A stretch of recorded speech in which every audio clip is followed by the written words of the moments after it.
wall-mounted phone you just described? If you were facing in that direction, if you're facing this direction, it would be behind you. This phone on the counter isn't the phone that got smashed to smithereens, is it? No, they brought that out during my testimony in the UK as well, and I said this in the UK trial as well, that is not the phone, obviously, because that one's not smashed and it's not wall-mounted. Yeah, so there are two phones in the bar area. There was a wall-mounted phone. I don't know if it was decorative or what, but it was what, like, it looked antique, large and antique. And what the large and antique one that's not depicted in any photograph, including ones you took, is the one that Mr. Depp damaged, correct? That is correct. I only took pictures of the mirrors. So there's no picture of that damaged phone? I didn't take a picture of it, no. Okay. So back to the phone smashing. You watched Mr. Depp smash the phone, right? That's correct. I watched it. And you testified that you were, quote, watching the phone every single time he pulled his hand back, end quote. That's correct. And according to you, this is when Mr. Depp lost the tip of his finger, right? It is my best guess. I didn't notice his finger come off, obviously. I was watching him smash the phone and watching the pieces break while he was doing it. Well, it's not your best guess, Ms. Heard. That is my best guess, yes. Okay, let's go back to my questions. You submitted a declaration under the penalty of perjury in this case. Do you remember that? That is correct. Okay, let's look at that declaration.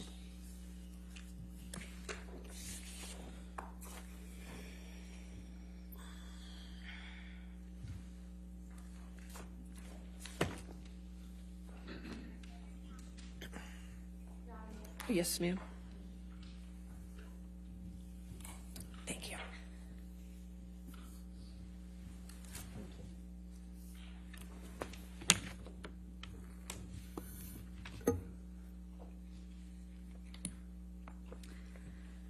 If we could direct your attention, Ms. Heard, to the page 14 of the declaration.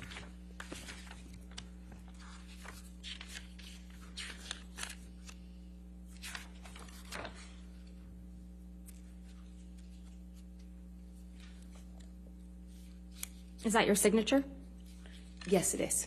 And your signature appears right under the statement, quote, I declare under penalty of perjury, under the laws of the state of Virginia, that the foregoing is true and correct. That is correct. And this is dated April 10th, 2019. Correct. Now let's look at paragraph 16, which is on page 5.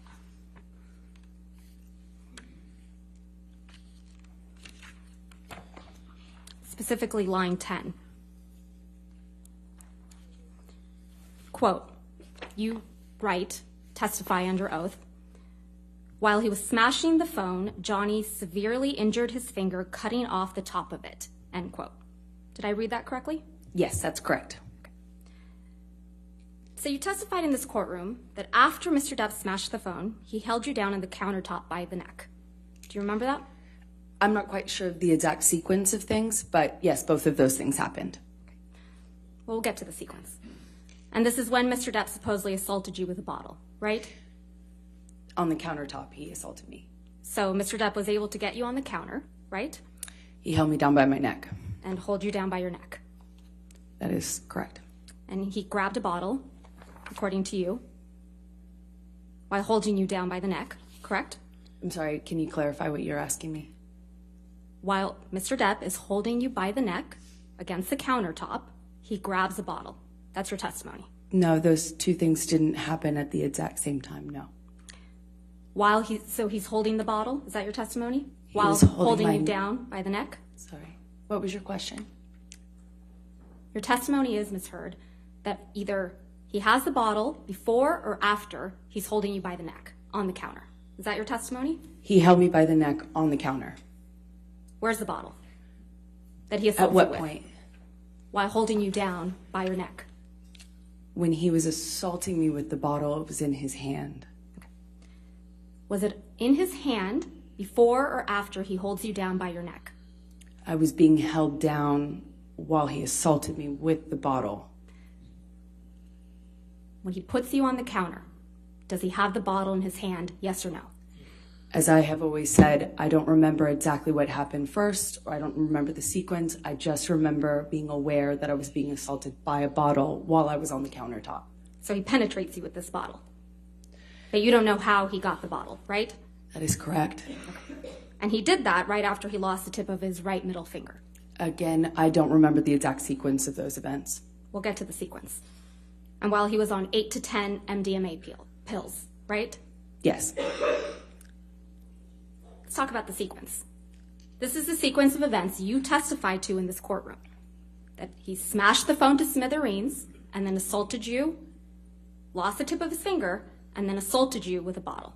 Yes, that's the sequence of events that you testified to in this courtroom. To be clear, you're putting it in order when you say words like then.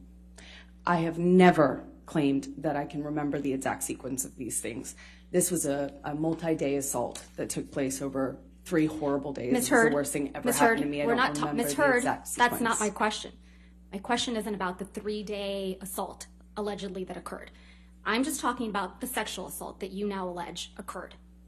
Yes, Okay? correct. Let's talk about the sequence.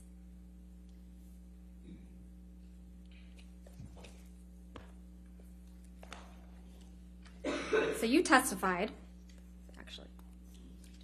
Yeah, I know. I just realized that. Do we have a copy? We gave it to you yesterday. Court transcript.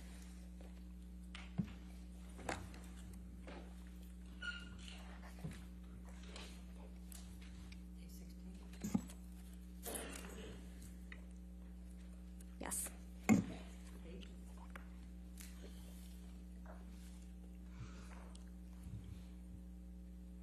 Heard, do you have a copy of day 16 in front of you? Day 16? Yes, of Court my transcript? deposition? Yes. No, of the court transcript from this trial. Oh. Yes. I didn't realize that. Yeah, I do. Let's look at the transcript. So you testified on page, I'm getting there, 4506.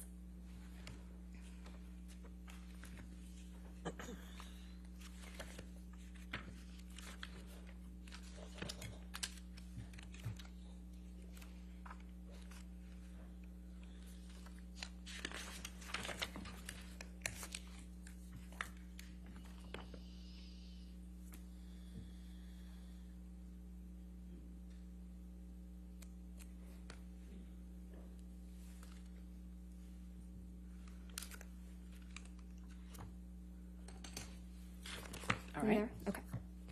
And the reason that we need to go through this, Ms. Heard, is because we understand that these are very serious allegations that you're making, right? It was horrible. What happened to me, yes. Okay, so let's go through them. Page 4506, line 2 through 3. I sit here now. Apologize. You testified on page 4506. This all started when Mr. Depp took 8 or 10 pills of MDMA, right? That is correct. Okay. Then, directing your attention to page 4518.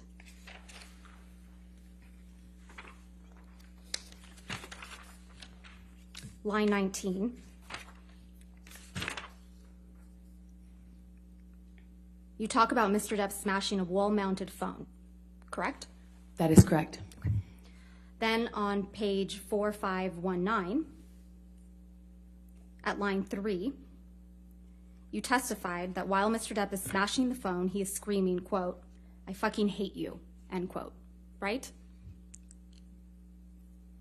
Yes, he was screaming that, among other things. And further down on page 4519, same page, lines 12 through 19, you talk about how you watched Mr. Depp smash the phone to smithereens, right? That is correct.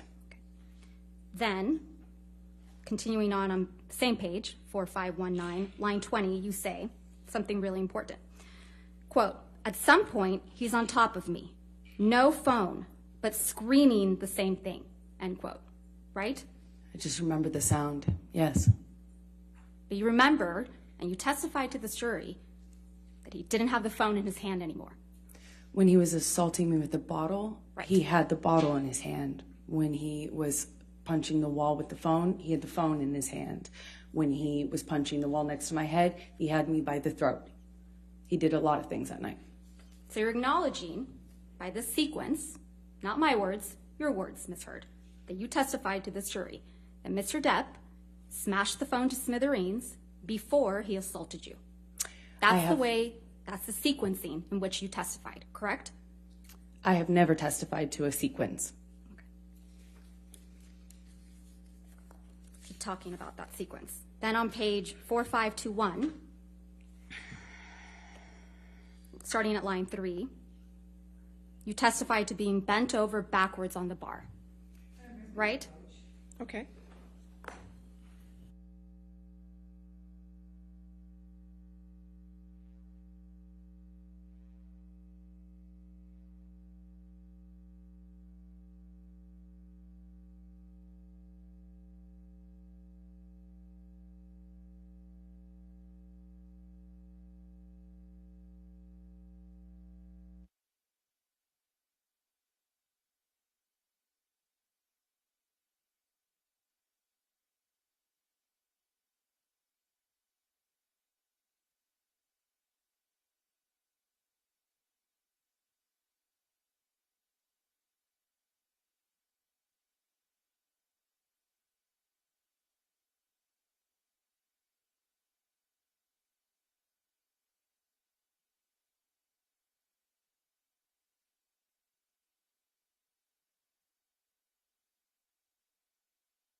Directing your attention, Ms. Heard, to page 4521, starting at line 3. You testified to being bent over backwards on the bar, right? That is correct. And then feeling pressure on your pubic bone like Mr. Depp was punching you. Yes? That's what I thought. And then further down on page 4521 and on to 4522, you testified that you were concerned Mr. Depp was using a broken bottle on you. Yes? That was my fear. Okay. That's what I remember feeling. Ms. Heard, I'm going to show you Defendant's Exhibit 1816.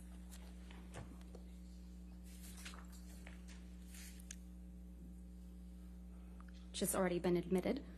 Yes, ma'am. Thank you. You saw this picture during your direct examination, right? I did. And you testified that this is a picture of the bottles that were next to Mr. Depp on a desk when you found him drinking in the morning, right? That's correct. And this was the morning after Mr. Depp had allegedly sexually assaulted you, right? It was the morning after he did assault me. Yes. And if I understood your testimony correctly, you testified that this is the Maker's Mark bottle that Mr. Depp sexually assaulted you with. I was never sure it was, but it was definitely that shape. Felt like that shape. But you testified in this courtroom that you had not seen this bottle until Ben King provided these photographs, correct?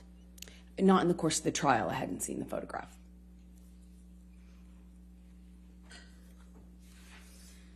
You claim you had serious injuries after this alleged incident, right, Ms. Heard?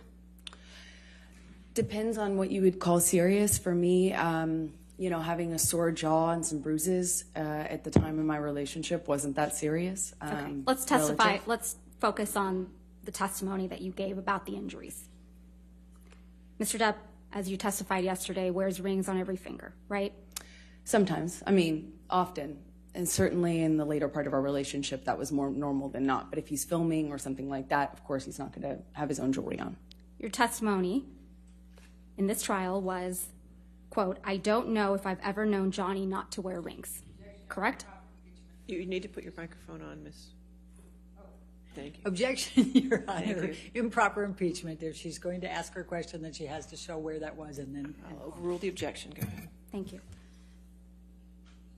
Your testimony yesterday was, quote, I don't know if I've ever known Johnny not to wear rings. Right, Ms. Heard? That's what I testified to, yes. Okay. And he was wearing rings on every finger in Australia, correct? Not all the time, not literally every single ring every single day, but he often wears rings.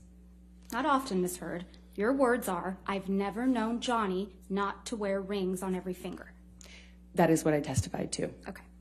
And you testified that you bled as a result of this sexual assault, correct? That is correct. All right. And you testified that your forearms were cut. My forearms and my feet. And your feet were sliced up. That's correct. And you testified you had a bruise across your jaw. That is correct. And there is not a single medical record reflecting treatment for any of those injuries, is there, Ms. Heard? I didn't seek treatment.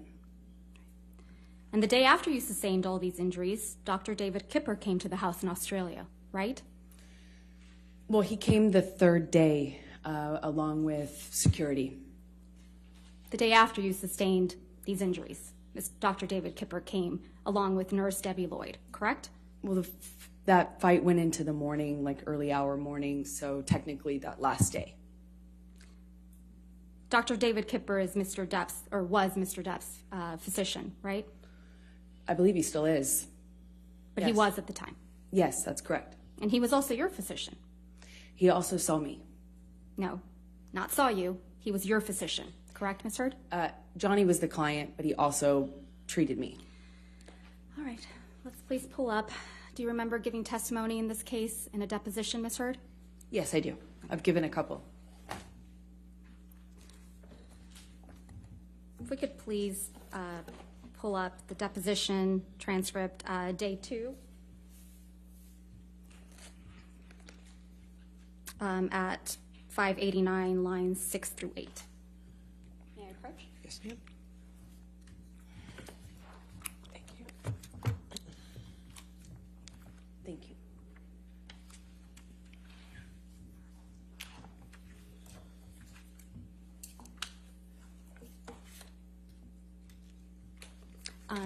Your Honor, we're going to play Ms. Heard's deposition for the jury, lines day 2, page 540, lines 6 through 9. If we have permission to publish it. You gotta give me a minute. Excuse me, I'm sorry, day 2, page 589, lines 6 through 8. All right, if you could just give us a minute to get Of there. course. 589. I'm sorry, what were the lines again? Page 589, lines 6 through 8. Wait. Did you say 540 or 589? 589, lines 6 through 8. All right, thank you. Thank you. I have no objection, Your Honor.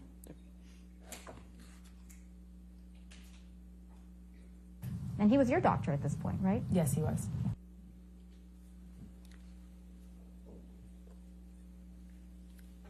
Debbie Lloyd also came to the house that day. Yes, she came with Kipper. Yeah. Miss Lloyd is a nurse, correct? That is correct. Malcolm Connolly also came to the house that day. Yes, that's correct.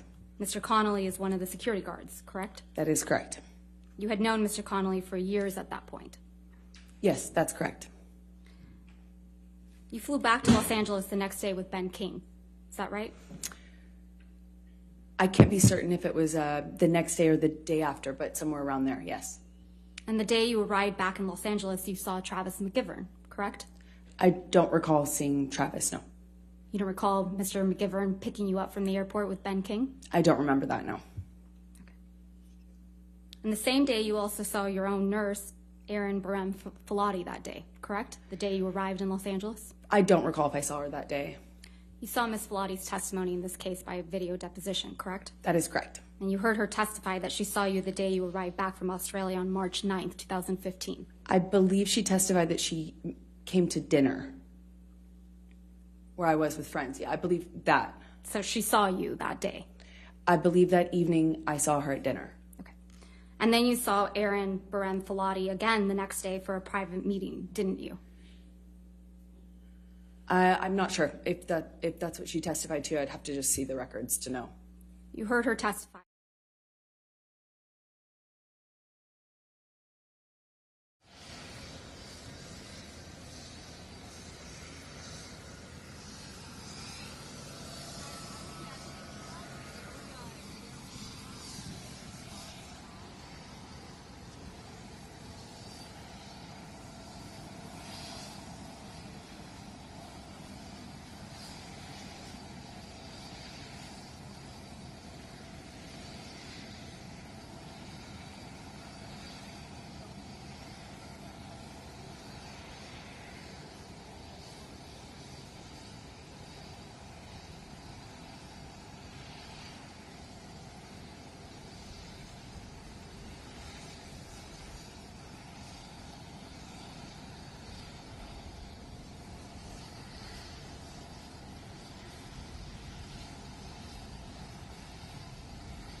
This is what really happened in Australia, isn't it, Miss Heard? I did knock on a bathroom door on the first night. Not a bathroom door, 5 bathroom doors and 2 bedrooms. Isn't Johnny that right? is not an accurate historian of what happened during Ms. Heard, that Ms. period Heard, of time. I'll guarantee Ms. you Heard, that's not my question. 5 bathroom doors, 2 bedrooms. That's what you knocked on. I That's was what there. actually happened in Australia, isn't it, Ms. Heard? I was there. So it's a I no? remember it. I knocked on one bathroom door. I came on the first night after he decided to take the bag of MDMA. Ms. And I Heard, went to check Ms. on Heard, him and see I'm going to if we move to could- strike everything after I knocked on one bathroom She door. can't do that. She's answering the question. Not quite, so I will sustain the objection. Just answer the question, okay, ma'am? The recording we just listened to, that's exactly what happened in Australia. Mr. Depp lost the tip of his finger after you threw a bottle at him. Isn't that right? That is incorrect. You're the one who assaulted someone with a bottle in Australia. Isn't that right, Ms. Heard? I didn't assault Johnny in Australia. I didn't assault Johnny ever. I couldn't. And then after he was injured, he had to hide from you, right? That is 5 incorrect. bathrooms, 2 bedrooms. That is incorrect. And you would pursue him That is incorrect. because he was avoiding talking to you, right? He did that first night when he was I tried avoiding- to talk to him about the drugs. And he was avoiding working it out. No, he was avoiding agreeing to not fight about the drugs. You weren't scared of him at all, were you? I have a mixed relationship with Johnny, and one in which I'm scared, one in which I love him very much. I'm not talking about your mixed relationship. That night in Australia, after you cut off his finger with a bottle, you weren't scared of him at all, were you? This is a man who tried to kill me. Of course it's scary. He's also my husband. Ms. Heard, I'm going to show you what's been marked as Defendant's Exhibit 371.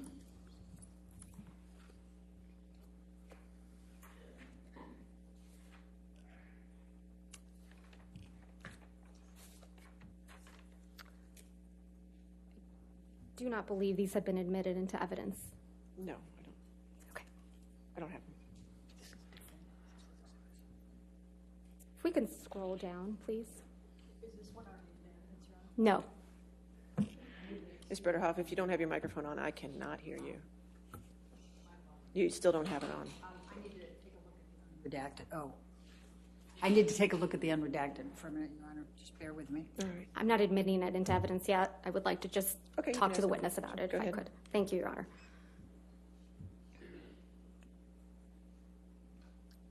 Ms. Heard, I'm going to show you what's been marked as Defendant's Exhibit 371. Do you recognize these text messages between you and Dr. Cowan? I don't recognize these, no. Who's Dr. Cowan? He was my therapist that was recommended to me from Dr. Kipper. He and Dr. Kipper worked together. He was your therapist at the time, correct? That's correct. And you had been seeing him for almost a year in March of 2015?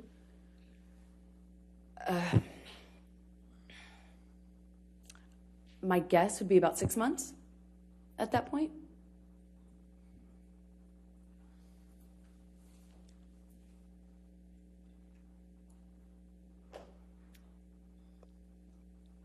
Your text messages are in gray, correct? Your Honor, I'm going to ask that she show her the unredacted so that she can see the text exchange back and right, forth if you if can- she wants to talk Absolutely. about All right, we'll moving pull that in up. Sure. redacted later. Let's go ahead. Thank you. Pull it up.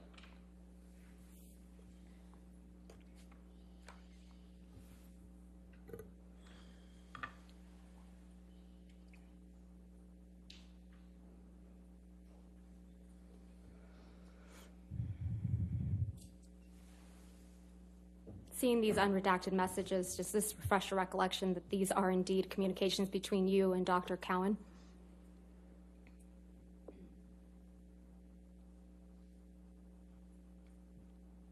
Yes, that's correct. Okay. Doctor, your text messages are in gray, correct? Yes, that's correct. And Dr. Cowan's are in blue? That is correct. Okay. Do you see the text message at the bottom of the page from March 8th, 2015 at 8:29 p.m.? Yes, that's correct. March 8th is the day that you were allegedly sexually assaulted by Mr. Depp in Australia, correct? That is correct. So on March 8th, 2015, you were in Australia, That is correct. and Mr. Depp's finger had just been cut off, right? That is correct. And you write to Dr. Cowan, quote, "I feel so lost. I can't talk. I don't know if I'll ever be able to change," end quote. Did I read that correctly? That's correct. You weren't able to change, were you, Ms. Heard? I very much wanted to leave the relationship I was in, but I didn't have the power. I didn't feel I had the power to leave. I knew I was in a very toxic relationship with Johnny, and I knew I needed to change that. I knew it was, at this point, horrible for me. And I I'm gonna talked to move my to therapist admit often about that. Defendant's Exhibit 371 as redacted with just Ms. Heard's messages. All right. Your Honor, I object because she has left out the next two lines from Ms. Heard that clarify even further, and I also think Ms. that Dr. Bredehoff, Cowan's Your Honor, may changes we should be- Yeah, please let's go, approach? let's- This is.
So, Your Honor, I'm going to move to admit Defendant's Exhibit 371 as redacted. All right, 371 in evidence as redacted, over objection.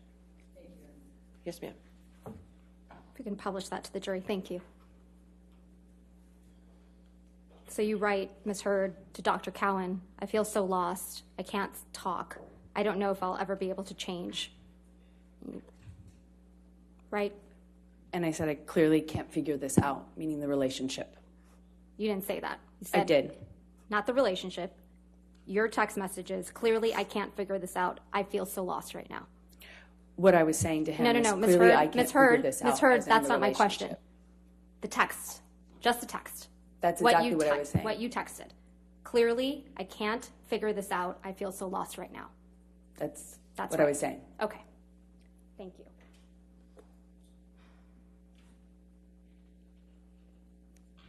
Ms. Heard, do you contend? Your Honor, just for clarification, so those two next lines did come in? They are in the redacted Okay, copy. good. All right, thank you. Ms. Heard, do you contend that there's another incident of abuse in March of 2015 after you and Mr. Depp returned from Australia? Is that correct? That's correct. And incident took place on March 23rd, 2015? That's correct. And this supposedly occurred in the penthouse at the Eastern Columbia building? That's correct. You had found text messages between Mr. Depp and another woman, right? That is correct. So you confronted him about cheating on you. That's correct. And this was about 2 weeks after you had returned from Australia. That's correct. So this is shortly after Mr. Depp supposedly sexually assaulted you with a bottle, right? It was 2 weeks after he assaulted me, yes. And you decided to confront him about cheating on you? I didn't decide to. I wanted to. Mr. Depp's finger was freshly injured at this point, right? He had a cast on it. The top of his right finger had been cut off 2 weeks prior. That is correct. And he had a pin in his finger, true? I don't recall when the pin was placed. A skin graft? I'm not quite sure. He had several different procedures, and they were kind of spread out over a period of time, so I don't remember what happened and when One of those exactly. procedures was to treat the MRSA that got on his finger too, right? At some point, I knew he had an infection And his right hand was in a bandage, right? that was casted. So it's your testimony that Mr. Depp was able to attack both you and your sister with his hand in that state, right? That is correct. He had a hard plaster cast on it. Debbie Lloyd was present in the penthouses when Mr. Depp supposedly attacked you. Isn't that correct? That's correct. In fact, you claim that Mr. Depp threw a Red Bull can at Miss Lloyd that evening. Yes, that's correct. And you put in a sworn statement to that effect in the UK case, right? That is correct. But that's not true, is it? That's what happened. You know what a deposition is, right, Ms. Heard? I've had several, yes. Yeah, so you know what it's when someone provides testimony under oath. That is correct. You're aware that Miss Lloyd was deposed in connection with this case, correct? That is true. And Miss Lloyd's deposition testimony was played earlier in this trial, right? I'm going to object, Your Honor. May we approach? All right.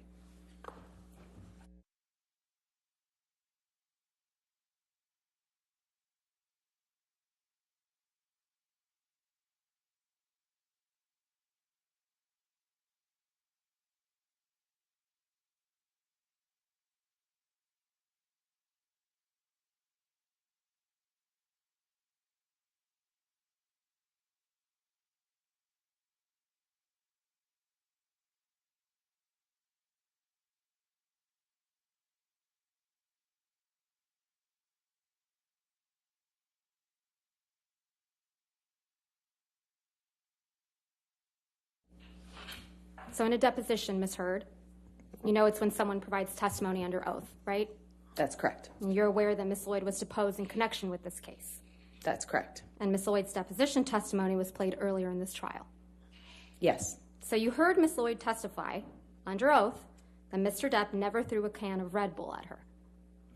I can't remember if she didn't recall that or if she said it didn't happen. I don't remember. I vaguely sense she didn't recall anything. So it's your testimony that Miss Lloyd would forget that Mr. Depp, a very famous patient of hers, threw a can of Red Bull that nearly missed her, according to your version of events? To be fair, I just don't remember if she said when she testified that she didn't recall that incident or if it didn't happen. I don't remember what she testified to. But I have a vague sense that she didn't recall much at all. She recalled, and she testified in this courtroom, that Mr. Depp never threw a can of Red Bull at her. That was her testimony, wasn't it? I don't recall what her testimony was with regards to that one incident, no. You actually filed a complaint against Miss Lloyd's nursing license right before she was supposedly deposed in this case, didn't you? No, I don't believe I did. Are you aware that someone filed a complaint against Miss Lloyd's nursing license in connection with her care of Mr. Depp for failing to report abuse? No, I had no idea. You're the first person to let me know about that. It's your testimony under oath, that wasn't you? But that is my testimony. I didn't even know about that until now. Travis McGivern was also present when Mr. Depp supposedly attacked you, correct? He walked in at some point. And you heard his testimony that it was actually you who punched Mr. Depp. Isn't that right? It's always been my own testimony that I hit Johnny. And you who was throwing things at Mr. Depp.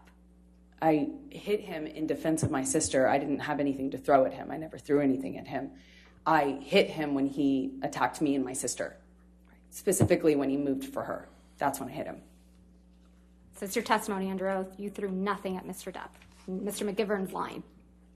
I have thrown things at Johnny, No. to be clear, but not thrown that things occasion. that evening. Not on that occasion. So it's your testimony, Mr. McGivern imagined that you were throwing things at Mr. Depp from the mezzanine level down towards where Mr. Depp and Mr. McGivern were standing. Well, he certainly wasn't going to say it about his client.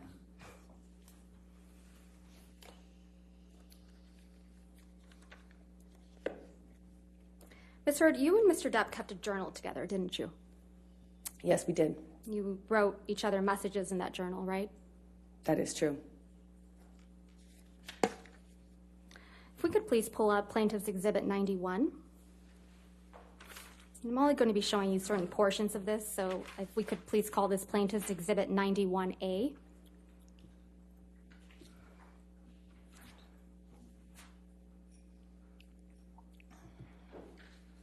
This is the journal that you and Mr. Depp kept with each other in electronic form, correct? That is correct.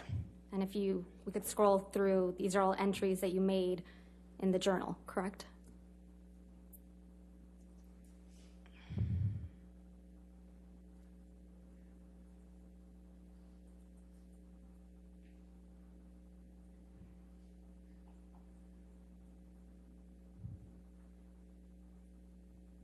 Is it done?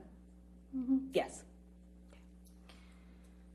I'm going to move for the admission of Plaintiff's Exhibit 91A, and I've gone ahead and redacted Mr. Depp's writings as on hearsay grounds. I'm going to object, Your Honor. May we approach? Okay.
Let's start with the first page. It's a picture. Your Honor, It's a picture. they haven't given me the pages yet. Your Honor. Writing them down. Sorry, Judy. Let's write them down first.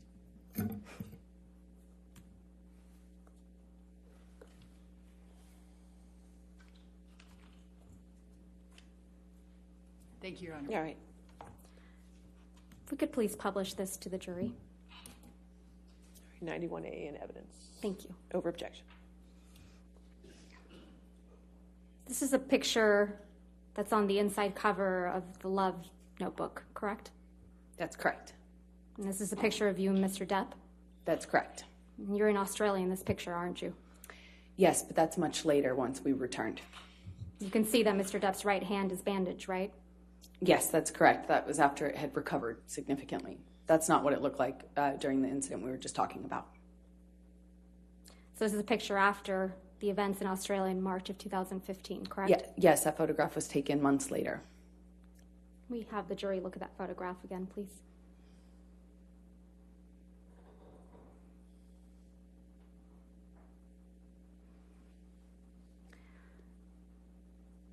Let's now turn to page 3.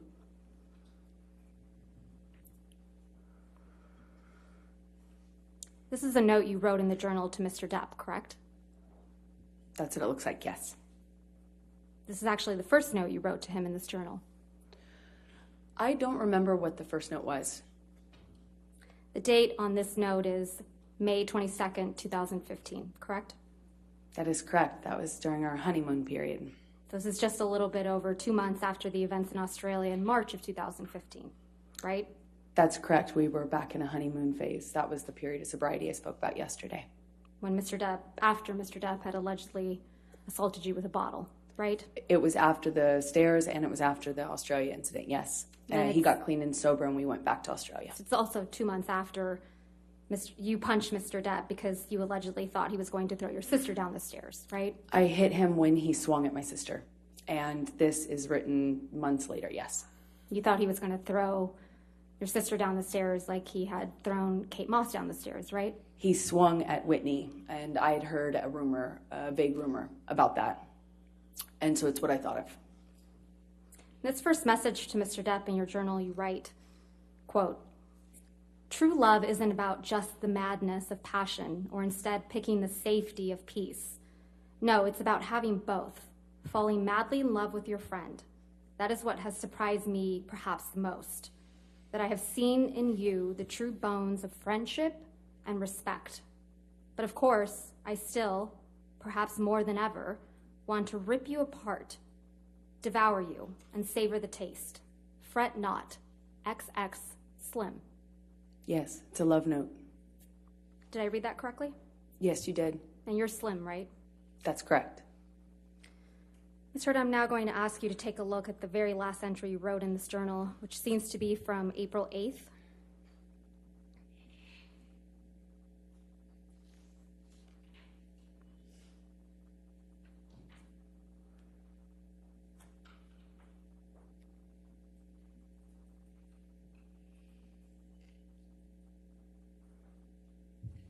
That would be April 8th, 2016, correct?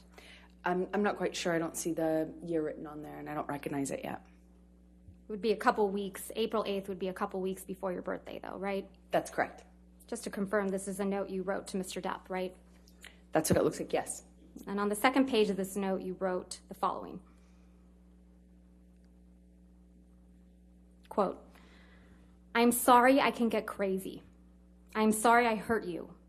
Like you, I can get wicked when I am hurt, when I feel provoked, shattered. And last night I was. I felt abandoned about the Lily Rose thing, felt absolutely bewildered about your not coming home on my last night here, and was heartbroken and angry after many attempts in vain on my part to rectify the situation and make amends on the last night of what was otherwise a gorgeous trip with you. I am so sorry for my part. None of this is meant to be an excuse for hurting you, because the truth is, nothing is. There is never a reason good enough to hurt you. You are the last thing in the whole world who deserves it. Last person I ever meant to hurt. I love you, Steve. I am forever yours, Slim." Did I read that correctly? That's correct.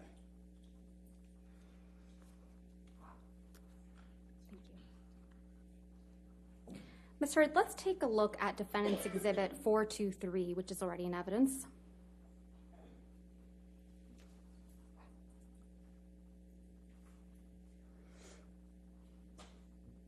This is a picture of you with what appears to be straight red marks on your arms, correct? Those are scars from the broken glass. And they're straight and red, right? I disagree with how you characterize that, but they are red, yes. And they're on your left arm? Yes, that's correct. Ms. Hurd, you have a history of cutting yourself, don't you? I do not.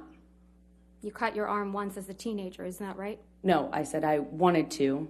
When I was put on birth control pills when I was a teenager, I felt crazy, and I said I felt suicidal. So it's your testimony under oath that you didn't report to Dr. Hughes, your retained psychologist, that you had cut yourself as a teenager once? I said I had told my mom that I wanted to when I was a teenager.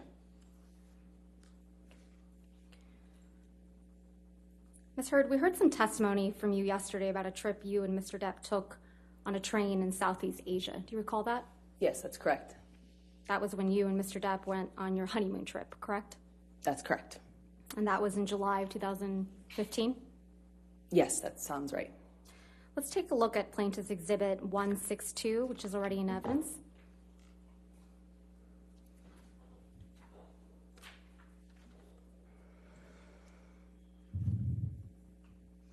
You were here in this courtroom, right, Ms. Hurd, when Malcolm Connolly testified to taking this picture?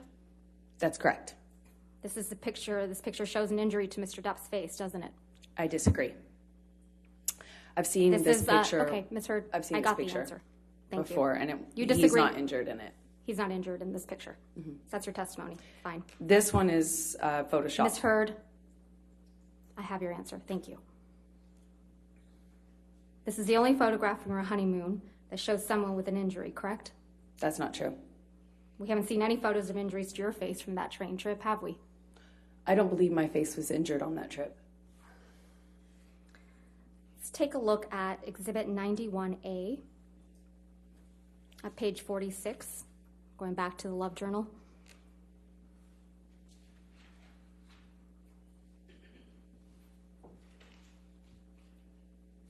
This is a note from you to Mr. Depp, right?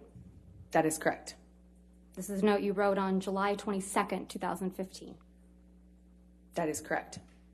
And it starts off with the words, "My husband, happy honeymoon," right? That's correct. Ms. Heard, please take a look at Plaintiff's Exhibit 91A at page 67.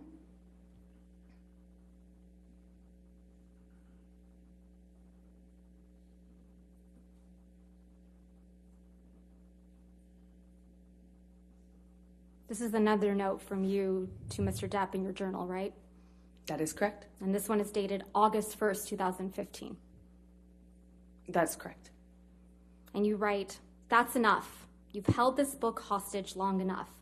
Although I can't wait to read my note, I also couldn't wait to tell you how much I adore you. What a beautiful, extraordinary, magical, memorable, wonderful, stunning, surprisingly evolving, and impulsive adventure. I couldn't have imagined a more gorgeous honeymoon. I love you more and more every passing day. XX Slim." Did I read that right? That is correct. Let's take a look at the journal entry starting on page 68.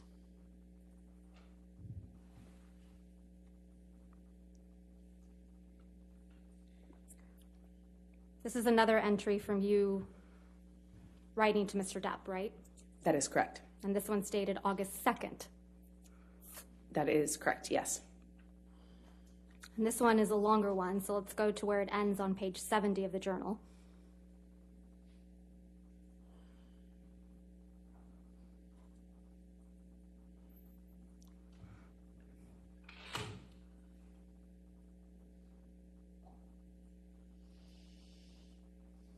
And you write, quote, "I hope that things said in anger and pain were just that, and that you miss and love me too. And that is what matters most to you. You may say you stand by everything you said and did, and that there is nothing you can learn from this, but I don't feel that way. And it's important for me that you know that. I love you and I'm sorry. I miss my warm, loving husband. XX Slim." That is correct. And sad, the word sad is crossed out. That is true. Next, we have a journal entry from you on page 89.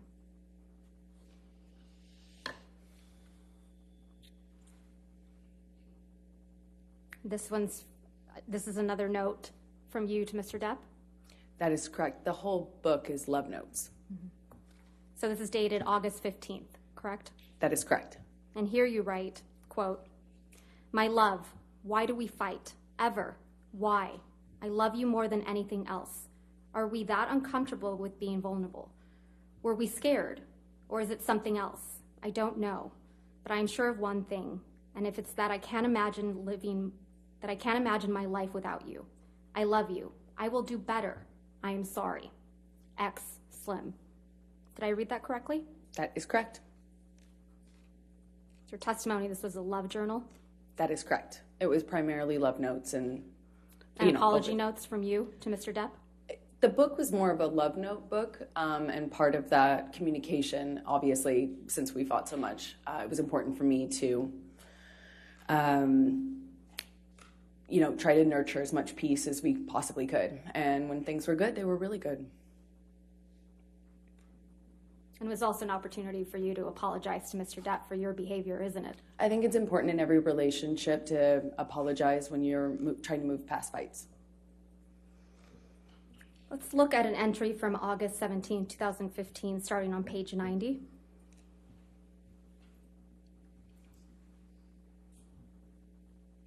Here you write, quote, "I'm sorry I shook the wheels so hard. I'm sorry we've tested the shocks and brakes to this point. God damn, I love you, Johnny. I love you. I am tied to you forever. You know that? So I'm tasked with making this work for that reason and many others, of which there are many. Let me try to fix this. Let me try to patch this. Let me try to make your heart better. You deserve it. Hell, maybe even I do. I need you. We need each other. You're my cornerstone, my heart, my all. You are my life. I hate it when we fight. I hate having you hurt. I hate that you're hurting. I love you more than anything. Let me prove it. I need you. I love you. Slim. Did I read that correctly? Yeah, another example of me trying to fix it. I was always trying to fix it. Fix it by apologizing for your bad behavior? I tried everything. I tried apologizing, I tried reading, I tried therapists, I tried everything to fix But it. yet you couldn't change like you told Dr. Cowan, right? I couldn't change my relationship.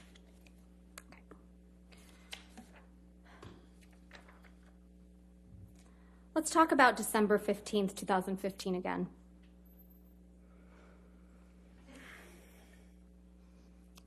Erin Filati, your personal nurse, saw you 2 days after the incident on December 15th, 2015. Isn't that right? She did not see me as in a medical visit. She just dropped off meds in the late at night. She saw you personally, though, right? She physically saw me, but did Yeah. not see me in a medical sense, the way a doctor might see a patient. She did not see me in that way. She was your personal nurse, right? She was a nurse assigned to me. I didn't hire her. Johnny did. She was assigned to you, and so when she would see you, it would be physically in person in your home and traveling, correct? She would sometimes see me as like a medical professional would, and then other times she would just drop off meds and physically see me, like as in with her eyes. You testified that during the incident on December 15th, 2015, Mr. Depp broke the bed, correct? That is correct. And more specifically, you described that he broke the bed frame with his boot while trying to get purchase. Is that correct? Yes, that's correct. Let's take a look at Defendant's Exhibit 509, which is already in evidence.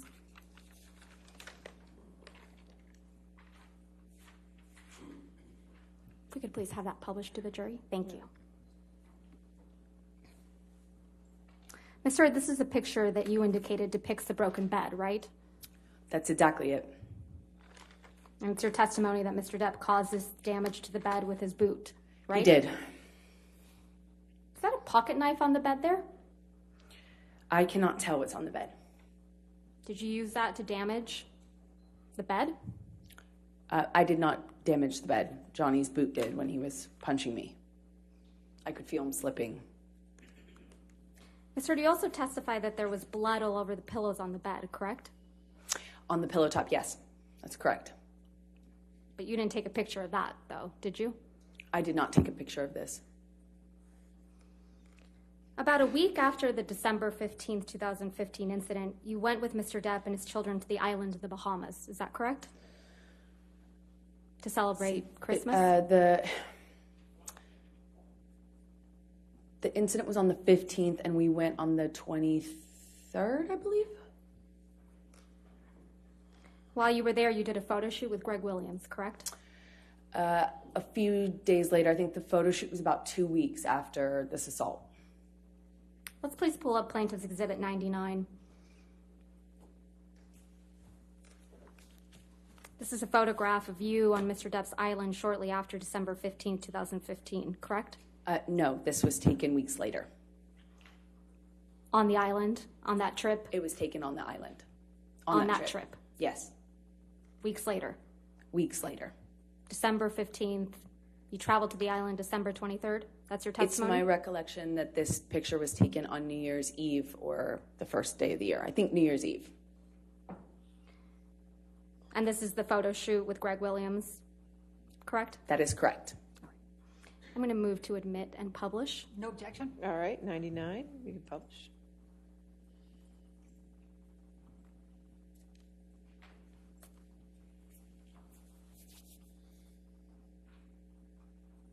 Can we please have a zoom in to Ms. Hurd's face? Thank you, Tom.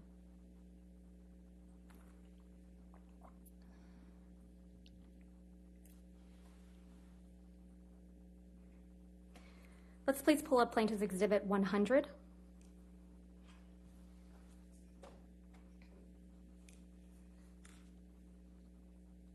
I'm going to move to admit and publish. No objection. All right, 100 in evidence, you can publish. Ms. Hurd, this is another picture of you from that photo shoot, correct? Yes, this is the same photo shoot that you asked me about earlier, and this is several weeks later. Right. If we could zoom in on Ms. Hurd's face. Thank you, Tom. Let's please pull up Plaintiff's Exhibit 101.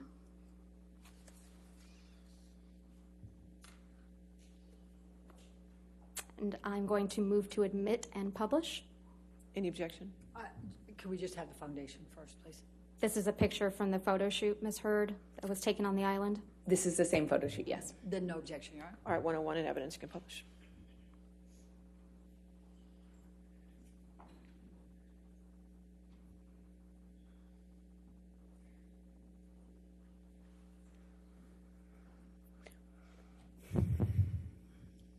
If we could please zoom in, excuse me, Tom, on Ms. Hurd's face. Is your testimony, Ms. Hurd, that you were wearing makeup for this photo shoot? That is correct. It's a photo shoot. If we could please pull up Exhibit 102.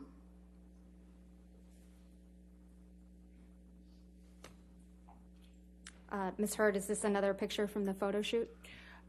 I can't exactly tell from the background. It looks like it's the same thing, but I can't really tell without it being zoomed out. This is a picture of you, though, right? It is a picture of me, yes. I'm going to move to admit and publish. All right, any objection? I'm not going to object because she identified herself. I just, if she could identify when it was taken, that would help. But I'm not going to object. I'm not No, gonna object. no objection. No objection. Okay, there we go. 102 in evidence, you can publish.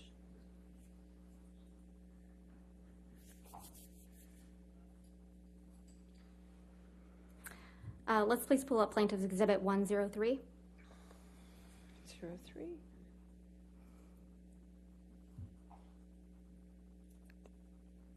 Ms. Hurd, this is yet another picture of you from that Greg Williams photo shoot, correct? That is correct. This is from the same shoot. I'm going to move to admit and publish. No objection. All right, 103 in evidence, publish. And again, if we could zoom in on Ms. Hurd's face.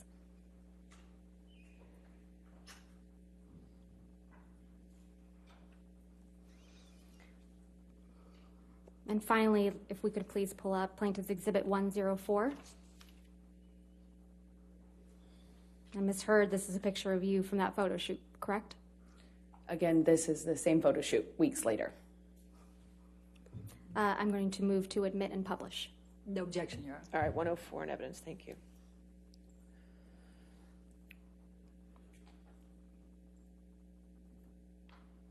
Again, if we could zoom in on Ms. Hurd's face.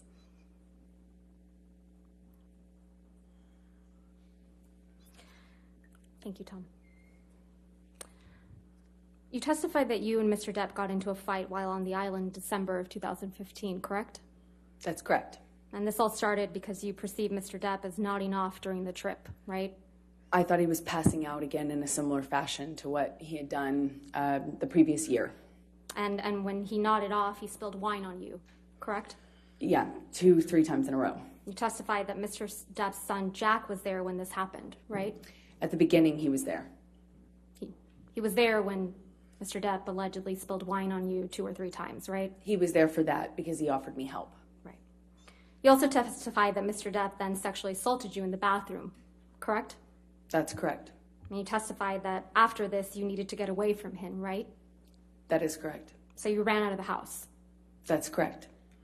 And you admit you threw something at him, right? I did throw something at him to get away. You sat in this courtroom when Tara Roberts testified, right, Ms. Hurd? I did. She's Mr. Depp's manager on the island. Yes, that's correct. You heard her testify that she witnessed an argument between you and Mr. Depp on the island in December of 2015, right? Yes, that's correct, yes. And you heard her testify that Mr. Depp was trying to escape you, right? I don't know if she characterized it like that, but that was the gist of it. She kind of misrepresented it to seem like that, yes. She misrepresented it. How convenient. That's correct. Okay, and then you kept apologizing to Mr. Depp, right? That's what No, that's Ms. not Roberts correct. said? Begging him to come back to the house with you. That's not correct. Clawing at him. She used those words. That's not correct. When she interrupted us, Johnny had me by the hair. Yelling at him. We were screaming, both of us, but I don't know what she would have heard. And that she observed an injury on Mr. Depp's nose from something that you threw at him, right? I don't know what she observed. You also heard Ms. Roberts testify that she included all this information in a sworn statement in the UK in May of 2020. Isn't that right? That is correct. You put in a witness statement in response to Ms. Roberts' statement in June of 2020. Isn't that correct? In the UK?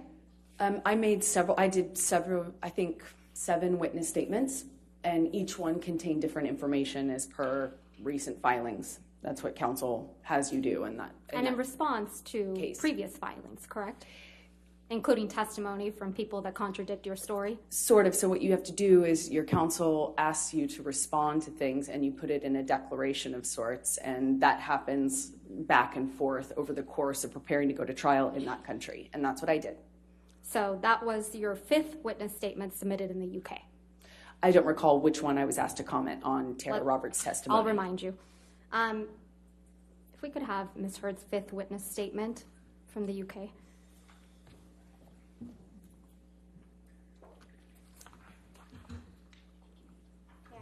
Yes, ma'am. All right, thank you. Thank you.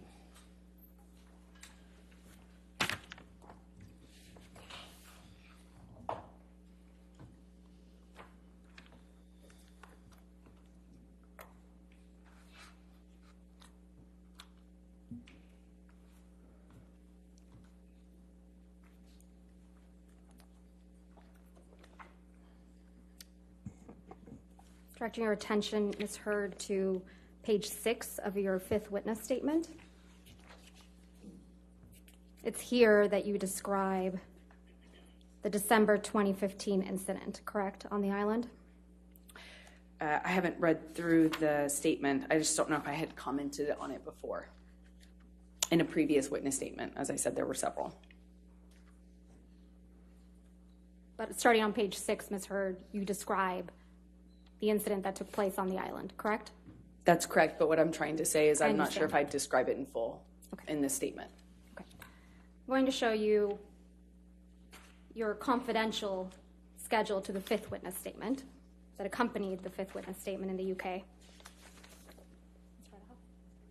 I approach? Yes, ma'am. Thank you.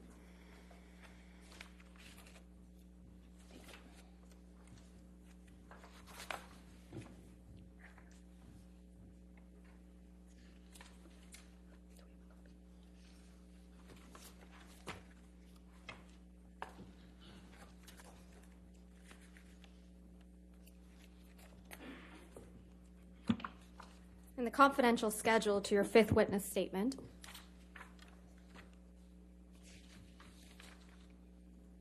paragraph 1 on page 21,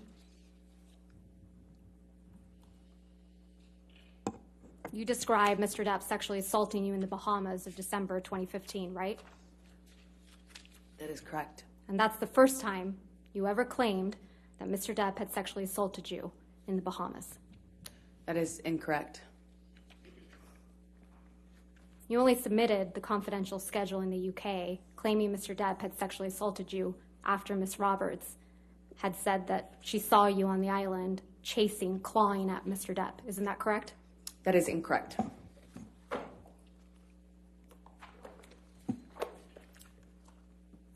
We could please pull up Plaintiff's Exhibit 394.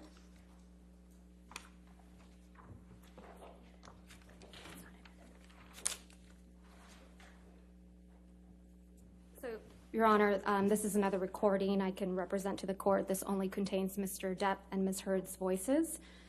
I'm going to move to admit the entire recording. I'm only going to play from 1:17:44 through 1:20:02. All right, any objection? Which plaintiff exhibit, Your Honor? I'm sorry. 394. 394. I think I have no objection to All that one, right, Your Honor. I'll go with that. All right, 394 in evidence. Thank you, Your Honor.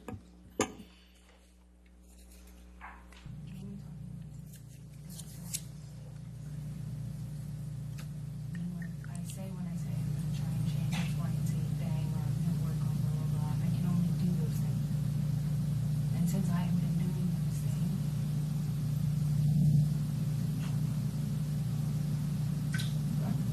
What things have you been doing?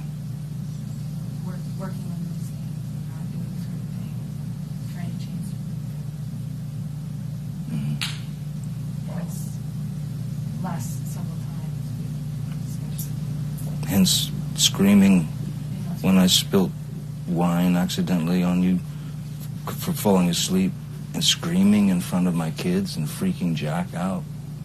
And that's trying. I would appreciate. Yeah, you're right. You're right, Johnny. That fucked him up, you know.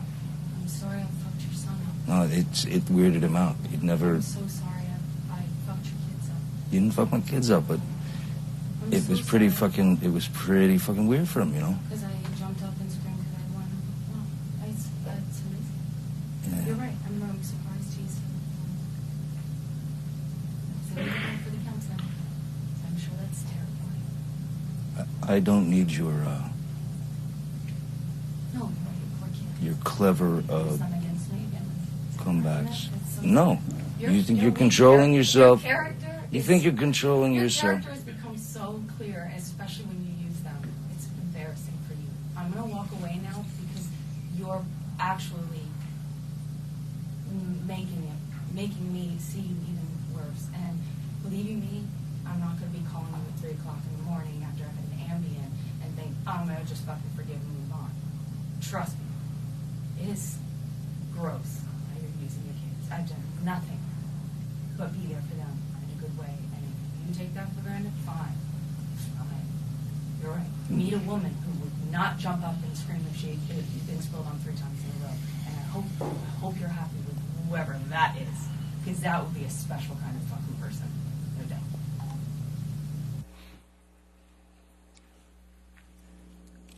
It's you and Mr. Depp in that recording, right?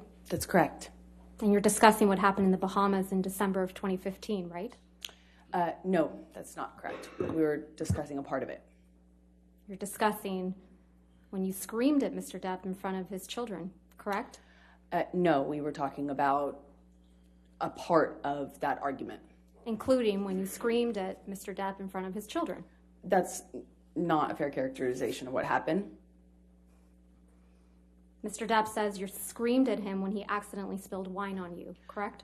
I realize that's what Johnny said. Yeah. And Mr. Depp tells you that this freaked out his son, Jack. Johnny often used other people to back him up in our arguments. You don't seem too concerned about that, do you?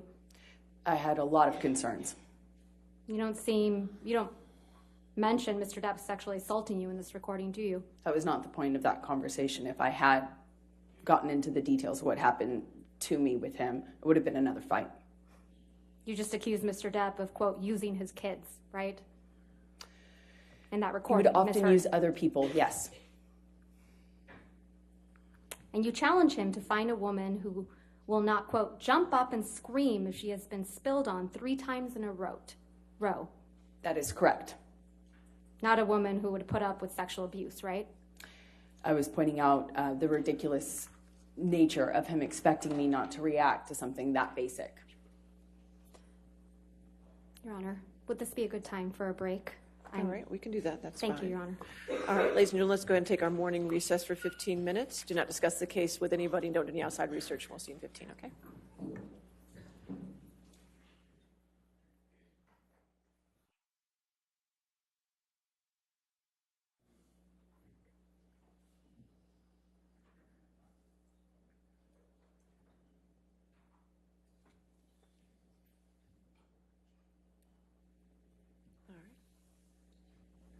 Let's go ahead and come back at 10:47 then. All right, 10:47. Thank you. All right.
Jury?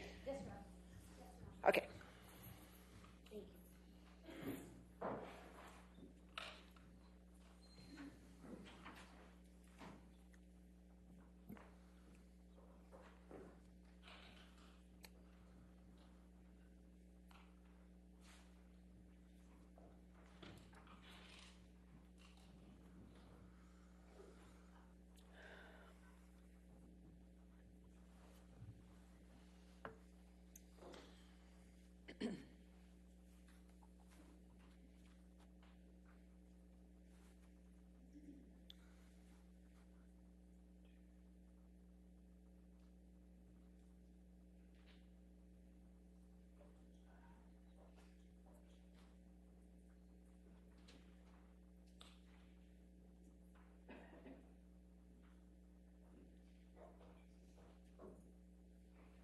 All right, thank you. You be seated. All right. Your next question.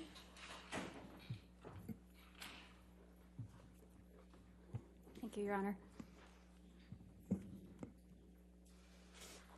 Ms. Hurd, you've testified repeatedly that you were concerned about Mr. Depp's substance use during your relationship, right? Yes, that's correct. But you weren't concerned enough to stop using drugs and alcohol yourself, were you? I did not use drugs when I was with Johnny, like in his presence, aside from the times I testified about with you. So you weren't concerned enough to stop using drugs and alcohol the times you testified to in front of this jury, right? As I testified to earlier, I took drugs in Johnny's presence on those 2 occasions early in our relationship in 2013. So you never changed your own behavior to support Mr. Depp in his sobriety, did you? I did a lot of changing to support his sobriety. I tried everything that I could possibly think of. But you drank wine around Mr. Depp on a regular basis, correct? I did drink wine. And you took Mr. Depp to Hicksville to do, quote, laughy drugs like mushrooms, end quote, right? That's correct. And you testified that despite what supposedly happened in Hicksville, you decided to take MDMA with Mr. Depp on a plane to Russia in June of 2013, correct? As I mentioned, those are the 2 occasions. You testified that this was the last time you would make that mistake, right? That is correct. And when asked if you would ask Mr. Depp to get you MDMA in Australia, you said that was, quote, ridiculous, right? That is correct. Because you had learned your lesson the hard way on the plane to Russia. Russia, yes, that's correct. Yours and Mr. Depp's wedding in the Bahamas was in February of 2015, right? That is correct. So that would have been after the Russia flight. Yes, when I did, when we had mushrooms on the island for my hen party, my wet bridal party before. We were not with Johnny. I was not with Johnny at the time.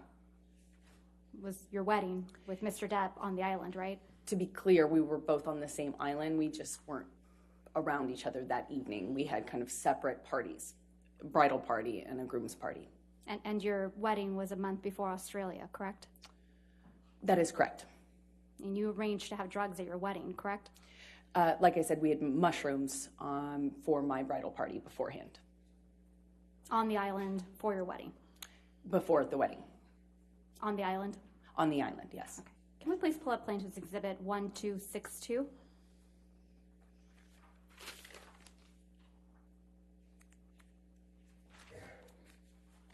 This is an email you sent on February 1st, 2015, correct? That is correct. Yes, that's correct. I'm going to move to admit and publish Plaintiff's Exhibit 1262. Any objection?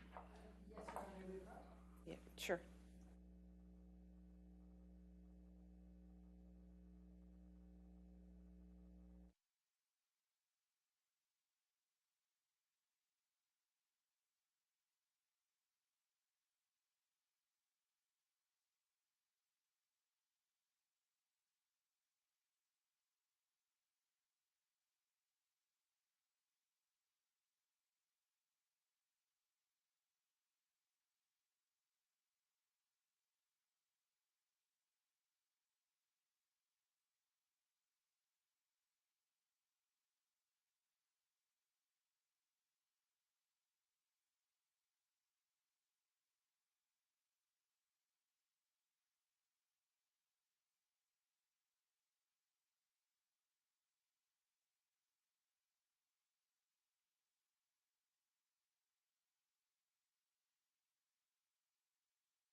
Your Honor, if we could please have Ms. Heard's email published to the jury. All right, 1262 in evidence.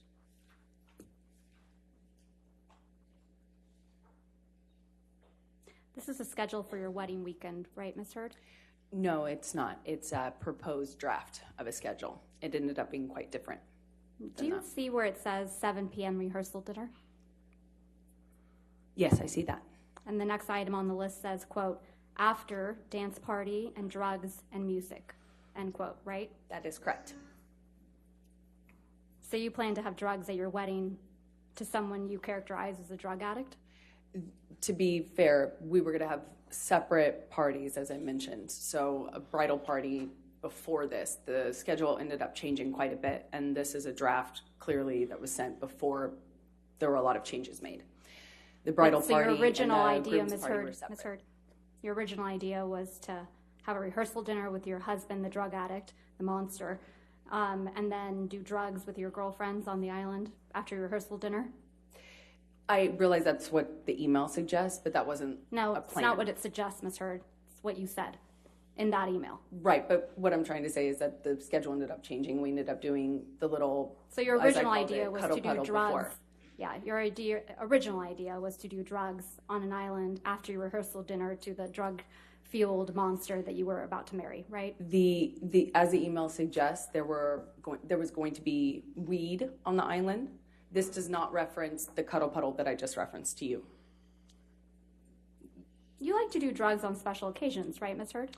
I have before. And you did drugs again for your 30th birthday, right? That is correct. That was a huge mistake.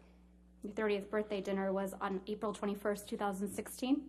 Yes, it was the day before my birthday, correct. And you testified that Mr. Depp was running late to the celebration, correct? That is correct. And you asked Mr. Depp to bring you alcohol when he arrived. Is that right? So the utility closet where we kept the wine was right by the elevators, and I also told him he could bring in a joint. I wouldn't bite his head off if he did. So that's a yes. That's correct. I told him I wouldn't be angry. Let's look at Plaintiff's Exhibit 1263.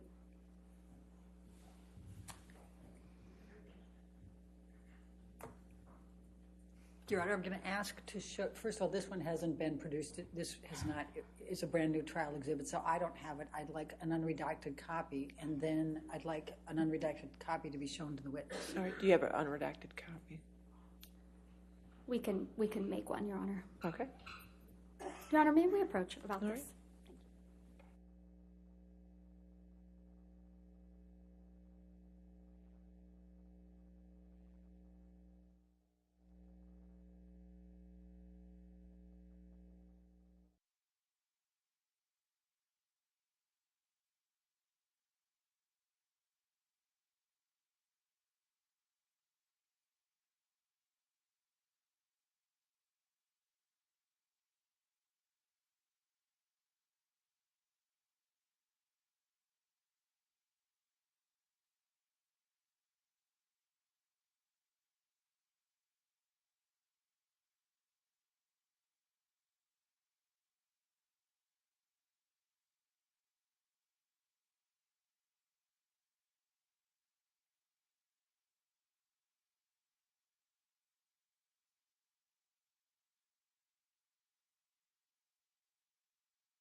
I'm going to show the unredacted messages to counsel for Ms. Heard on a laptop because I don't have a hard copy. Okay. Your Honor, could we, let's just approach for a minute. I don't want to see. What's that?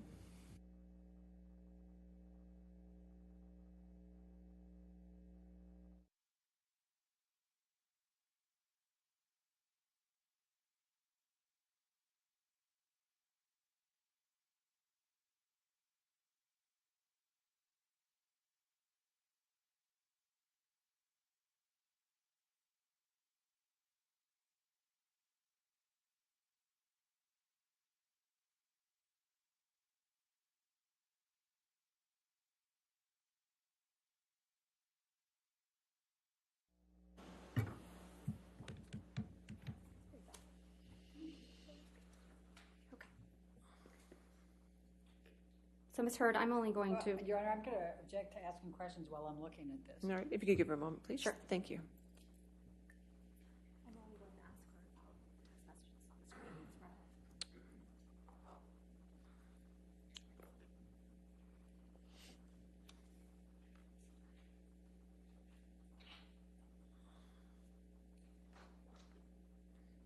I'm having trouble seeing this. Can you?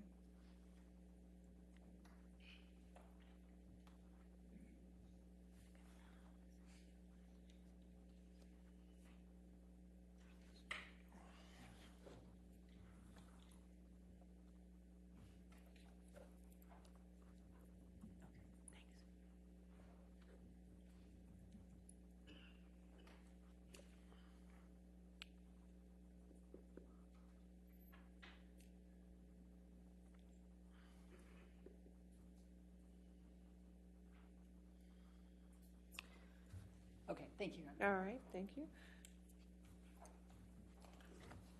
Okay. So any objection to 1263 as redacted? No, Your Honor. All right, 1263 in evidence. So- Thank you. Thank you, Your Honor. Ms. Heard, directing your attention to the Plaintiff's Exhibit 1263. This is a text message that you sent to Mr. Depp, correct? That is correct. And you sent this message to Mr. Depp the day you had your 30th birthday dinner, right? That is correct. And you write, quote, "Hey baby, bring up something to drink and or a joint. I'm in if you are. See you in a minute. Question mark. XX." Did I read that right? That is correct. And then the next day you went to Coachella and consumed MDMA and mushrooms, right, Ms. Heard? I did. Johnny was not there for that. Let's talk a little bit more about your 30th birthday. You testified about this incident multiple times, haven't you? That is correct. But yesterday you told this jury that you were not called upon to provide a detailed accounting of all physical and sexual abuse by Mr. Depp until February 2020. Is that correct? I testified that I had not been able to do so until February 2020 in outside of the context of a Cole deposition. Actually, I misspoke. February 2022, this year. Right. Sorry, I did the same thing you did. Okay. And you did that in something called an interrogatory. Is that correct? The interrogatory response was the first time that I could do that outside of the context of being asked certain questions in the deposition. And you testified about your 30th birthday in this interrogatory, correct? I believe so, yes. Nonetheless, you testified to a new detail about your 30th birthday for the first time in this courtroom, didn't you? No, that's incorrect. A sexual assault, no less. I had just not placed when that happened. I was never sure if that was the same time that he did that on the night of my birthday. And I maintained that as well in my deposition. You told this jury that the evening of your 30th birthday dinner, Mr. Depp, quote, grabbed you by the pubic bone, pubic area, end quote, pushed you down, right? That is correct. This detail isn't in your interrogatory response, is it, Ms. Heard? That detail is in my interrogatory response, yes. Let's pull up your interrogatory response. If we could please bring up Ms. Bredehoff. Thank you. May I approach, Your Honor? Yes, ma'am. Thank you. Thank you.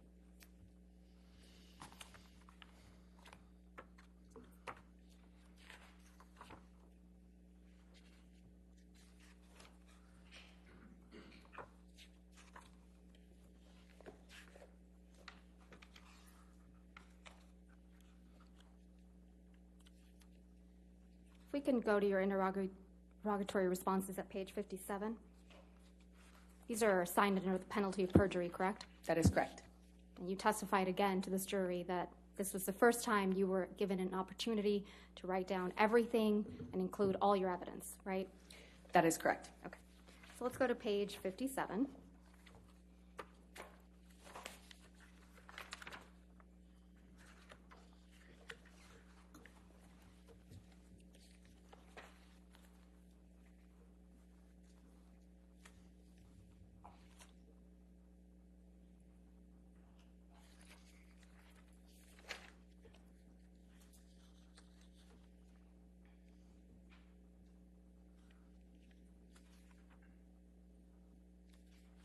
At the top of page 57, Johnny and I were not in a good place. I begged him to make my birthday dinner. Do you see that? That is correct. Okay, so starting on page 57, you start describing your birthday dinner, correct? That is correct. All right.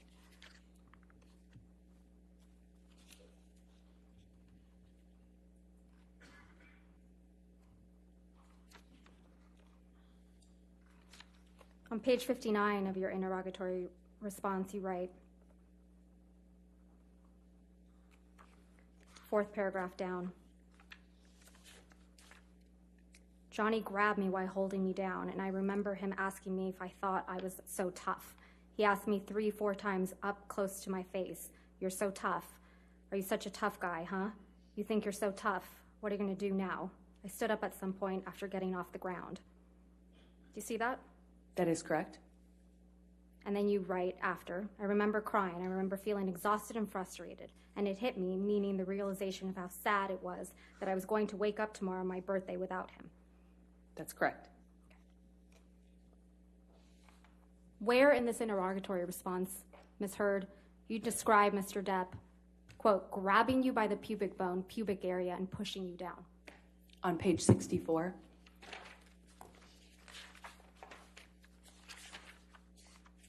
Where? Page 64, 1, 2, 3 paragraphs down. Johnny grabbed me once, did this taunting thing on the side of the bed in penthouse 3. He grabbed my vagina and held me there, asked me if I was so tough. You're not describing what happened after your 30th birthday? I am. I just had not prescribed it to that date with the limited evidence I had at the time. Only in the course of looking at the evidence, preparing for this case, have I put those two pieces together. But I've always said what happened.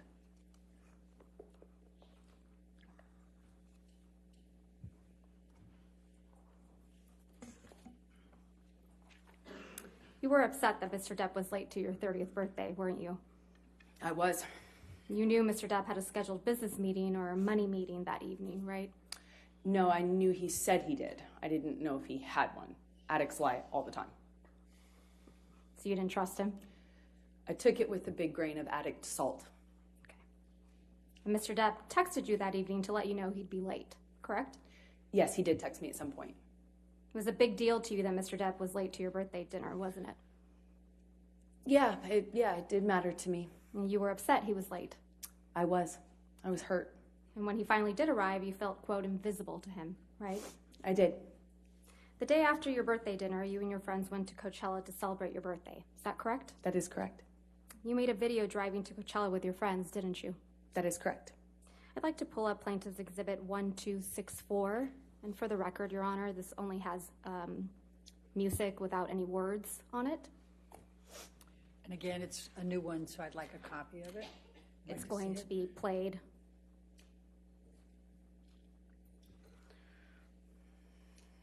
There is no sound other than a May we song. approach? Yes, sure.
Any objection?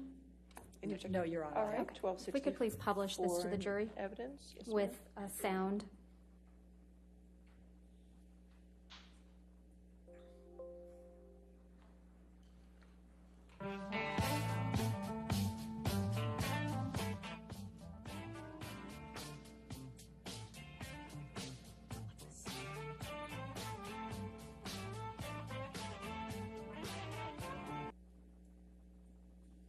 This is the video you made when you drove to Coachella with your friends for your 30th birthday, right? That's correct. I'm not quite sure which one of us made the video, but that's correct. You're featured in that video, driving. That's correct. And it's set to the song Miss You by the Rolling Stones. Is that right? That's correct. That was a message for Mr. Depp, wasn't it? No, that's ridiculous. You consumed drugs at Coachella, didn't you? Yes, I did. You took MDMA and mushrooms at the same time. I did, yes. And it made you feel sick, right? I felt horrible, yes. So you left Coachella. Yes, that's correct. You testified yesterday that when you left Coachella, you left with, quote, your entire group. That is correct. And you were, quote, never alone with Starling, right? That is correct. You weren't anywhere near him. Not alone, no. You sat here when Starling Jenkins testified that he collected you from Coachella when you were sick, right? He picked up my entire group. And Mr. Jenkins testified, quote, I collected her, got her in the vehicle. She didn't want anyone else to know that she was sick. Take her back to the Parker, which I assume was in reference to the hotel, alone. I took her to the 7-Eleven where I retrieved hydrating fluids, Advil, and let her have those. Got her back up to the Parker, got her in the suite, and then went back to pick up everyone else. You were there when Mr. Jenkins testified, right? Yes, he was wrong. So it's your testimony that Mr. Jenkins is lying. He's just wrong. I don't know what his intentions are. He was just wrong about that. We were a big group of us. I wasn't alone with him. Isn't it possible that you don't remember correctly because you were sick from taking MDMA and mushrooms at the No. same time? I remember everything about that night. I'd like to play for you Plaintiff's Exhibit 1229, which is already in evidence, at 1720 through 2128.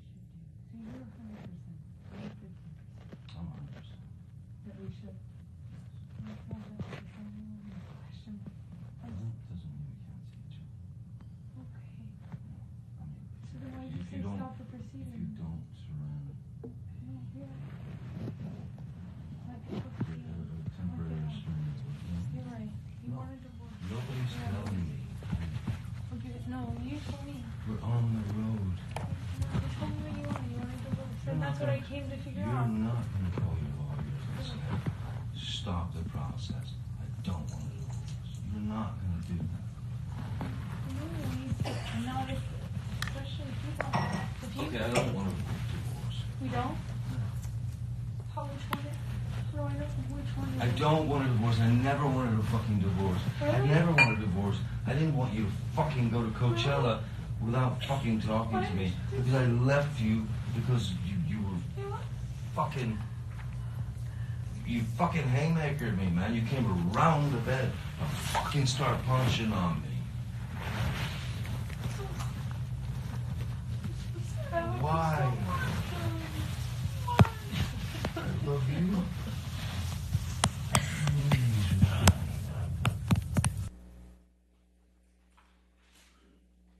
That's what really happened the evening of your 30th birthday, isn't it, Miss Heard? No, Miss- that's incorrect. Mr. Depp was in bed, and then you came around the bed and started punching him. That's incorrect. You don't deny that in the recording, do you, Miss Heard? I'm not having that conversation with Johnny. I'm not denying anything. I'm not saying anything. I'm not having that conversation with Johnny. I was trying to get out of that hotel room. That was a mediation attempt. That was the recording you just heard. It was us meeting in a hotel. But you're talking about your 30th birthday. No, we're not. You're not talking about going to Coachella and... Johnny's talking about that. I am not arguing with him about any of that. Right. You don't deny anything, do you? I'm not talking to him about that.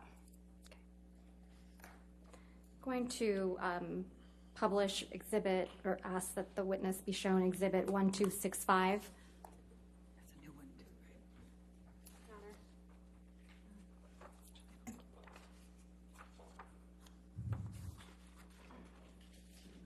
This is you and your friends at Coachella, correct?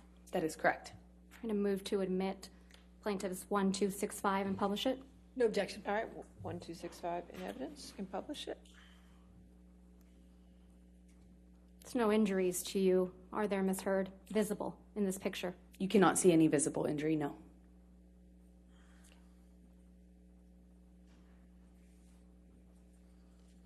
Thank you, Tom.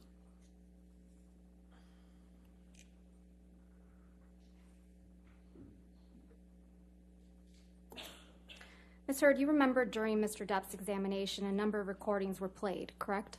That's correct. And in one of those recordings, you told Mr. Depp, quote, "I hope to God Jack's stepfather teaches him more about being a man than your fucking left nut," end quote. Do you remember that? I do not remember what exactly I could hear of that recording. I remember I heard myself make a mention of Jack's new stepfather, or potential stepfather, I can't recall. Jack is Mr. Depp's son, right?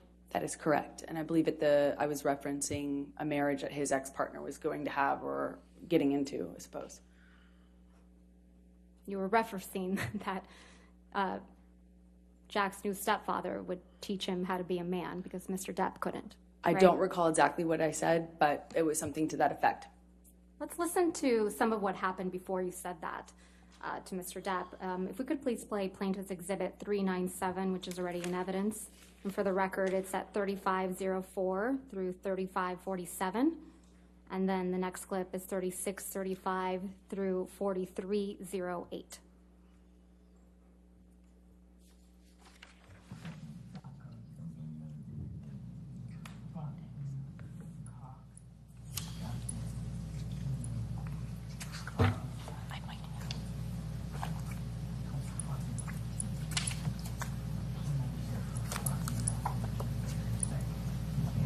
Fucking suck your own dick. Everything's fine until it doesn't go your way. And when it doesn't go Suck your way, your own I'm in trouble. dick. And you know what? Suck. I don't need you. I don't want your kind of woman. I don't want your kind of woman. Suck my dick. I don't want your kind of Suck woman. my dick. I Hey, guess on what? my path. Suck my dick with you.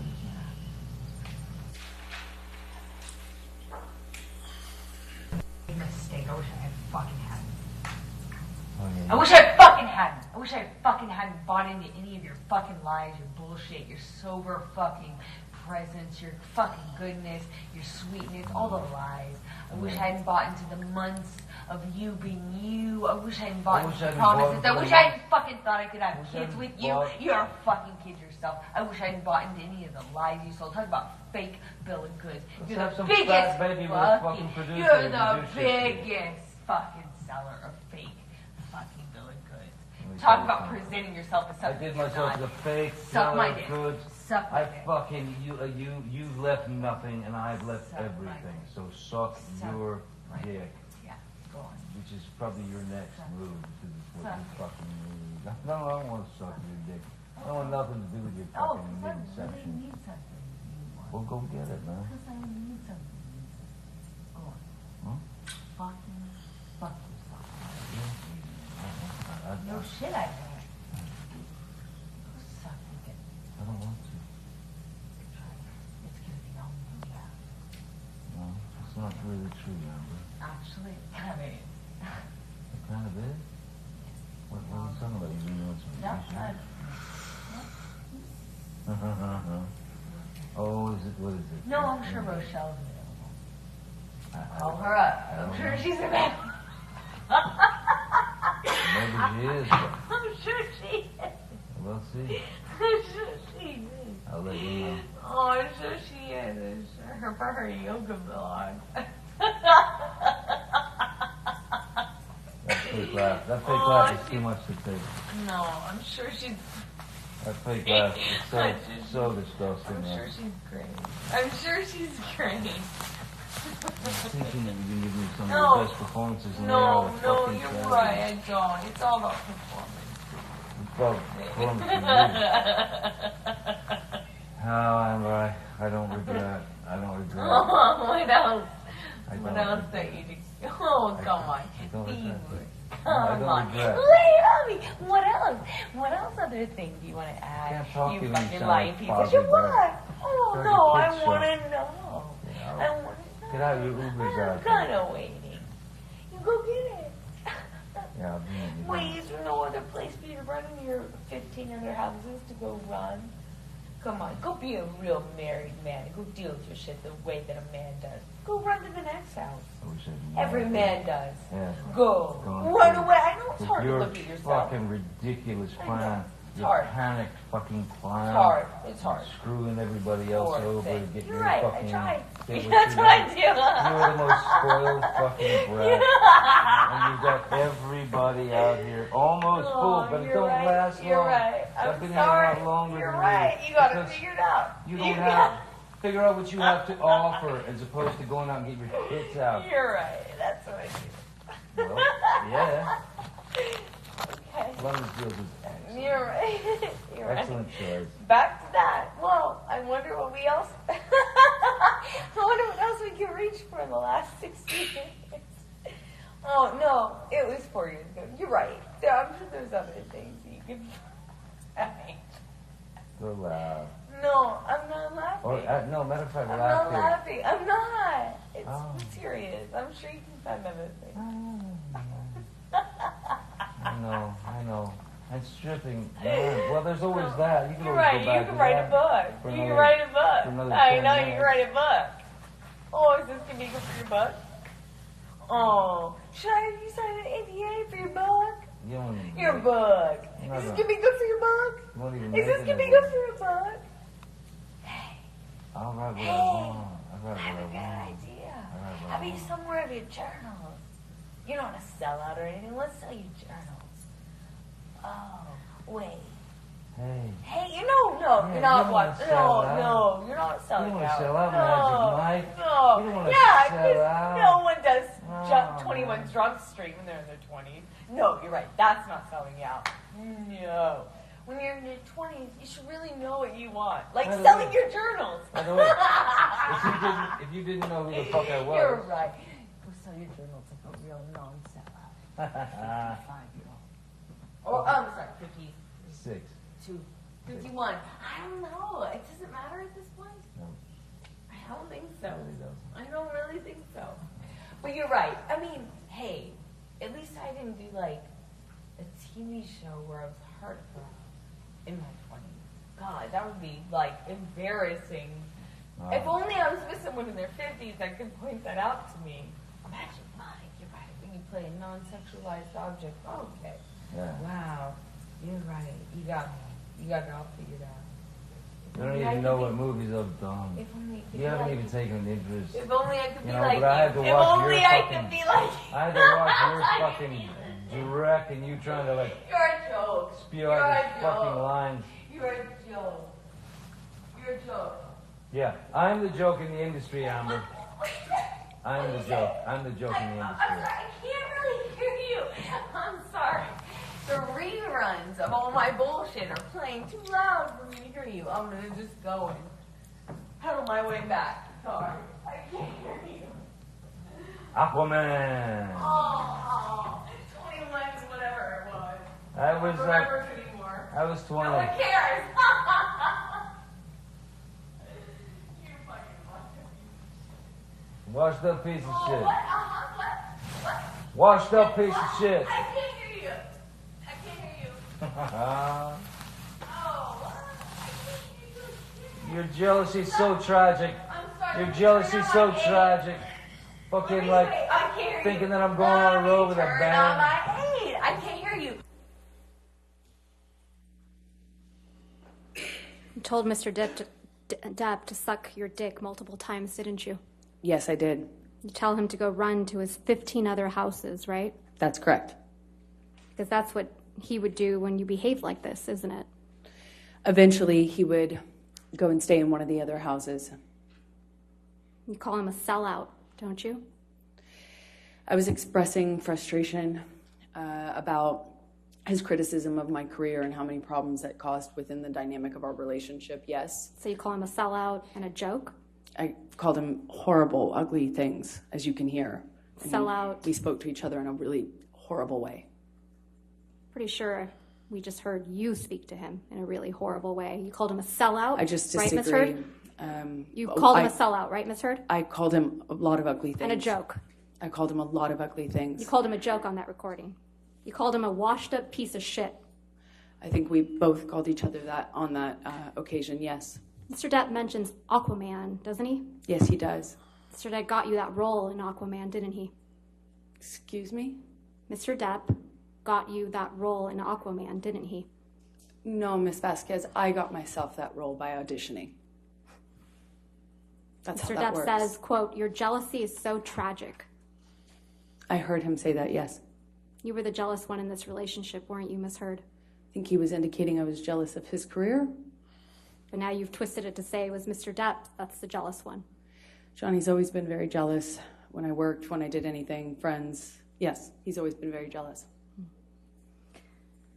Ms. Heard, I'm going to ask you to take a look at Plaintiff's Exhibit 120E.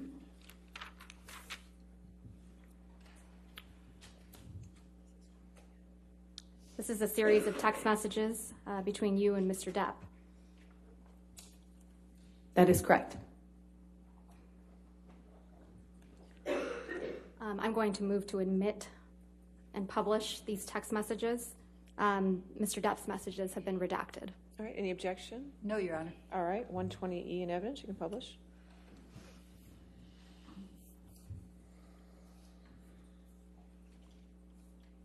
Starts with a text message from you to Mr. Depp on September 26, 2015, right? That is correct. And you write, monster is back. This is him.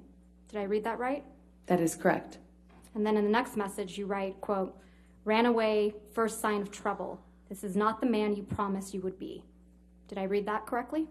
That is correct. Then in the next one down, you write, promised, swore to me you would be. That is Right. correct. The non-monster. Ms. Heard, you're talking about Mr. Depp running away from you at the first sign of trouble, aren't you? No, I'm recognizing the clues at this point when he would run away at the first sign of trouble. Often that was a clue for me to know that he was back using again and that we were about to enter the next phase of the cycle. And you describe his running away from you as the monster, right? That wasn't what was a monster. The monster is the man who beat me up. The running away was just attached to that. It was a sign, a signal to me, as a clue, as somebody trying to put together clues that we were entering into that phase. But in these messages, Ms. Heard, Exactly. monster isn't Mr. Depp doing drugs, is it? It was always the man who did drugs and beat me up. Yes, that's always been the monster.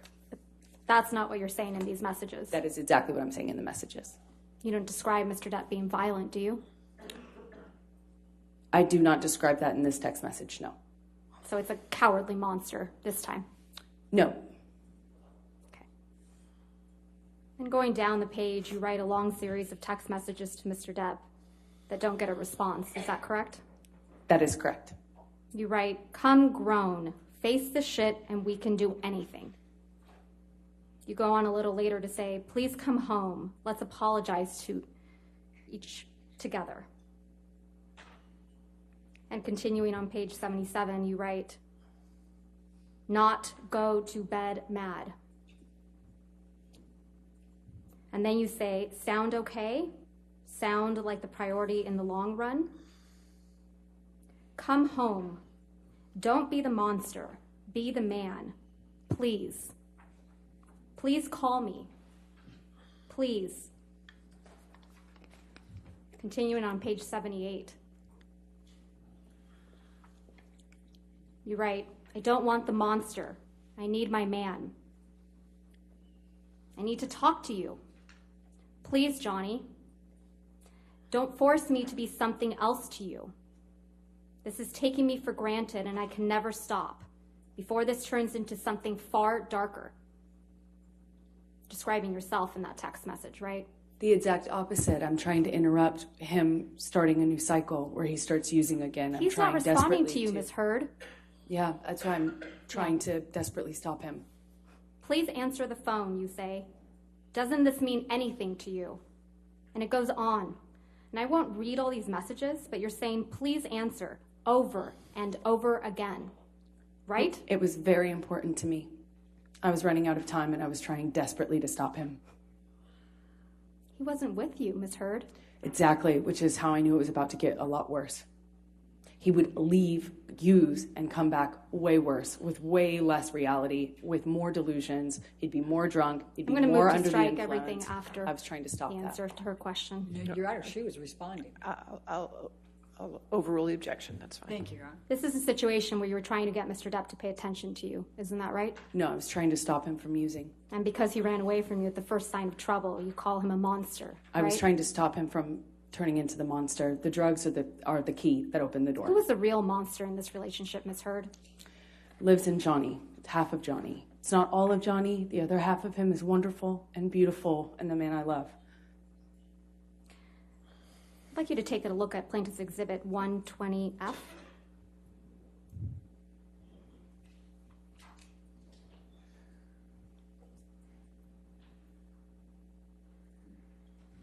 There's another set of text messages between you and Mr. Depp. Is that correct? Yes, that's correct. I'm going to move to admit and publish. Any objection? No, Your Honor. All right, 120F in evidence. You can publish. This is a set of text messages, and it's from October 2015. Do you see that? Yes, I do. In fact, you sent all of these messages to Mr. Depp on October 22nd, 2015. Isn't that right? Exactly. Same thing was happening here. And again, I'm not going to read them all, but you start off again by trying to get Mr. Depp's attention, right? You write, please come home. I was trying to stop another bender. You write, please come home, right? That is correct. Please answer. Don't break us up. Please answer. Please. And continuing on page 97, you write, give me some piece of your heart. Please, no fight, I promise. Please, no fights. Please, just pick up. Please give me 2 minutes. I'm dying. Please. And continuing on page 98, you write, please come home.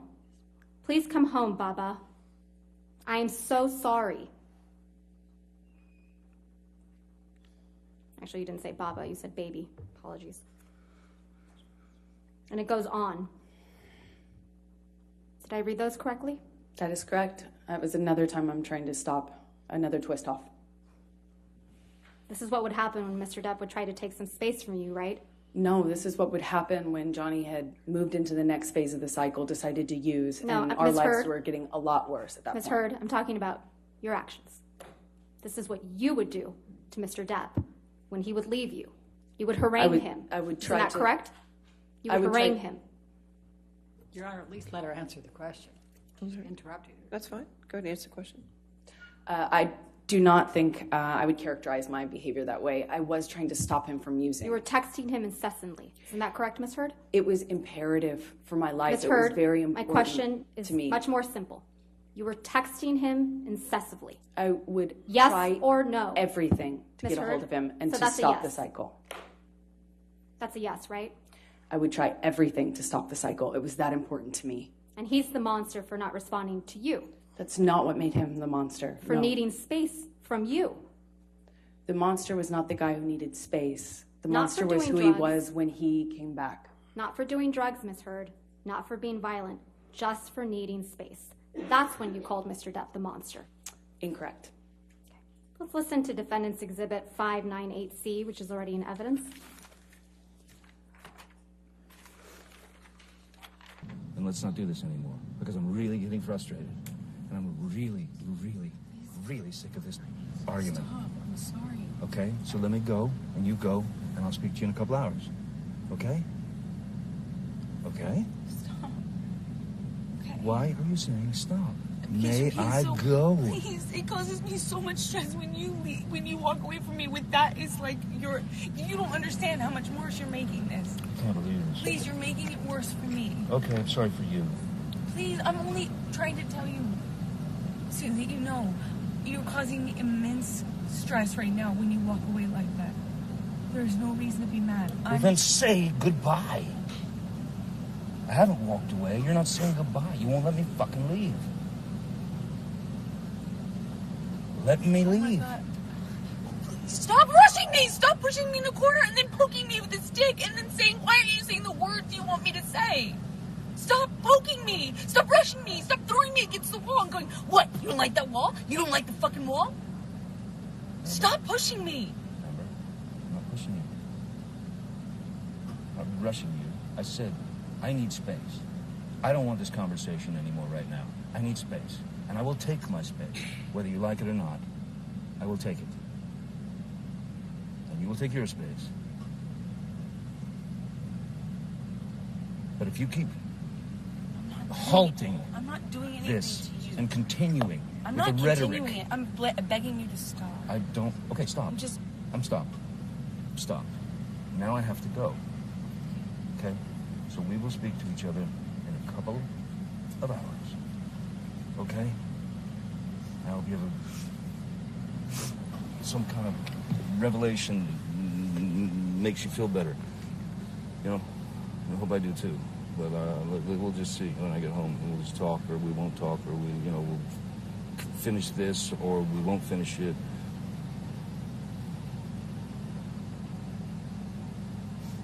But this is not love. This is not happiness. This is not. Please stop doing this. Please, it causes me so much fucking stress. I'm gonna die at this age. I'm gonna fucking die. You're causing me so much stress. Please stop. Please, I feel like I have a heart attack almost every day. Please stop. Please then what are you stop doing? Why- doing it. Please stop. He's so fucking mean. Why You're are a you fucking with me? bully. Stop.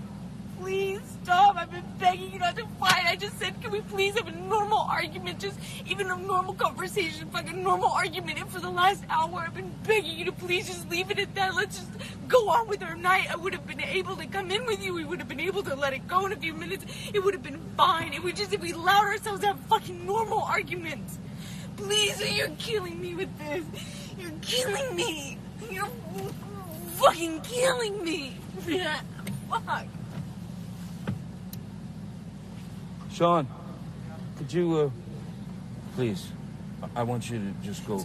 I want you to take your medicine or whatever. I'm sorry that I've upset you Yeah, this I think. much. Thank you, Sean. I'm ready to go. Thank you so much. I'm really sorry. I'm really ready. That's you and Mr. Depp in the recording, correct, Ms. Heard? That's correct. You just won't let him go, will you? That's not true. We were outside of his studio and he wanted to go and use. It was a pretext. The claim that he was upset with me was a pretext so that he would go on a bender. I knew that pattern by the time this recording happened. Is your testimony now that you were outside Mr. Depp's studio? I believe that And he was going to go recording was... use? Excuse me? He was going to go use drugs? That's your testimony now? We were outside his studio, his man cave house, if you will, in the car, I believe, during that recording. And he was going to go inside and use? That was the pattern, and as you can hear from my voice, I'm very, very, very scared of entering into the next cycle under what I had been conditioned to understand we were at that point in our relationship. That's not true, is it, Miss Heard? Mr. Depp was trying to go inside his house to see his daughter, Lily Rose. She might have been over that day, but So that's not it's your what he was testimony getting out of now? the car to do, and that's not what I was stopping him from doing. Let's play the beginning part of that recording where Mr. Depp tells you that he wants to go inside to see his daughter.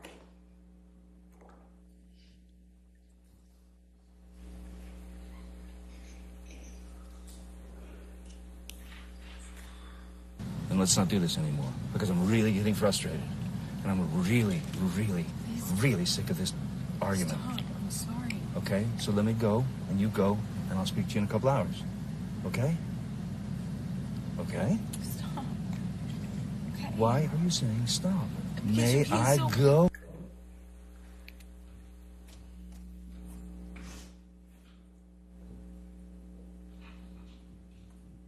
We'll circle back to this, but it's your testimony that you were outside Mr. Depp's studio. We were in the car.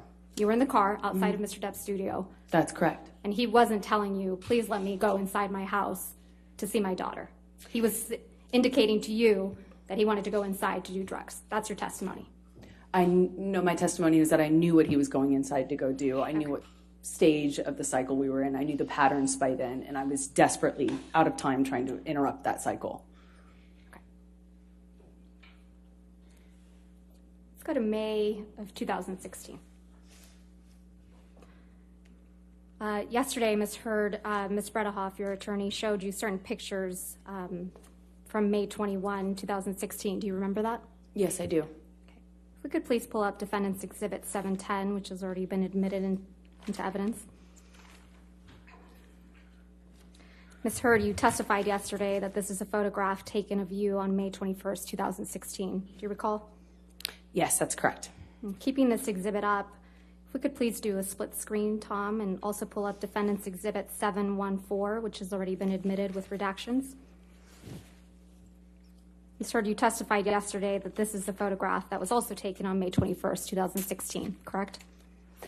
Yes, although the one to the right might have been taken the next day. I can't be sure. The reason I say that is because there's light in the background. So it looks like it was taken in the daytime, which means maybe it was the next day. Didn't you testify that you took different pictures in different lightings on May 21? That is correct, yes. And you're wearing two thin necklaces in this picture on the right. Is that correct? That is correct. You testified that these pictures were taken the same night. The one on the right looks like it was taken in the daytime because I can see the daylight behind me. But you testified that they were taken the same day. I don't know if I think I testified that they came from the same incident of the same day, not necessarily taken on the same day. Okay. Let's please pull up Defendant's Exhibit 712, which has already been admitted.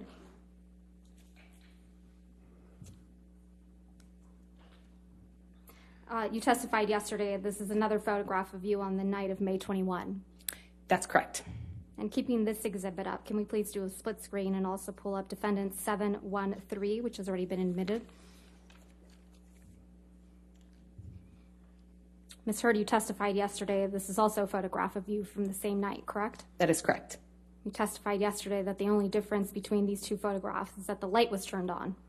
That's what it appears to be, yes.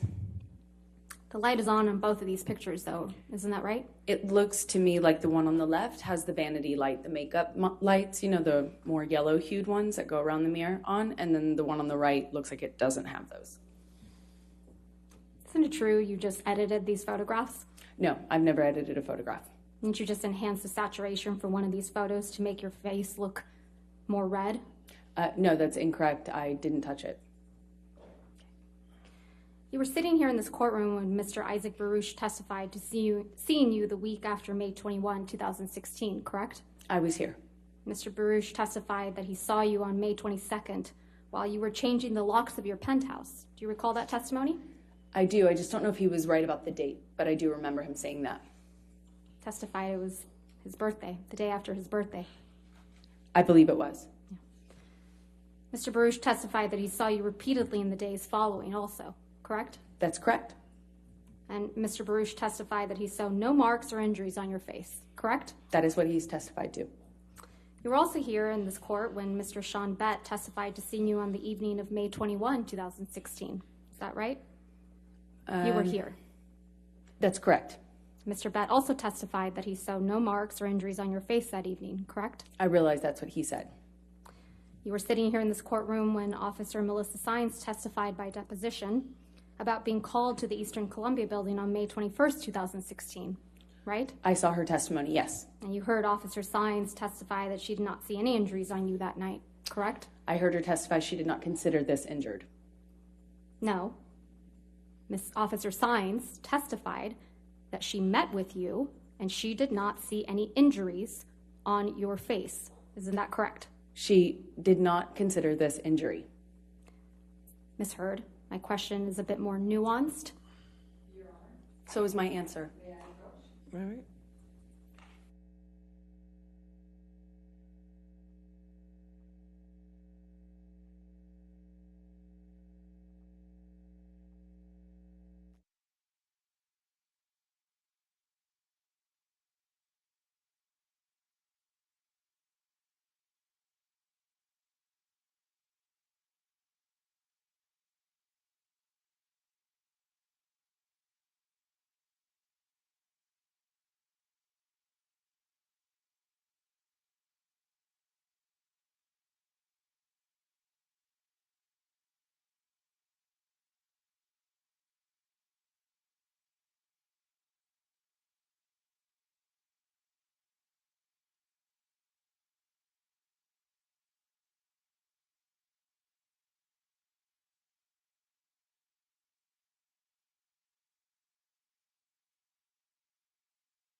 Tom, can we put these down, please?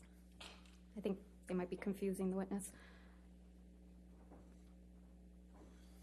My question is more nuanced. You sat in this courtroom while Officer Sines testified that she saw you the night of May 21, 2016, face to face, and didn't see any injuries on your face.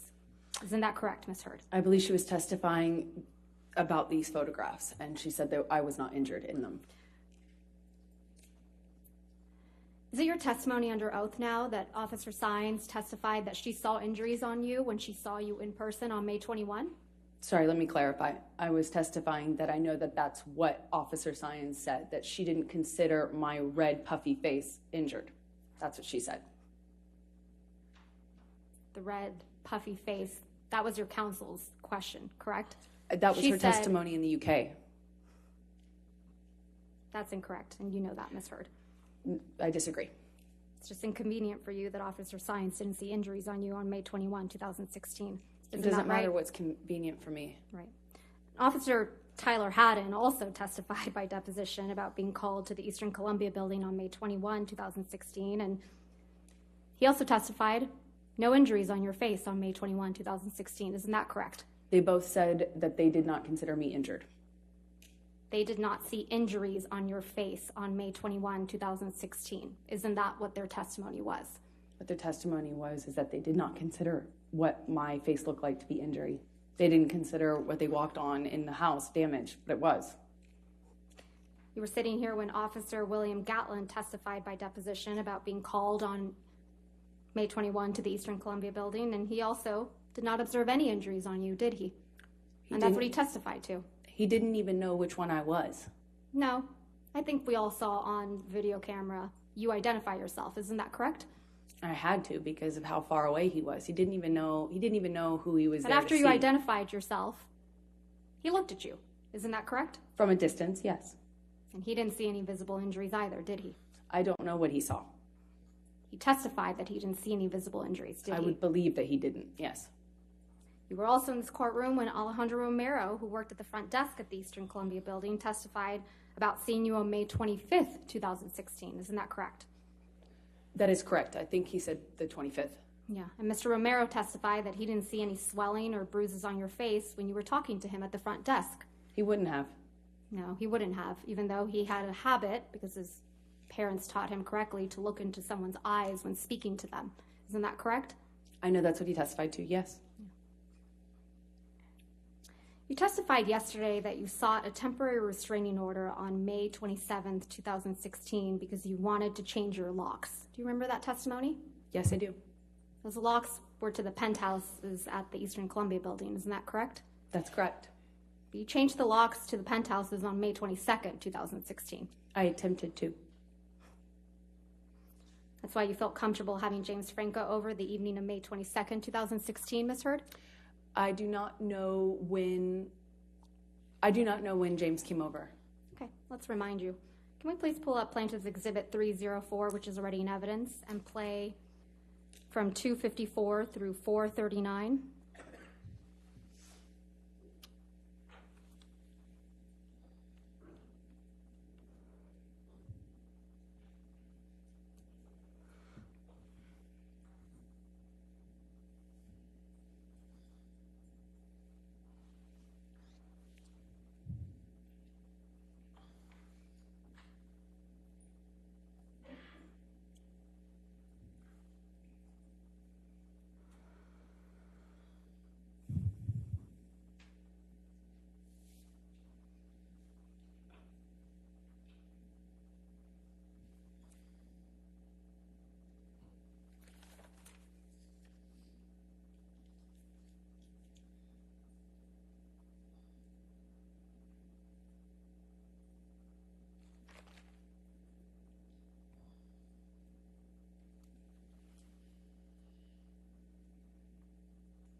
That's you and Mr. Franco on May 22nd, 2016, right, Ms. Heard? That's correct. And you're taking him up to the penthouses, aren't you? That's where I lived, yes. And it's past 11 p.m. at night, isn't that right? I'm not quite sure of the time. It looked like that. Why don't we pull that video back up?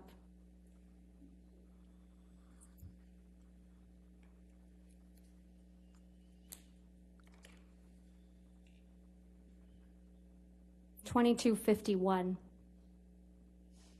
Almost midnight, right? That's Or, excuse me, almost 11 o'clock at night. exactly. You knew Mr. Depp was out of town the week of May 21, 2016, didn't you? I don't know what I knew of his schedule at the time. You knew Mr. Depp was out of town on May 27th when you went to get the domestic violence restraining order, isn't that right? I don't know if I knew that at the time. You knew Mr. Depp was heading out on a European tour that week, isn't that right? I'm not quite sure what I understood of his schedule at that time. You knew he wouldn't be back for weeks, right? No, that's incorrect. Let's go back to that recording. It's Defendant's Exhibit 598.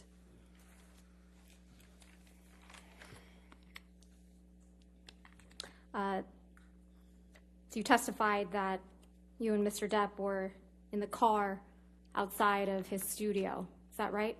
Yes. And you were trying to prevent him from going into his studio to do drugs, right? Yeah, and to effectively start another cycle. Right. Not that Mr. Depp was just trying to go into his house to see his daughter, right? His daughter might be one of the people that was in the house at that time, but that's neither here nor there. That wouldn't have testimony is now, prevented him Mr. from entering a cycle. Your testimony is now that Mr. Depp does drugs in front of his children? Well, first of all, I know he does. Second of all, it wouldn't have mattered. It wouldn't have stopped him from using with his friends, which is the problem, not whether or not his daughter was there. Let's play, please, Defendants 598 at 49:48 through 50:35. 50:35. I'm itching. I don't want to be doing this. I want it just to. Why don't you just say, okay, baby, I understand. I'll go home and you do your thing, hang out with your daughter, and then I'll see you in a couple hours and we'll talk about it. Is it that difficult to say that? Or you just fucking hate me and you want to be shitty about it? Please. Just fucking. It's not that difficult. Okay? I don't want to stand here in a driveway and argue with you. Okay, well, I'll see you in a little bit, okay? Please? Please. Just let me know if you're going to go somewhere. Just let me know, please, so I know.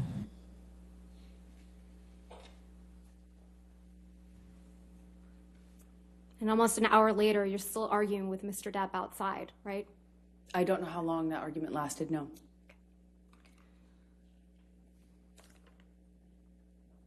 Ms. Heard, you testified about seeking a domestic violence restraining order against Mr. Depp, correct?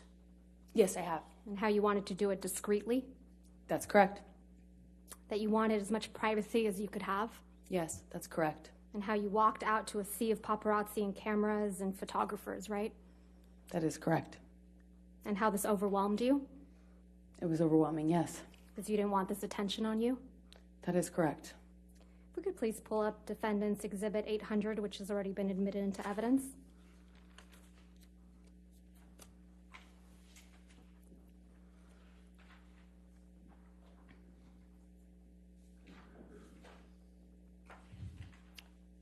This is a photograph of you taken inside the courthouse when you obtained the DVRO, correct? That's correct. And your friend Raquel Pennington took this photograph? Yes, that's correct. Because you needed to document your time at the courthouse getting a DVRO? She just took a picture of me. I'm assuming it was in relation to my divorce, yeah. If we could please pull up Defendant's Exhibit 801, which has already been admitted into evidence.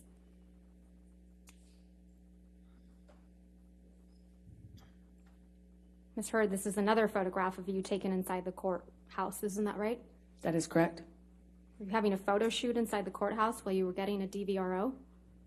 I would not characterize it that way, Ms. Vasquez. You have a mark on your face, right, Ms. Heard? Yes. Do You didn't use your bruise kit this time to cover it up? No, it was the only day I actually walked out of my house without makeup on. I had to be stopped. My best friend saw me in the bathroom starting to put makeup on and told me not to. All right. Can we please pull up Exhibit 1? That's plaintiff's at 1? Yes, thank you, Your Honor. No. Apologies. That's fine. It's already been admitted into Yes, ma'am. evidence. You wrote this op-ed, right, Ms. Hurd? With the help of the ACLU, yes. And that's what you testified to in this courtroom, right? That is correct. And this was published on December 18th, 2018, correct? That is correct. Aquaman was released on December 21st, 2018, right? Yes, that sounds correct. And that was your first big blockbuster, big budget role, right? I disagree, but it was the first time I had like a leading role in a movie of that size, yes. Well, second time, yes. What was your first time? But the first one was the film I talked about before, yesterday, Justice League. It introduced the character. So, technically, it was the second one. But you were the love interest in Aquaman, correct? That is correct. Now, at least parts of this op-ed are about Mr. Depp, isn't that right? It's about what happened to me after. You sat here during opening statements when your attorney argued that the context of your statements in this op-ed matter, correct? That's correct. So let's go through some of that context.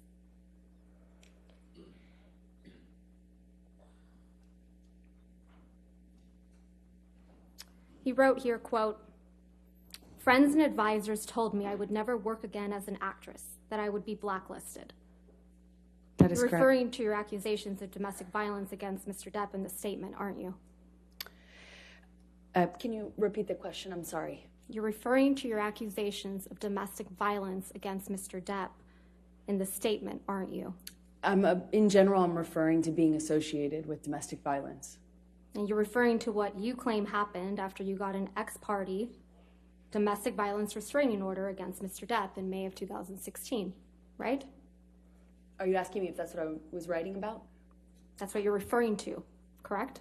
Can you just give me the question again? I'm sorry. You're referring to what you claim happened after you got an ex-parte restraining order against Mr. Depp in May of 2016. That's correct.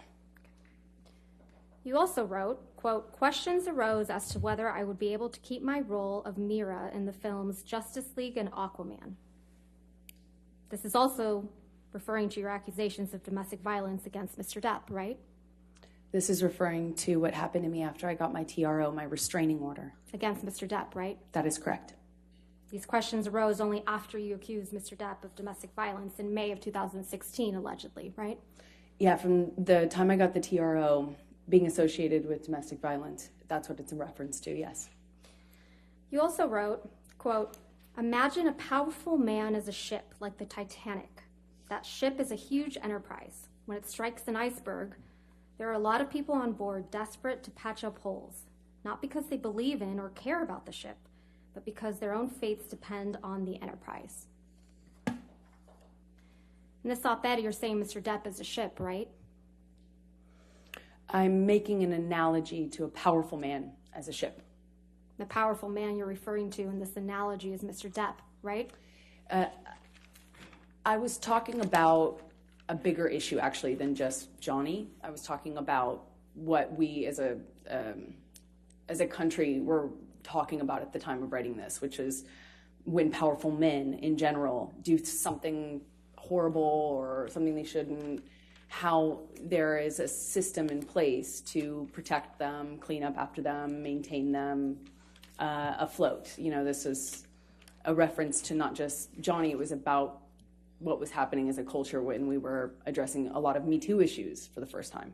The iceberg is you in this analogy, right, Ms. Hurd? I would not say that. That was not what I intended to know. So this is another reference to your accusations against Mr. Depp. No, this is about what happened to me once I left that relationship and got a TRO and became associated with domestic violence. Right. But it's your testimony that this op-ed isn't about Mr. Depp, right? It's about what happened to me after. That's It's correct. about your experience after obtaining a temporary restraining order against Mr. Depp, right? That is correct, among other things. But it's not about Mr. Depp. It is not about him, Mr. Depp is making it about Mr. Depp, right? ironically. It's kind of like that Carly Simon song, right, Miss Heard? I don't know what you mean. Let's talk about the defamatory statements in the op-ed that you also claim are not about Mr. Depp. Then 2 years ago, I became a public figure representing domestic abuse, and I felt the full force of our culture's wrath for women who speak out. This is about Mr. Depp, isn't it? No, You wrote this in 2018, right? exactly. And 2 years prior was 2016, right? That's true. Okay. That's correct. So It's not about May of Johnny. It's about what happened to me Ms. after. Heard, my question was May of 2016 is 2 years prior to December of 2018, correct? That's correct. All right. May 2016 is when you publicly accused Mr. Depp of domestic violence, right? I got my restraining order at that time. And you publicly accused Mr. Depp of domestic violence. Yes, that was attached to my restraining order, so yes. May of 2016 is when you sought a restraining order against Mr. Depp. That's correct, and I had to May- provide testimony for that. Right. And May 2016 is when you walked into court with a mark on your face to obtain that restraining order. Yes or no?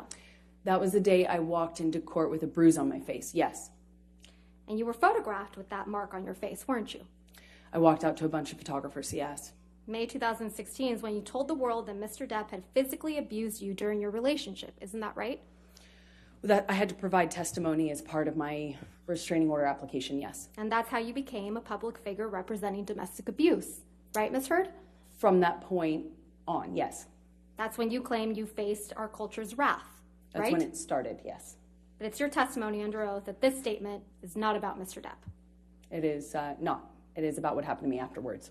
That's the more interesting thing for me to write about. The next statement reads, I had the rare vantage point of seeing in real time how institutions protect men accused of abuse. This is also about Mr. Depp, isn't that right? Not just about him, but he is included in that, yes. He's the man you accused of abuse 2 years prior to this op-ed. Isn't that right, Ms. Heard? Yes, but I wrote this op-ed in the context of many men at the time that were public figures or in this public eye being accused as well. So it was a reference in general to a larger phenomenon, not just Johnny. Not just Johnny. Not just Johnny. Okay. And then you write, I spoke up against sexual violence and faced our culture's wrath. This one's also about Mr. Depp. I did not write that. Well, you've accused Mr. Depp of sexual violence in this very courtroom, haven't you? Yes, but I was intending to keep that private when this was published. I had not publicly ever accused him of that. I'm going to move to strike everything after the word yes. No, I'll overrule the objection. Go ahead. You may not have written this title, but you published it, didn't you? I did not publish a title. I retweeted the article that included the title in it because that was the article. Let's pull up, please, Plaintiff's Exhibit 3, which is already in evidence.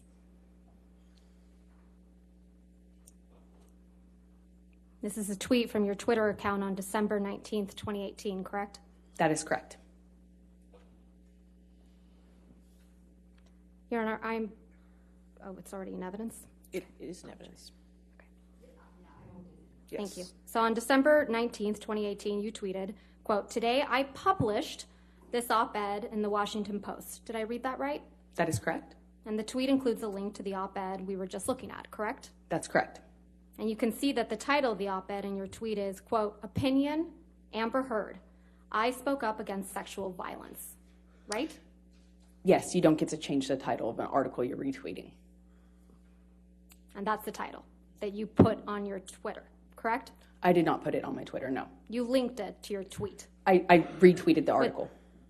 You published it. I retweeted a link to an article that I wrote. And you published it on your Twitter account. All right. I retweeted it. You testified yesterday that you didn't have any control over the title, and just now, of the op-ed when you retweeted it. Is that correct? That is correct. This wasn't a retweet, though, right? A tweet? Perhaps not retweet. I'm not quite sure. It was I guess a it tweet. was a tweet. I misspoke. Excuse me. Tweet. not retweet. You included a link to the electronic copy of the op-ed in your tweet, right? That's what I was trying to say earlier, and I might have misspoke. It's like I'm trying to attach it. Right. So you included a link, right? Yes, to the that's op-ed. correct. Okay. That's correct. So you must have seen the title of the electronic version of the op-ed before you tweeted it, right? I may have. I just didn't notice it. Not very careful about what you publish, are you, Ms. Heard? I just didn't notice the title. You didn't need to include the link to the electronic version of the op-ed in your tweet, did you? How else would I have linked it? Well, you didn't need to include the link to tell the world that today you had published this op-ed in the Washington Post about women who are channeling their rage and about violence and equality into political strength despite the price of coming forward, right? I couldn't attach it with a paper clip. No, but you didn't need to attach it at all to tell the world Oh, I that see what you you're had saying. published an op-ed. No, the goal was to tweet about it and to provide a link so that people could read it. The op-ed is in your name, right? That's correct. So if you had noticed the title of the electronic version of the op-ed before you included it in your tweet, you could have asked the Washington Post to change it. Isn't that right? No, that's not. But you didn't do that, right? You never asked the Washington Post to change the title. I didn't notice it, and I didn't ask them, nor do I think I needed to. At the bottom, do you see that there's another tweet from December 19th, 2018? Yes, I do. And in this one, it reads, I am honored to announce my role as an ACLU ambassador on women's rights. Did I read that right? That's correct. So you announced your ACLU ambassadorship the same day you posted the op-ed on your Twitter. I think right? that was always the plan, is to attach the article with the announcement that I was an ambassador. Your Honor, if I may, would this be a good time to stop for lunch? No, it's too No. early. Okay, Sorry. that's okay. We got to keep going at least till 12:30. Okay, that's thank fine, you. Your Honor. Thank you. Ms. Hurd, you testified yesterday about your counterclaim against Mr. Depp in this case. Do you remember that testimony? Yes, I do. Your counterclaim is based on 3 statements made by Mr. Depp's attorneys, Adam Waldman. Is that right? That's correct. We looked at those 3 statements yesterday, right? That's correct. And the first statement was from an April 8th, 2020 article, right? That's correct. And that's Defendant's Exhibit 1245 that's been previously admitted. Would you please pull that up? Thank you. If we could please publish that. Thank you. We can scroll down to the 8th page. Mr. Waldman's statement is buried on the 8th page of a 12-page article. Is that right, Ms. Hurd? I don't know how many pages are here. Well, this is the 8th page. Let's go to the 12th.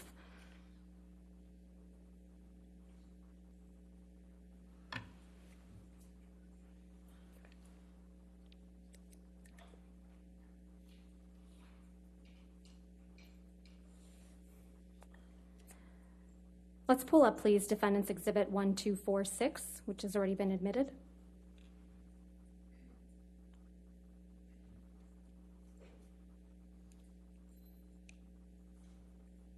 And if we could please go to Mr. Waldman's statement on page 10.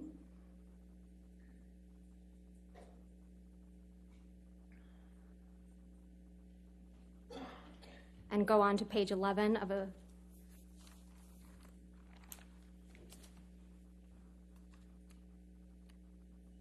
That's Mr. Waldman's statement, right? That is correct. I think it's Mr. Waldman speaking on behalf of Johnny, yes. You don't have any evidence of that, do you, Ms. Hurd? This is Mr. Waldman's statement, right? I think it's included in the article as well. That this is Mr. Waldman's statement, correct? That a representative or an attorney, I don't know which word it says in the article, that it says very clearly that they're speaking on behalf of Johnny or representing Johnny. Can we please pull up Plaintiff's Exhibit 8818, 881A, excuse me?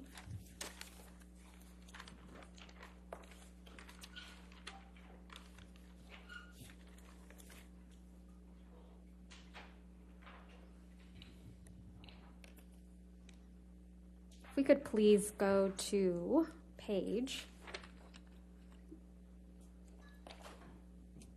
8 of this article.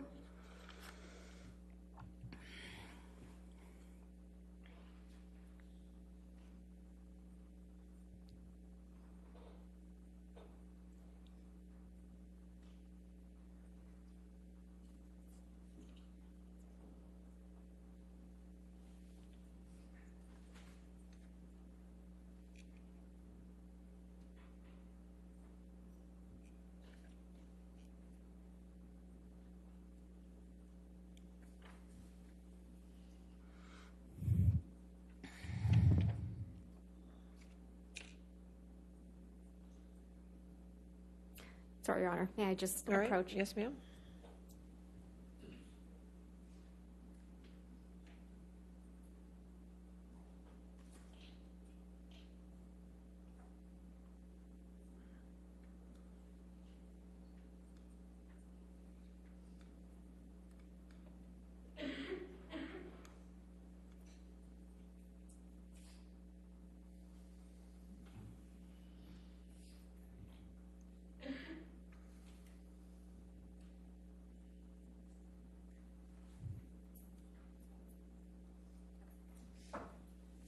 We'll come back to this. Sorry, Ms. Hurd.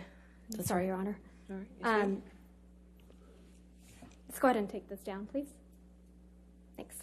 You testified yesterday about how your reputation was before these 3 statements were made, correct? Yes, I did. You testified that your career was going very well before. I think I said the trajectory was positive, yes. You testified you had a global campaign for L'Oreal, right? That is correct. You testified you were waiting on a schedule for Aquaman 2. That is correct. You testified you were scheduled to do a press tour for the TV show The Stand. Press obligations, yes. And then you testified that after the articles, you were no longer actively involved in the L'Oreal campaign. Isn't that right? They suspended using my material. And that you were no longer involved in the publicity surrounding The Stand after the articles, right? That's correct. And you didn't hear anything about the schedule for Aquaman 2. Correct. Ms. Hurd, you have no evidence that Mr. Waldman's 3 statements are the reason you are allegedly no longer active in the L'Oreal campaign, do you? Well, I mean, other than my awareness that they can't use me because of all of the online attention that generated. And you have no evidence that Mr. Waldman's 3 statements are the reason that the Stand media opportunities allegedly stopped, do you? Yeah, I know they couldn't attach my name to their promotional materials because of the online stuff. In fact, there was a lot of reasons why you were no longer active in these endeavors. Isn't that right? I disagree with that. Reasons that had absolutely nothing to do with Mr. Waldman's statements. Isn't that right? I disagree with that. There was a lot of publicity about your relationship with Mr. Depp around the time Mr. Waldman made the 3 statements at issue, right? I do not recall. A lot of really negative publicity for you, Ms. Hurd. Isn't that right? There's been an ongoing smear campaign, yes. An ongoing negative publicity campaign. It's an orchestrated smear campaign. You have no evidence of that, do you, Ms. Hurd? Just look me up, you'll see. Let's take a look at some of that. All right.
Thank you, everyone, for your patience.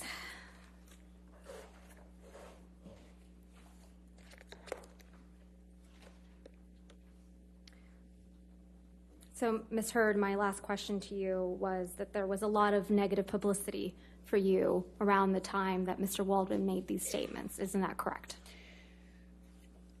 I believe that they were made, I believe that the statements kind of kept being attached to new defamatory, or, articles that were like smear campaign sort of attack articles is what it. Okay. Let's go through some of the articles that were out in the press. So, Plaintiff's Exhibit 1267. Could just publish that just for the witness. That would be great. Thank you. This is an article published on February 2nd, 2020, and the title is hashtag Justice for Johnny Depp trends after Amber Heard admits to hitting actor in audio clip. Do you see that? I see that. And if we can go to Plaintiff's Exhibit 1268.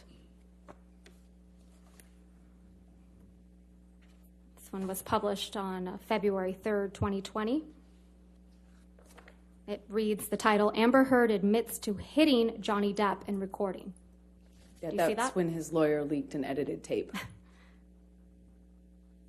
Ms. Heard, do you see the title? Amber Heard admits to hitting Johnny Depp in recording. Do you see that? I see the title. Okay. If we could please go to Plaintiff's Exhibit 1269.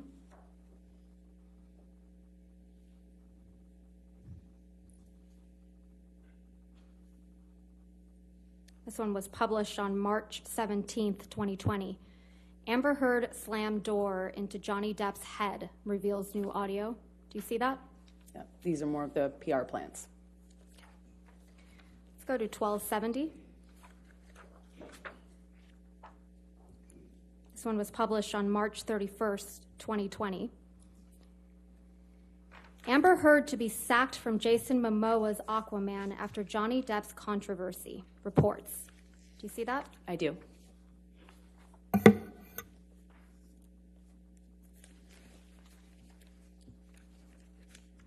can go to Plaintiff's Exhibit 1271.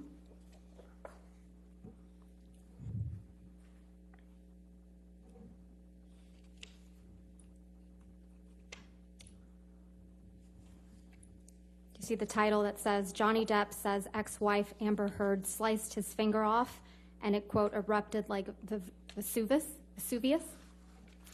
I just don't know when that was. I've never seen that article. We can go to 1272.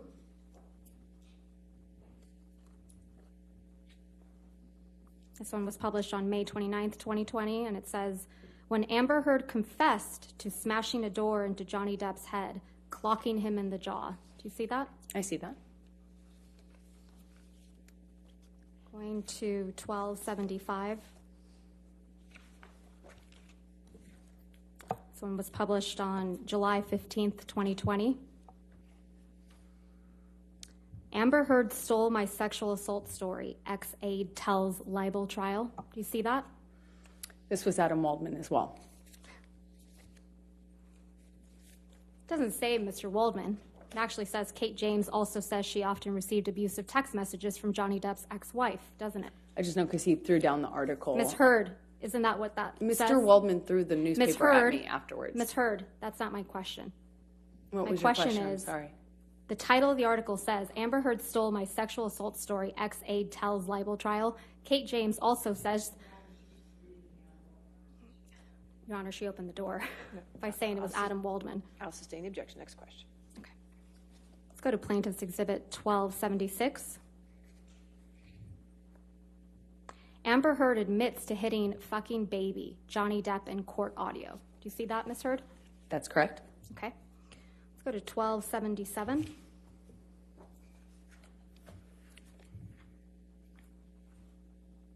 Published July 28th, 2020. Amber Heard's sister thought she was going to kill Johnny Depp, claims witness. Do you see that, Ms. Heard? I see that. And 1278. published on July 28th, 2020. Johnny Depp was the victim of abuser Amber Heard, London's High Court told. Do you see that? I do see that.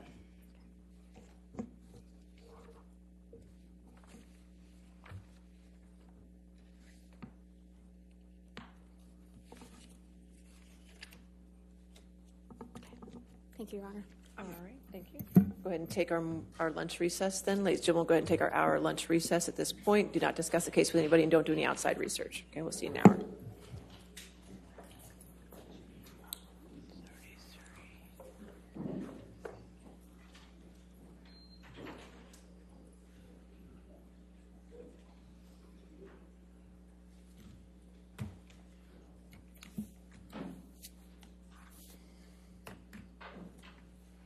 All right, we'll come back at 1:35 then. Is that fine? All right, thank you.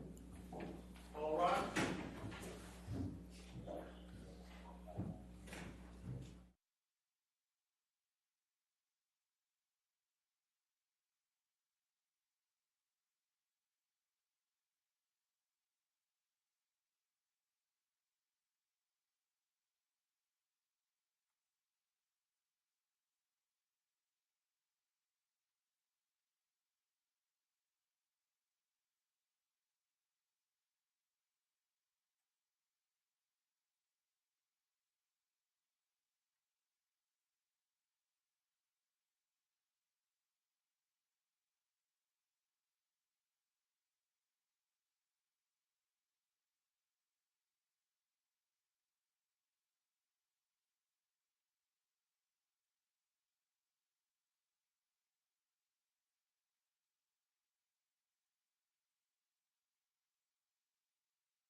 I think we're ready. Yes, sorry.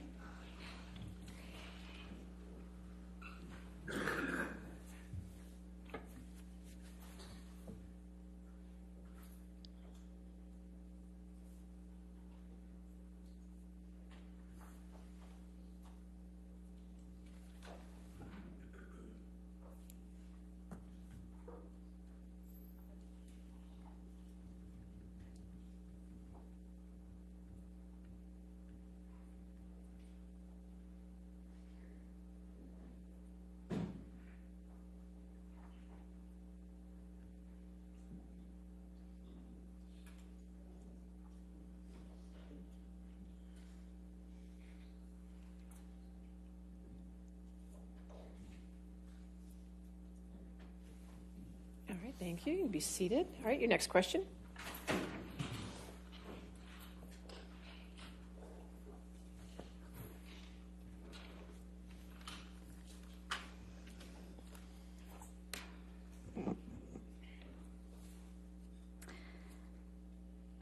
Tom, may I please have you put up Plaintiff's Exhibit 881A?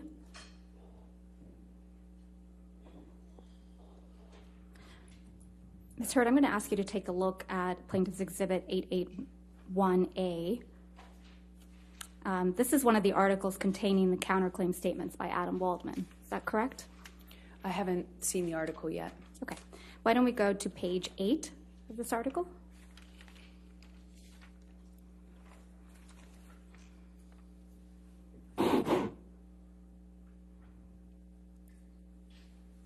Adam Waldman, Depp's lawyer, said afterwards, quote, Amber Heard and her friends in the media use fake sexual violence allegations as both a sword and shield, depending on their needs. They have selected some of her sexual violence hoax facts as a sword, inflicting them on the public and Mr. Depp. Do you see that?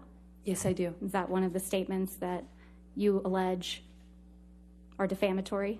It's defamatory? That's correct. Okay. Can we please go to Plaintiff's Exhibit 881B?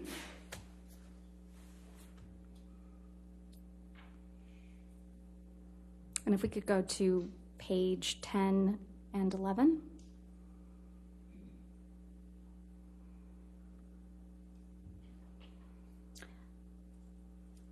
In Plaintiff's Exhibit 881B, Depp's lawyer Adam Waldman said the various discrepancies prove that nothing Heard and her friends said about the events of May 21, 2016 could be considered credible. Quite simply, this was an ambush, a hoax.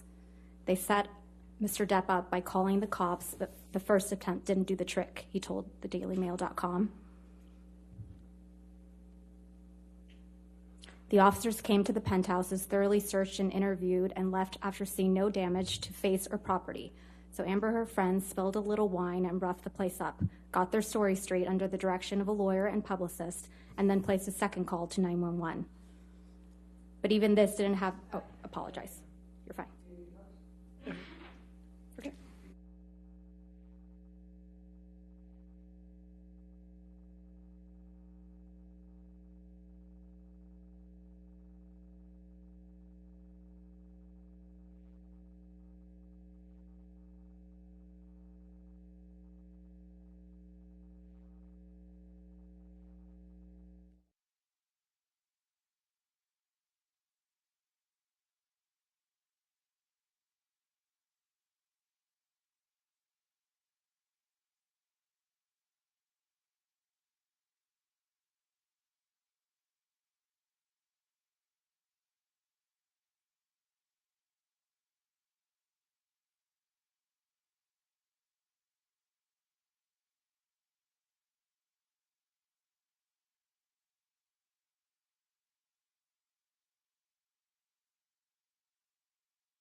And if we can please pull up Plaintiff's Exhibit 881C.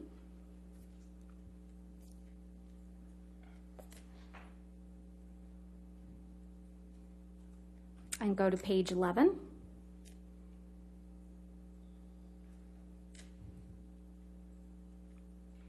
This is another article, Ms. Hurd, where you argue that Mr. Waldman's statements are defamatory, correct? I don't know if this is taken from that article because I can't see the article in full. It's page 11 of the article. And the statement reads,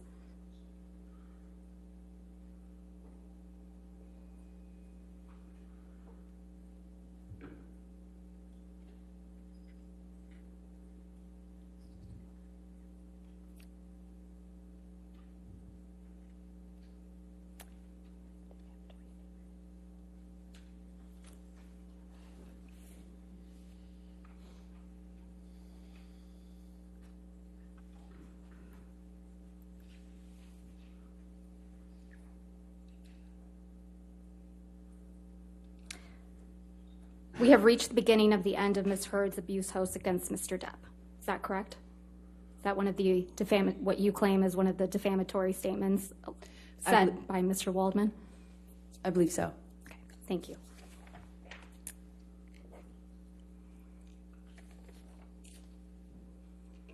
Ms. Hurd, you're not aware of any career opportunities that you lost as a result of Mr. Waldman's statements, are you? Well, it's kind of hard to point to the jobs you're not offered, Right. to the gigs you don't get. You were not replaced in Aquaman 2, were you? They released me from my contract, and I fought to stay in it, and they kept me in it. I just don't know how much I'm in, actually, of the final cut. And you testified yesterday that L'Oreal actually extended your contract in April of 2020. Is that correct? In part, they extended it and held me. And you testified yesterday that L'Oreal extended your contract again in November of 2021, correct? Not exactly. They extended it because they couldn't use me or any of the materials for me. And that extension was for 20 months, right? That's correct. Ms. Hurd, you testified yesterday how Mr. Waldman's statements, quote, torture you every day. Do you recall that testimony? I do. And then, and that you look at them every day. I look at the online attacks, the media. You can't avoid it, to be honest, that those statements are often attached to. I don't look at his statements every day. And you testified that you just want to move on with your life, right? I do very much want to move on with my life. But you've gone out of your way to engage with Mr. Waldman on social media, haven't you? I have made a comment, I believe, once. I would not characterize that as engaging with him. Let's please pull up Plaintiff's Exhibit 1266.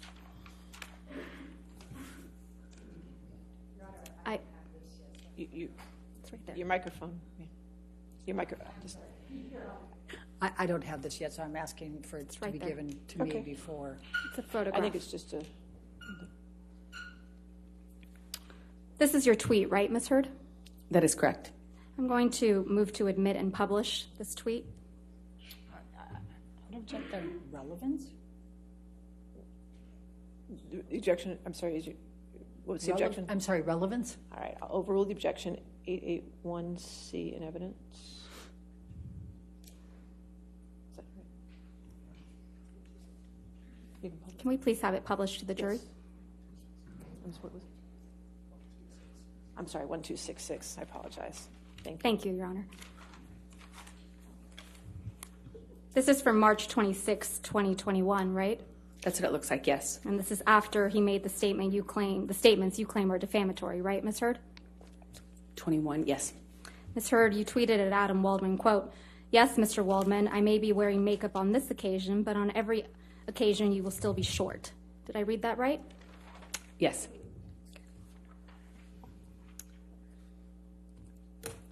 We can put this down. Thank you. Ms. Hurd, since your relationship with Mr. Depp ended, you have completed your level 3 sommelier training, haven't you? I haven't completed it yet. You're I just on level stopped. 2? No, I'm on level 3. You also have had a baby, right? I have. And you enjoy being a mother? More than anything. Still love to cook? I do. And you love to hike? I've taken a break on hiking for a minute. You have friends, right? I do have friends. And you spend time with those friends? Occasionally, when I can. And you exercise regularly? Every day. You just filmed a movie in March of 2022, isn't that right? Yes, the one I just shot in Guatemala that I spoke of earlier. And you have you had a major role in a major film that's scheduled to be released soon. Is that correct? Aquaman 2? As I said, I don't know if I will even be in the final cut or how much I will be. It was difficult to stay in the movie. You struck Mr. Depp multiple times during your relationship, didn't you, Ms. Heard? There were many times I had to use my body to defend myself, and that included swinging wherever I could. If it meant I could get away, absolutely. If it meant a difference between a sore face and a broken nose, you bet I would. That's your testimony under oath that you never struck Mr. Depp as the initial aggressor? Well, he was holding me against the wall by my neck. You know, I might be the first person to have been the first one to slap, which happened in Australia, you know, when he was choking me. But I wouldn't say I was the initial aggressor in that situation. You got physical with Mr. Depp often during your relationship, didn't you? I had to defend myself as best I could. Didn't seem to make much of a difference. You just couldn't control yourself, could you, Ms. Heard? I tried to defend myself when I could, but it was after years of not defending myself. Can we please pull up Plaintiff's Exhibit 356? And, Your Honor, portions of the exhibit were entered into evidence yesterday, but we moved to admit the entire recording. All right. And I can confirm that there's no other voices besides Ms. Heard's and Mr. Depp's. And I intend to play from 1:29:27 to 1:30:07. So I have 356A in evidence. Is any objection to the entire 356 coming into evidence? If I may, Okay, hold on just for sure. a moment, Your Honor. I have to check on something. Which one?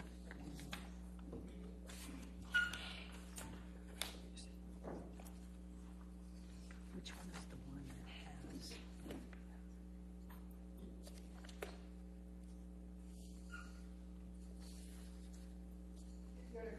Excerpt for now, and we'll double check our notes on that, because there was one that had something in that couldn't go, and I just can't find my notes on that We'll right just call it 356B for now. That's fine. and Thank you, then- Your Honor. Could you just give me the times again? Yes, of course. 1:29:27 to 1:30:07.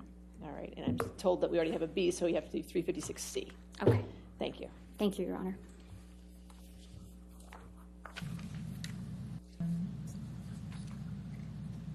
I can't promise you that I'll be perfect. I can't promise you I won't get physical again. God, I fucking sometimes get so mad I lose it. I can fucking promise you I'm gonna do everything to change. Promise you. I'm not gonna throw around divorce. I will not say divorce unless I leave you. Unless it's it. And then I hope you leave me. I'm not going to, and me too. I will leave you. It's fair. I can't do it, you know? And I think, honestly, if we hold each other accountable to that, it's fair. Ms. Heard, that's you and Mr. Depp on that recording, correct? That's correct. And you told Mr. Depp, quote, "I can't promise you that I won't get physical," end quote. Correct? That's correct. He was accusing me of instigating something in a situation I explained yesterday. And you also told Mr. Depp that sometimes you get so mad you lose it, correct? That's correct. I also explained the context of that fight yesterday. Isn't that exactly what you told Ben King on your way back from Australia? That you get so mad you lose it? Absolutely not. I know that that's what Ben King testified to, but I never had that conversation with Ben King. If we could please In the play. meantime, I'm sorry, I checked, and I have no objection to the entirety of 356 coming So in. 356 in its entirety will be in evidence. All right, thank you. Thank you, Your Honor. If we could please play from what's now been admitted, Plaintiff's Exhibit 356 in its entirety from 7:05 to 7:43. I'm not gonna be in a physical fucking altercation Don't. with you. Then don't. You fucking hit me last night. You fucking. What about all the other times you split? Come on, you cannot act like that. It's about that. It's Well, not. when on a plane, I can't split. No, and you hit back. So don't act like you don't fucking I participate. pushed you. I'm not going to get into the details of that fight. You and I both know that you split when there is no physical violence involved. And that you do it like at the very beginning of fights these days. And if you split and you go into a different room and you don't actually leave that house, it does nothing but perpetuate the fight.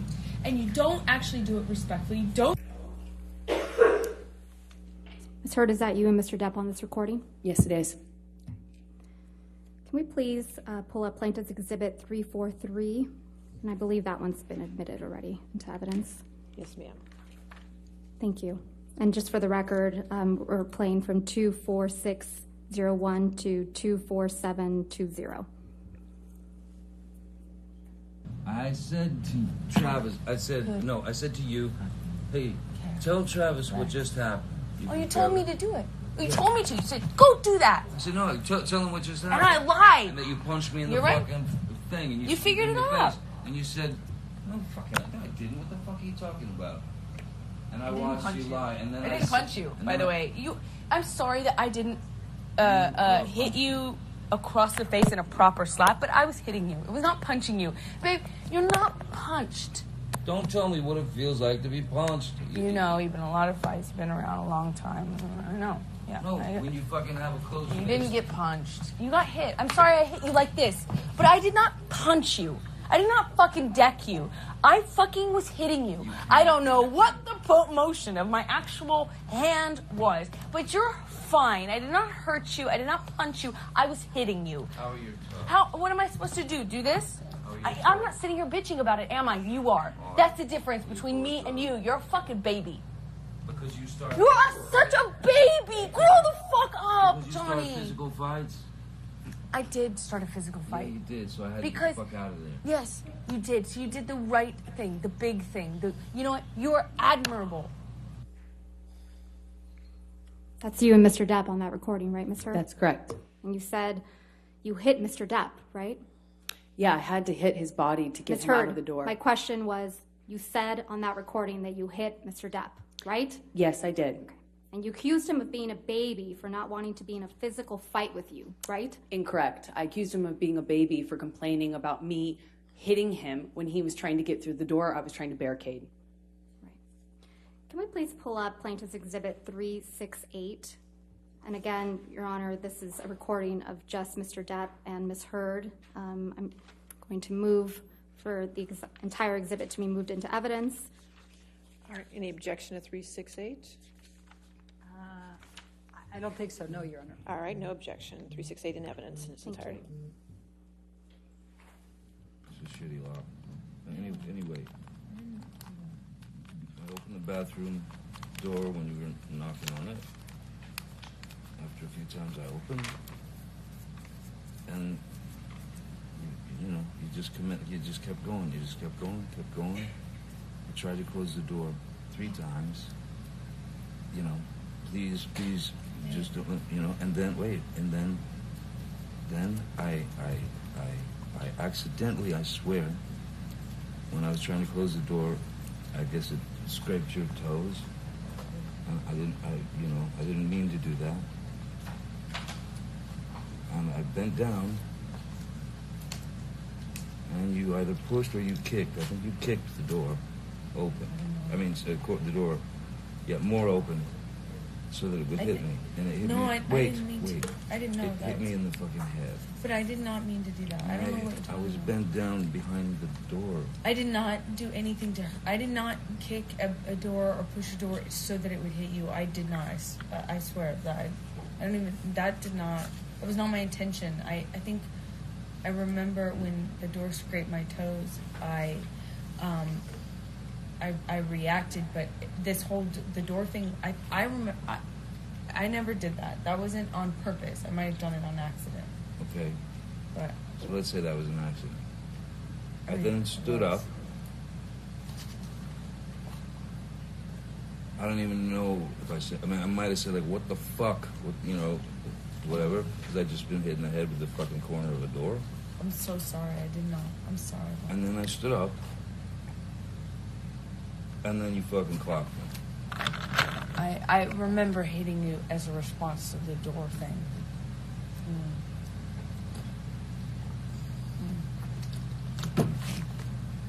and I'm really sorry about hitting you with the door or hitting your head. I did not mean to, nor. You didn't mean to hit me in the head with the door, but you meant to punch me in the jaw. I meant to hit you, and I did not do this thing with the door. I do remember, I did mean to hit you. So that you didn't mean. The door? No, God, no, I didn't. But punching me in the jaw. I didn't. Okay, I'm sorry I hit you. I did mean to hit you, but it was in response. I just reacted in response to my foot. I just reacted, and I'm sorry. It's below me. Your foot? That was why you punched me?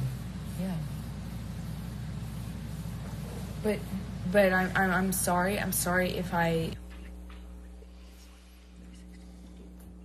Again, that's you and Mr. Depp on that recording, right? That's correct. And Mr. Depp was hiding from you in the bathroom. Isn't that right, Ms. Heard? Incorrect. Well, Mr. Depp said on that recording, I opened the bathroom door when you were knocking on it. Doesn't he? I don't know if he said that, and I didn't hear that. And Mr. Depp said, when I was trying to close the door, I guess it scraped your toes. He says that, doesn't he? Correct. And then you kicked the bathroom door into his head, didn't you? No, I didn't. And I then you punched him in the defended jaw. myself in that audio. You can hear it for yourself. Right. And then you punched him in the jaw. I also did not do that. I tried to make that clear on the audio tape, too, So- in futility. So Mr. Depp said, you meant to punch me in the jaw, right? Are you asking me what he said on the Yeah. on the recording? Yes, he said that. And then you respond, I meant to hit you, didn't you? As I explained yesterday, I was trying to get him off the door, And you said, I remember, I did mean to hit you. meaning the door. The door was on my feet. I You've heard reacted this- instinctively to that. Yeah, you've heard this audio before, haven't you, Miss Heard? Yeah, we've already had this trial before. Yeah, it was played for you when you were deposed in 2016 in connection with your divorce from Mr. Depp, wasn't it? That's one of the times I've heard it, yes. Okay. So you've had plenty of time to think about how to respond to this recording, haven't you? I don't know what you mean by that. Well, let's take a look at how you responded to it the first time. Can we please pull up what will be marked Plaintiff's Exhibit 1261?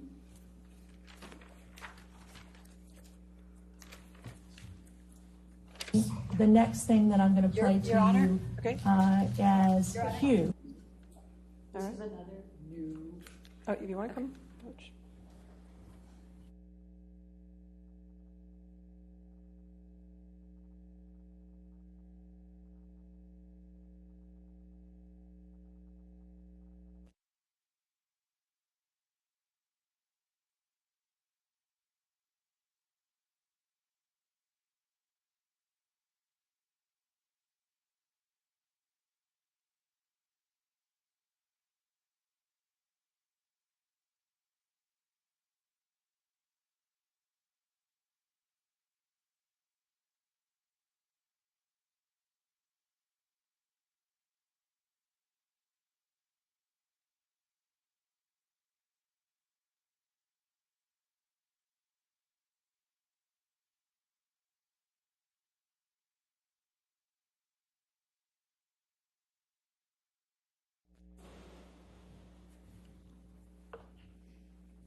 I'm going to read it into the record and then I'll hand this to you. So, I will.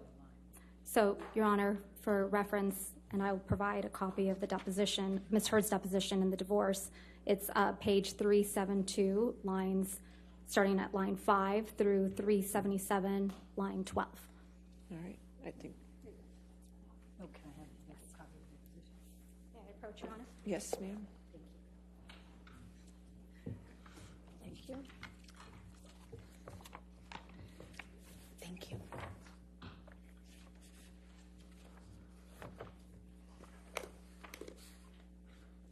Honor, with permission, may we please play?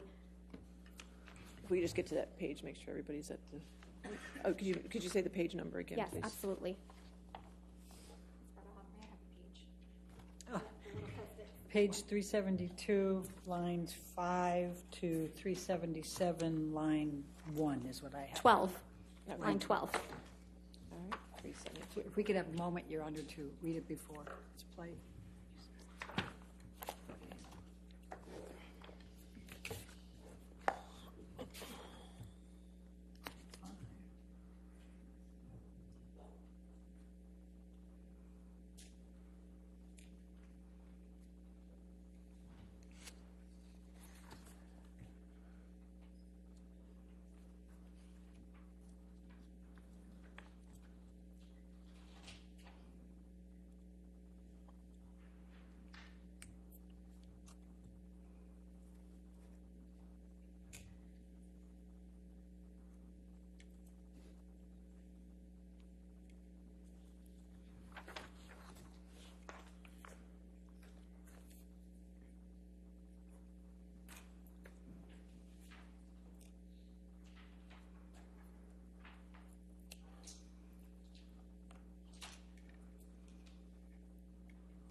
Okay. I still don't think it's an impeachment, Your Honor, after reading it. I'll overrule objection. Go ahead. Thank you, Your Honor. If we can please have it published to the jury in the gallery. All right.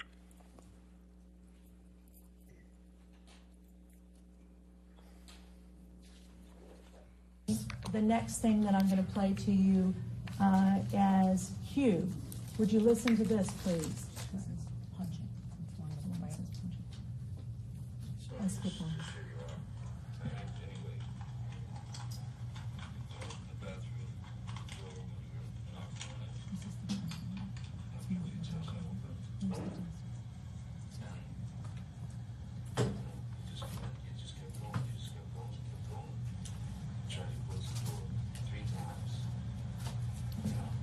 Your Honor? Maybe we stop that.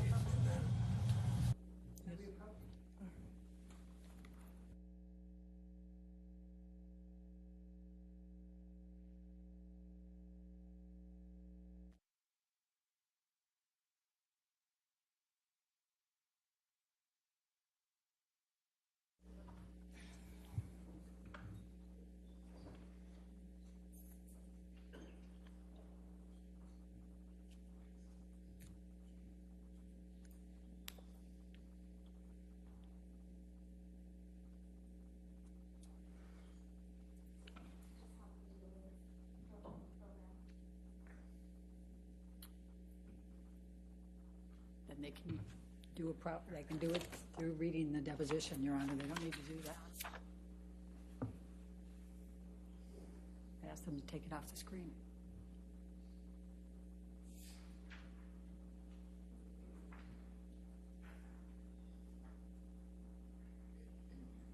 Could you take it off the screen, please?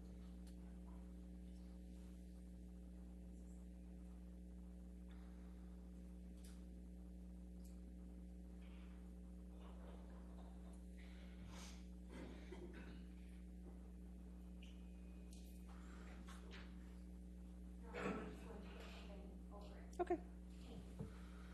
That's fine. Thank you. I have no objection. Can we to that. please start it over?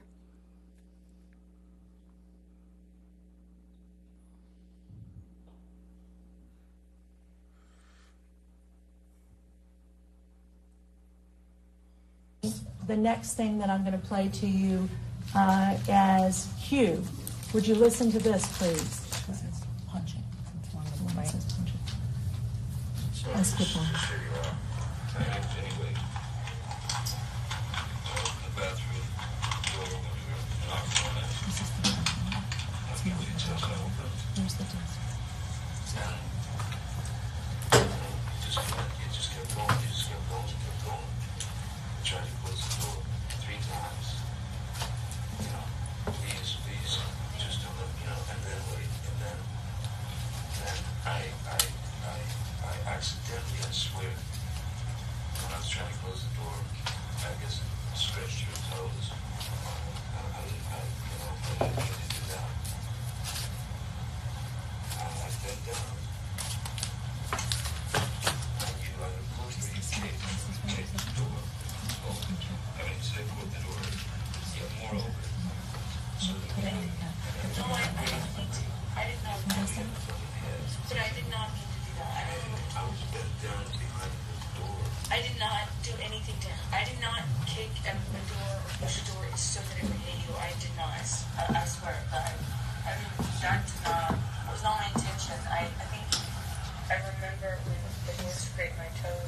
So you told him in that excerpt that you hit him with the door but did not intend to hit him, correct? Did you say that? I said whatever I said in that recording. I Okay. don't. When you play it for me, it's hard for me to remember every single. And that's a recording marked as exhibit the punching. Q that we Q. just played. Q. Would you continue to listen to exhibit Q? Are these from the same day? I reacted, but this whole the door thing, I remember, I never did that. That was on purpose. I might have done it on accident. Okay. But Let's say that was an accident. I then stood up. I don't even know if I said, I might have said, like, what the fuck, you know, whatever, because I just been hit in the head with the fucking corner of the door. I'm so sorry. I did not. I'm sorry. And then I stood up. And then you felt the clock. I remember hitting you as a response to the door thing. Exactly what I just told her. And I'm really sorry about hitting you with the door or hitting your head. I did not mean to, nor. You don't need to hit me in the head with the door, but you meant to punch me in the jaw. I meant to hit you, and I did not do this thing with the door. I do remember. I did mean to hit you. But that you didn't mean. The door? No, God, no. But punching me in the jaw. Okay, I'm sorry. So on the tape, you tell Johnny Depp that you did mean to hit him. And it also misrepresents what actually happened, which is him trying to get into a room I'm trying to keep him out of. And then he runs the door over my toes, trying to get into the room. I tried to push him out of it, which is what the hit is referred to. And Johnny, whenever he was injured or touched, it always referred to it in these ways of punching or clocked or whatever. And whether you didn't discuss it with him or not, the last thing you do in talking to him afterwards or trying to reconcile with him is to get into what the definition of those words mean to him. I never even addressed it. He would, if he was ever pushed, it was a cold. He called it a cold clock. I mean, it's just very dramatic. Isn't it true? You're smiling as that audio recording is being played in your deposition, aren't you, Ms. Heard? Not smiling because of the audio. I'm smiling because of what's happening around me. You even roll your eyes at one point, don't you? I was sitting opposite a whole table full of lawyers who were snickering, laughing, and rolling their eyes at me while I was talking. Is there something amusing about kicking a door into your husband's head? No, I was rolling my eyes and commenting on what I was experiencing at that time in recounting the story. Is there something amusing to you about punching your husband in the jaw? That is not what I was smiling about, and no, I do not think it's amusing. Ms. Heard, you testified yesterday that all you want to do is move on. Do you remember that testimony? Yes, I do. Yeah, your exact words were, quote, "I just want him to leave me alone. I want to move on with my life, and he won't let me." Do you remember that? Yes, that is correct. But that's not true, is it, Ms. Heard? It is very true. You just haven't been able to move on with your life, have you? From Mr. Depp. I'm here, aren't I? In fact, on October 11th, 2018, you actually commenced an arbitration action against Mr. Depp for defamation, didn't you? I don't recall that, no. Your Honor, may I approach? May we approach?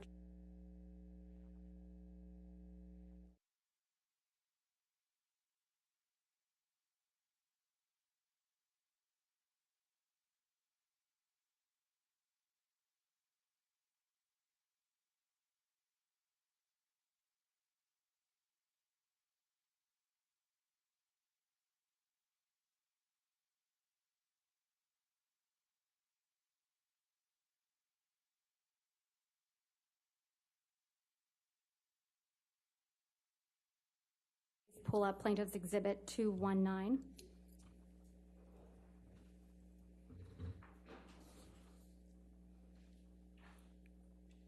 And Ms. Heard, if you could please read to yourself the first page of Exhibit 219.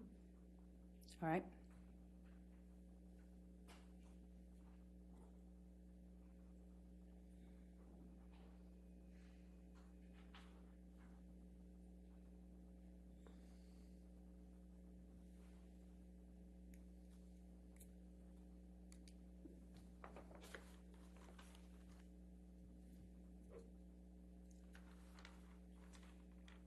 And if you can also read to yourself the second page of Exhibit 219.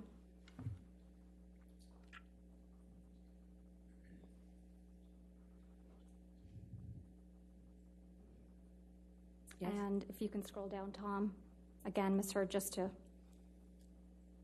look at that page.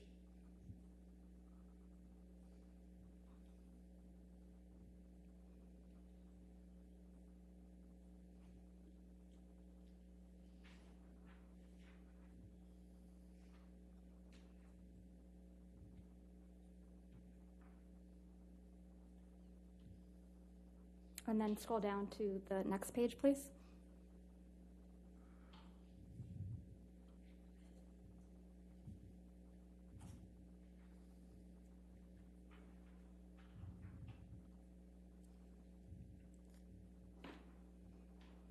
And the next page.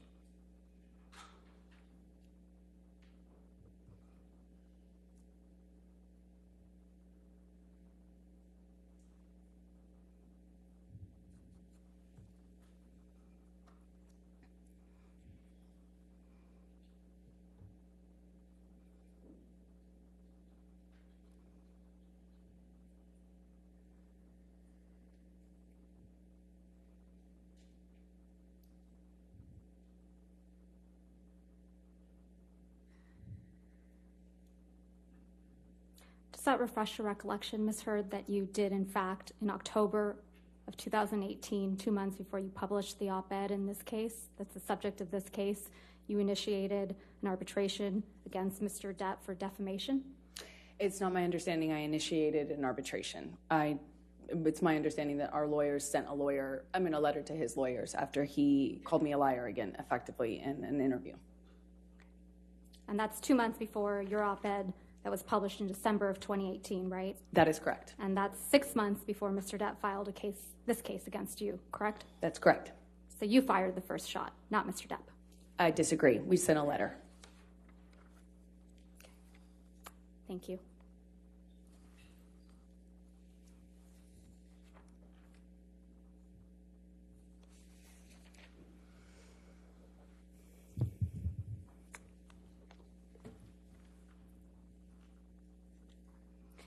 Ms. Hurd, isn't it true that you once filled out a customs form falsely so that you could get... May we approach? Okay.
Sir, you testified yesterday that when you left the courthouse after obtaining the domestic violence restraining order against Mr. Depp, you walked out to, quote, a sea of paparazzi and cameras, right?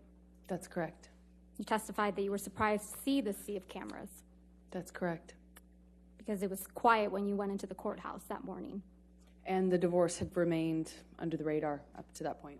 You testified that no one knew about your divorce, so you thought it was going to stay that way, right?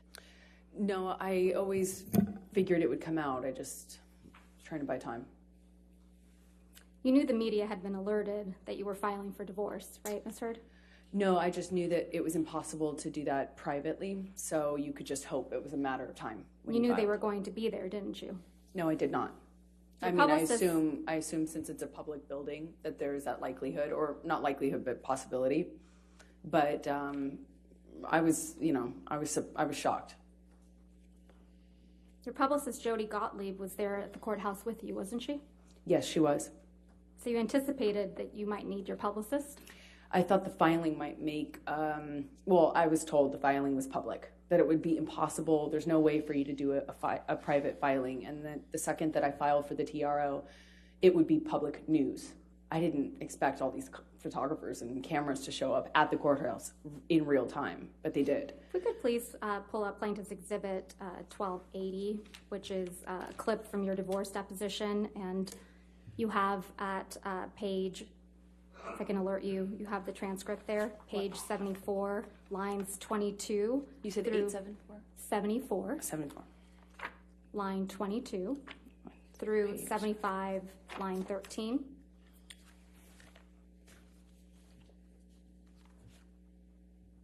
I'm sorry, just 72 lines. 74, line 22 through 75, line 13.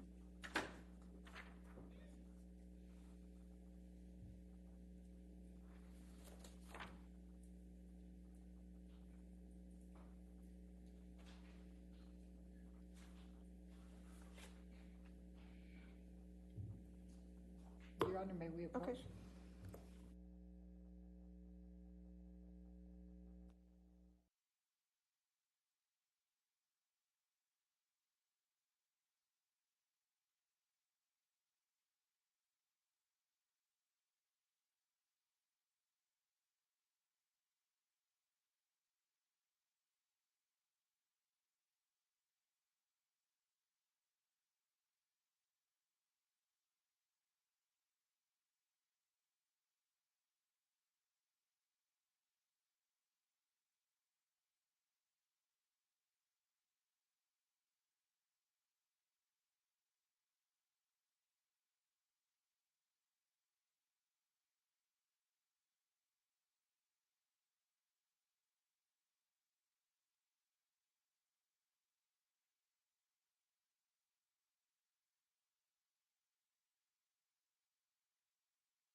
If we could please play and display to the jury Plaintiff's Exhibit 1280.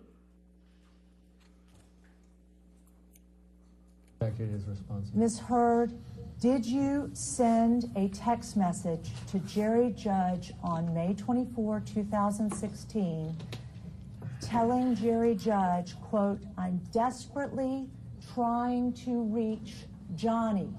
It's extremely important. Please tell him"? I remember sending the text message that is in front of me right now to Jerry.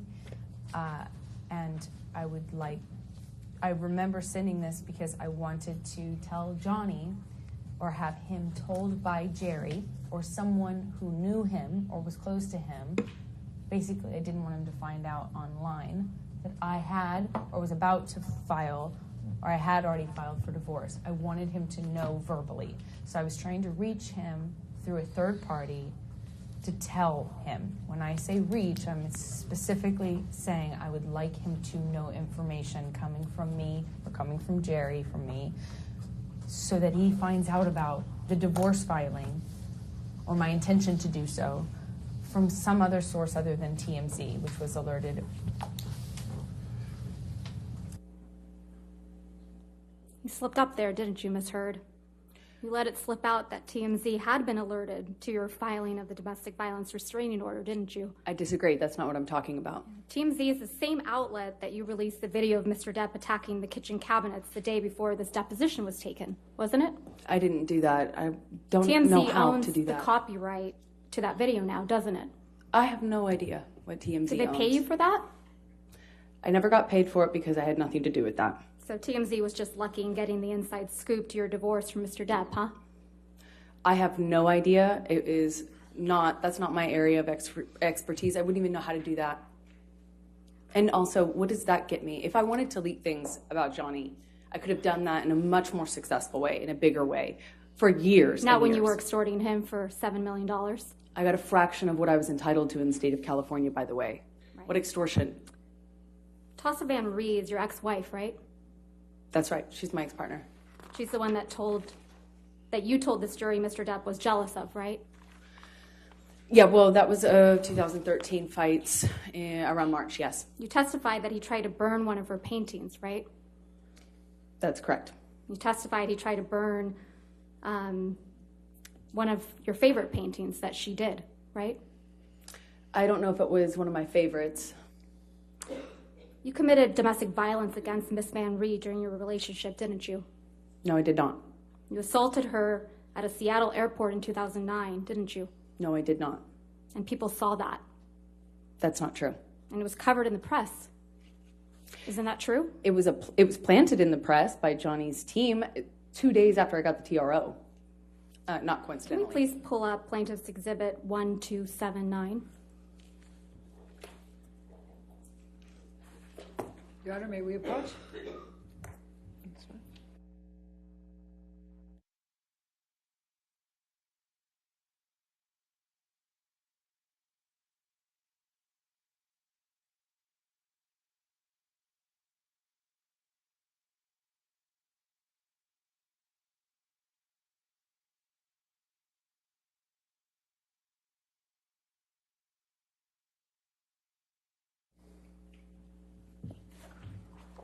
We could please have that article displayed for the witness. This is an article from 2 years ago, correct, Ms. Heard? I don't know when this May was. of 2020. That's not when it came out, no. This story started getting planted after I got a TRO, after I got a restraining order against Johnny.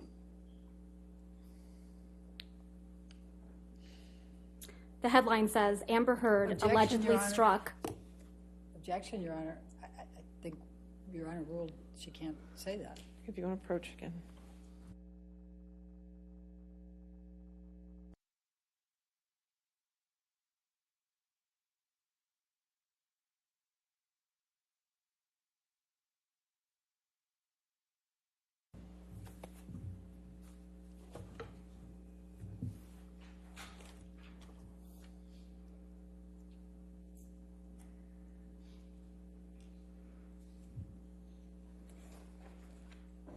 The title reads, Amber Heard allegedly struck her ex-girlfriend at the airport. Doesn't it? Yes, and that's not true. May we approach? Okay.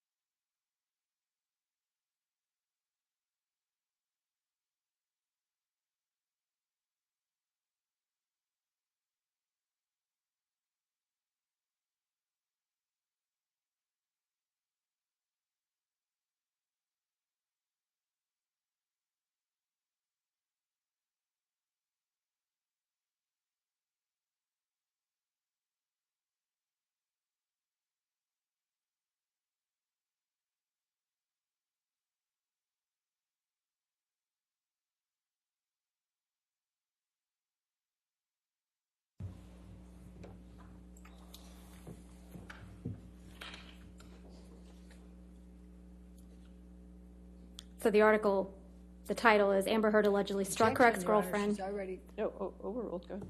Thank you. If I may start over. Amber Heard allegedly struck her ex-girlfriend, Tassa Van Ree, at the airport in 2009. Did I read that right? Yes, this is another example of the smear campaign. So Mr. Depp is not the only domestic partner you've assaulted, is he, Ms. Heard? I've never assaulted Mr. Depp or anyone else that I've been romantically linked to, ever. No further questions, Your Honor. All right, cross-examination. Thank I'm you. sorry, redirect. Ms. Heard, did Ms. Van Ray come out after that article came in and make a public statement it was false? Of course she did. Objection, Your Honor. Hearsay. Your Honor, I should be at least be. Overruled. Thank you. Of course she did. Okay. Now, let's talk about the TMZ alerted. Explain to the jury what you meant by the TMZ was alerted. So when you make these kind of filings, meaning divorce, marriage, things like that, they are public record. And so when we file for divorce, when I file for divorce, I ask my team to file in the most discreet way, literally to put it under a stack of papers and file it at the end of day, so kind of had more of a shot of being missed by the paparazzi and by TMZ and those sorts of publicity outlets. I believe that we had been remarkably lucky following the divorce, that it wasn't picked up, and that it gave me a precious few days of peace at that really fragile time. When I found out that they were going to run the story or that they had the information, I was trying to get a hold of Johnny to clarify that I did not do this in a punitive way. I didn't want him to be mad at me. I didn't want him to find out in that sort of context online.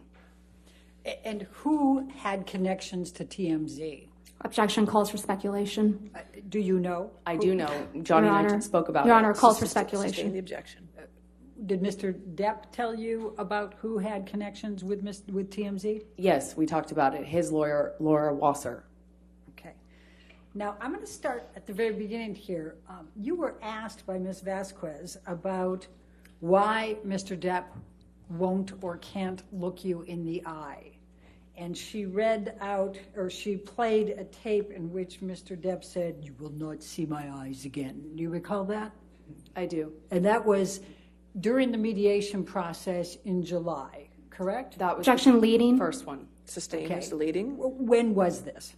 That was in July of 2016. That was the first mediation attempt. We met after that, and Johnny very much looked me in the eye. Please tell the jury about the next meeting after he said, "You will not see my eyes again."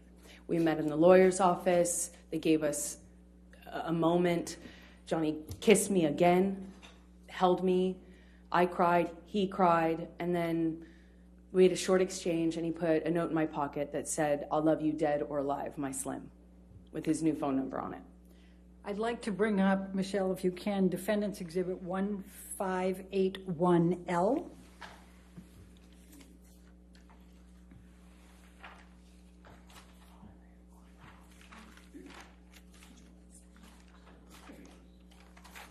I'm sorry?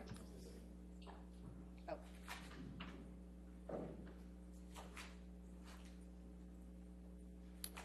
Do you recognize this? Objection, Your Honor. document? May we approach? Yes, ma'am.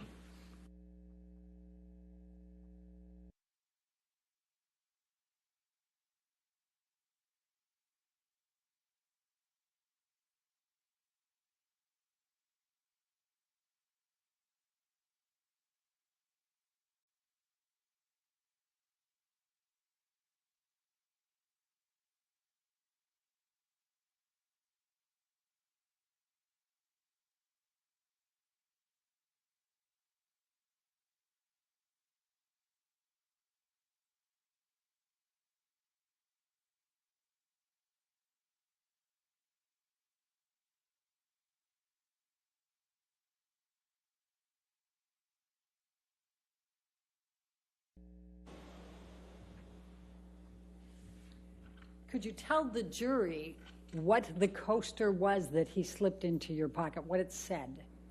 He said, "I love you forever, my Slim, dead or alive." And what, if anything, did it have in addition? His new phone number. And to be, just so we're clear, On how many occasions in that second mediation did Mr. Depp look you in the eye?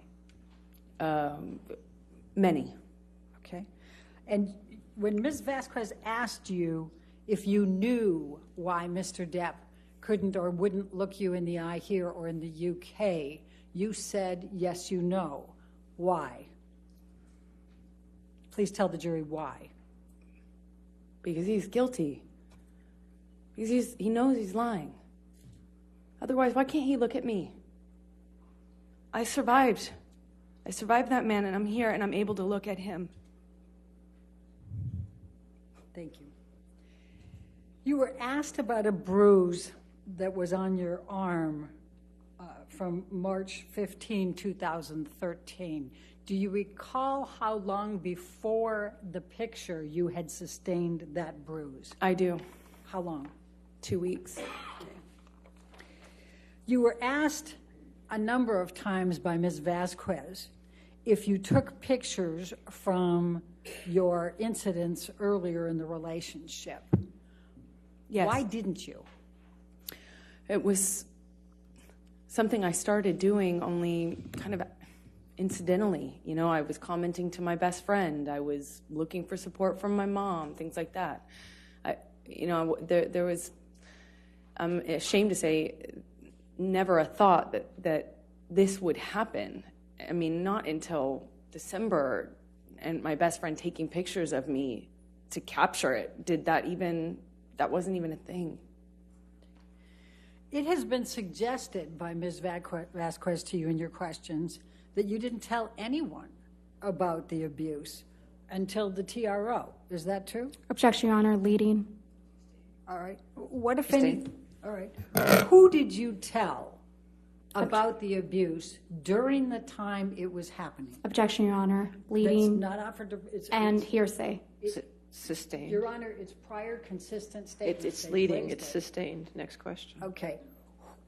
What, if anything, did you tell to anyone about the abuse? Objection, Your Honor. Hearsay. I'll sustain. Your Honor, may I approach? That's fine.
Ms. Heard, how many people have you shared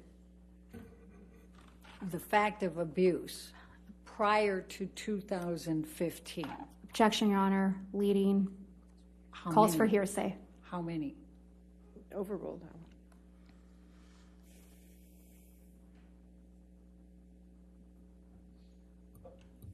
one. Roughly about 10. Can you name them? Objection, Your Honor. Hearsay. I think she can, it's not offered, it's just to show that she informed people before. They're suggesting Objection, she Your didn't Honor. tell Can we anybody. approach? This is, again, an approach.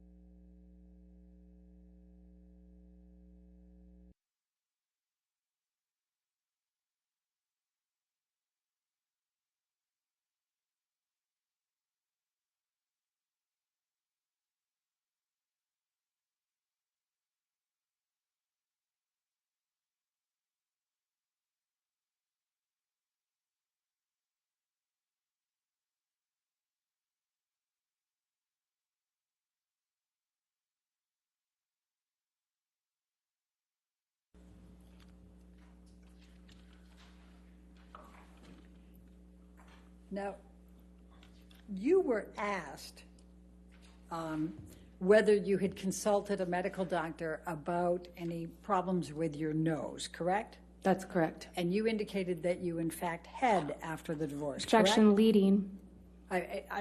Did you or did you not consult an ENT after the divorce? Objection, leading.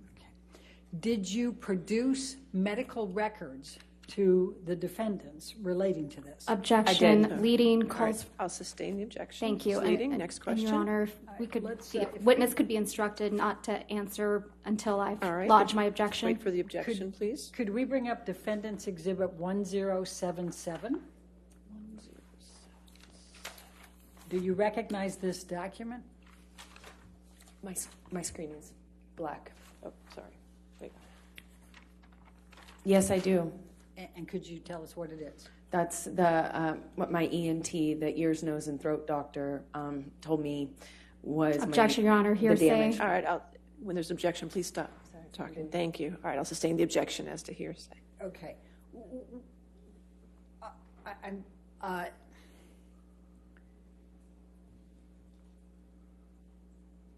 What, if any, you were asked if you had, it was suggested that you had not produced this in discovery. Is that true or false? Objection, Your Honor. Leading. Your Honor, she absolutely did that. It's leading. It is leading question, though. I'll sustain the objection as to leading. What, if anything, did you do to produce medical records to the defendant, to the plaintiff in this case? I turned over all of my devices, and they had Johnny's team had a third party or somebody they selected as a third party go and pull all relevant documents from those devices, which I handed over. Do you know how many were handed over? Hundreds of thousands, I believe. Maybe. Objection, many Your more. Honor. Lack of foundation. All right. I'll sustain the objection. Next question. And what, if anything, did you produce to the plaintiff in connection with your consultation with an ENT specialist relating to your nose? Objection, leading. Sustained. Foundation, hearsay. What, if anything, is not the cure-all. It's sustained.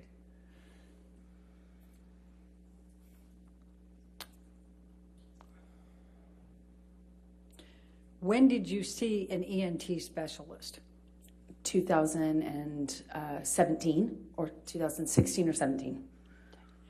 And as a result of that consultation, what did you learn about your nose? Objection, Your Honor. Hearsay. I'm not asking her to tell what they said. No, I'll sustain the objection.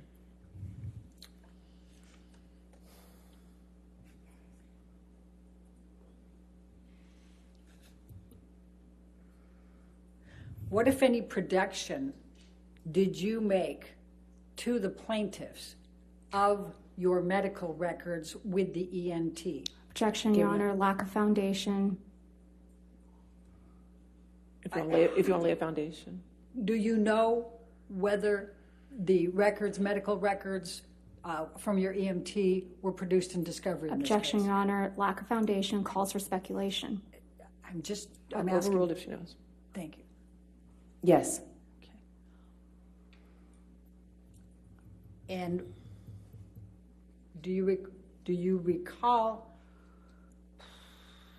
I'm trying. What, if anything, did the medical records reflect about your nose? Objection, Your Honor, hearsay. I'll sustain the objection. Do you have injuries to your nose? Yes. Please describe those to the jury.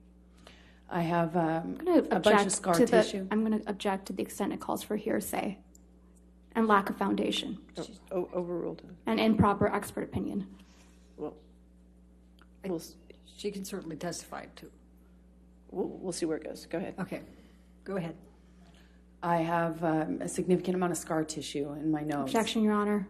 I'll sustain the objection. What, if any, difficulty do you have breathing? Objection, leading.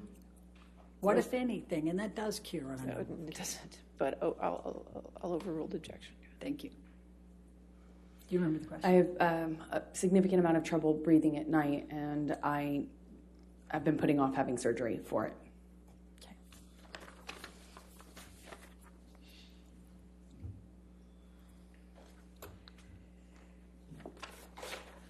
Now, you were asked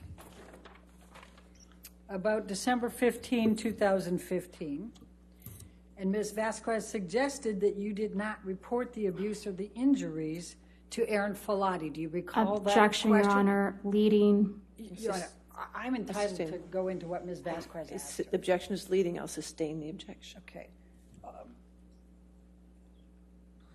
Did you report, what, if anything, did you report to Aaron Falati about the abuse you sustained on 12/15/2015? Objection, leading and You're up. hearsay.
Did you tell Nurse Filati on 12/16/2015 about the injuries you sustained from the 12/15/2015 attack?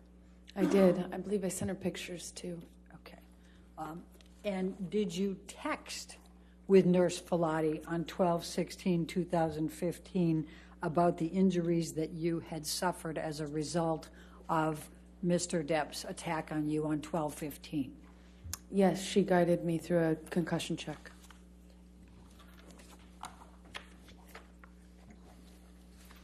And did you tell Connell Cowan about the injuries you sustained? Objection, Your Honor.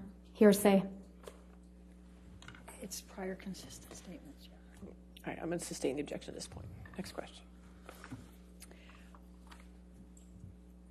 Do you recall Dr. Laurel Anderson testifying that she saw two black eyes Objection, on Your Honor. 12/17? Leading.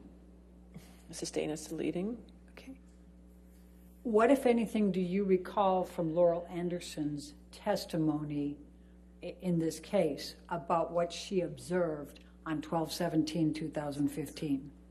Objection, Your Honor. This is outside the scope of cross-examination. It's prior consistent statements. I'm going to sustain the objection. It's observations for I'm the gonna 12/17, the same day. Sustain the objection.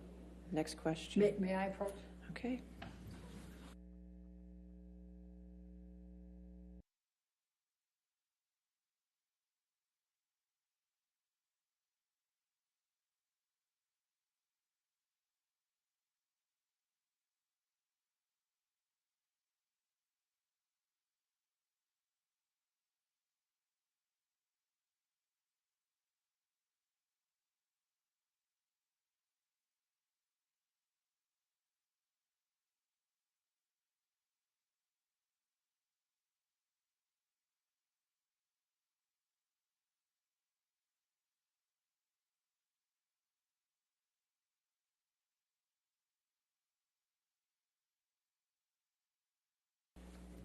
When in December did you see Dr. Laurel Anderson? Objection, lack of foundation. Overruled. I saw her 2 days after the attack. So on what day did you see her then? That would have been the 17th of December, 2016, and I told her what happened. Objection, Your Honor. Hearsay. No, sustain the objection. And when did you see Dr. Connell Cowan? I saw him the next day, December 16th is my best recollection. Let's jump to East Asia for a moment. And we saw a number of pictures from the backless dress.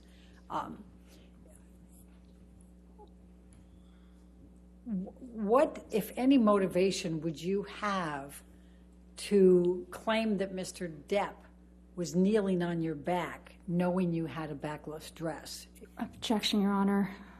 I Leading. think I can bring calls for that out. speculation. It's still leading. I'll sustain the objection. Okay. Why did you say that Mr. Depp was kneeling on your back in East Asia? In the closet of the hotel room in Tokyo, I said that because it happened to me. And it would have been much more convenient if I was making it up to not include that detail, knowing I had a backless dress and I walked a press line and got photographed.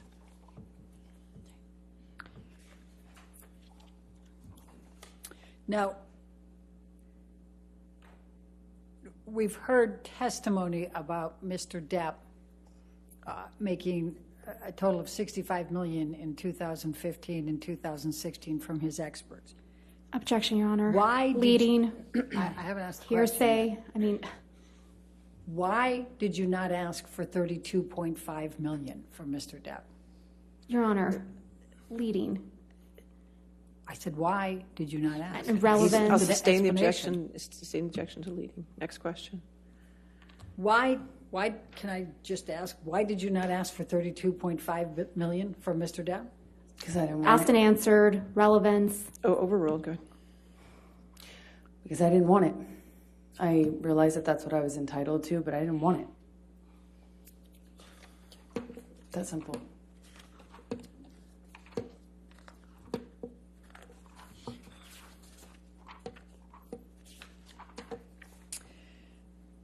The tape recording that was played that has you laughing quite a bit, can you tell the jury what the context of that particular tape recording was?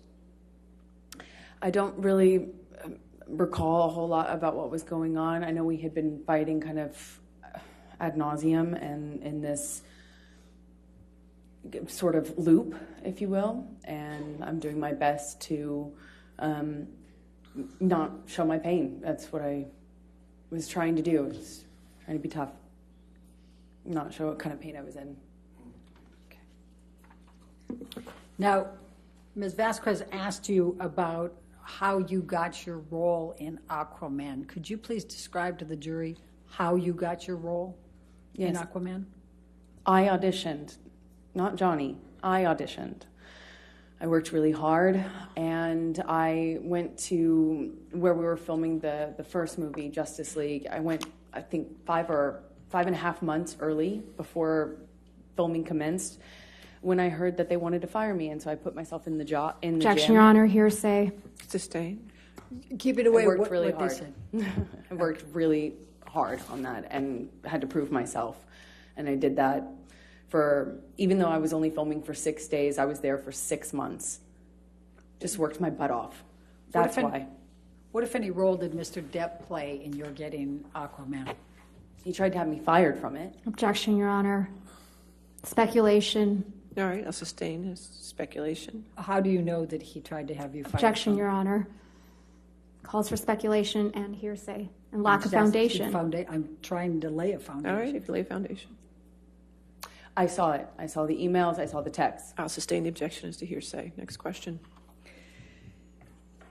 You were asked about Isaac Baruch and why he and that he saw no marks.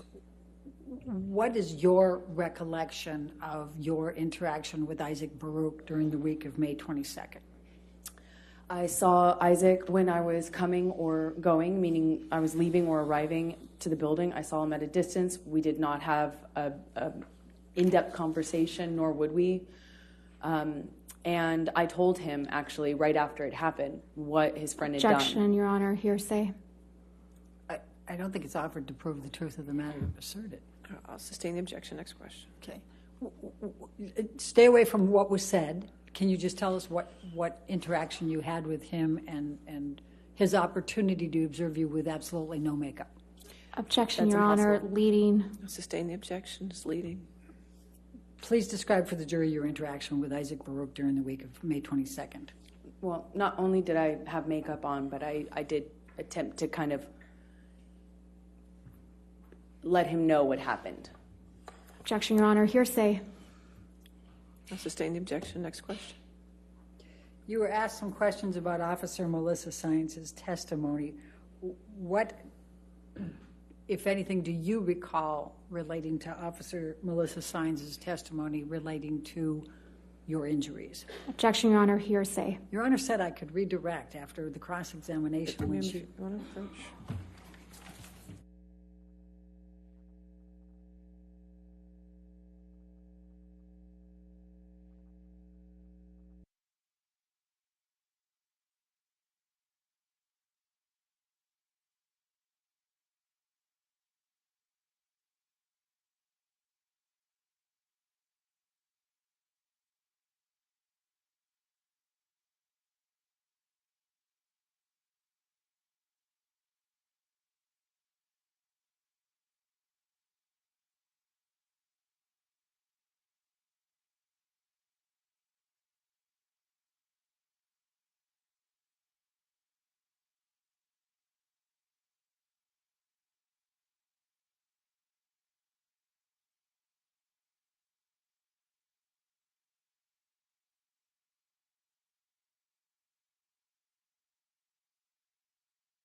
What, if anything, do you recall of Officer Saenz' testimony in this case relating to your injuries and the property destruction?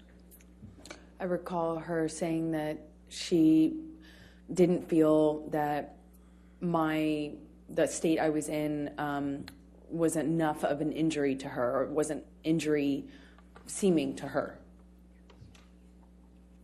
Okay. And what about the property damage? She claims she did not see any property damage, but I walked with her over broken glass, so I don't know why she's saying that. What, if any, interactions did you have with Alejandro Romero during the week of May 22? I spoke to him briefly. Objection, Your Honor, to the extent it calls for hearsay. Overruled at this point. You spoke to him. I spoke to him briefly in passing as I was entering, and maybe when I was exiting the building, but always when I was on my way out or in from being outside, meaning makeup. I had makeup on always, as I do. Why did James Franco visit you on the evening of 5/22/2016? Objection calls for speculation. Do you know? Yes. Please tell us. Because he was my friend and he lived next door, quite literally next door. And I had frankly exhausted my support network with my usual friends and was happy to welcome as much friendship at that time as I could possibly get. Now, the video showed him laying his head on your shoulder. Can you describe for the jury what the interaction was, without saying what was said, what the interaction was that led to that? He, after seeing my face, put his Objection, Your head Honor, on my calls shoulder. for speculation. That doesn't call for speculation. If she sees that he sees her. He touched the side of my I'll face, sustain too. the objection. And Okay. again, Your Honor, if we can instruct the witness If to... you could wait till after the objection, please. All right, next question. What did Mr. Franco do on the elevator before laying his head on your shoulder? He touched the side of my face and responded to what he saw.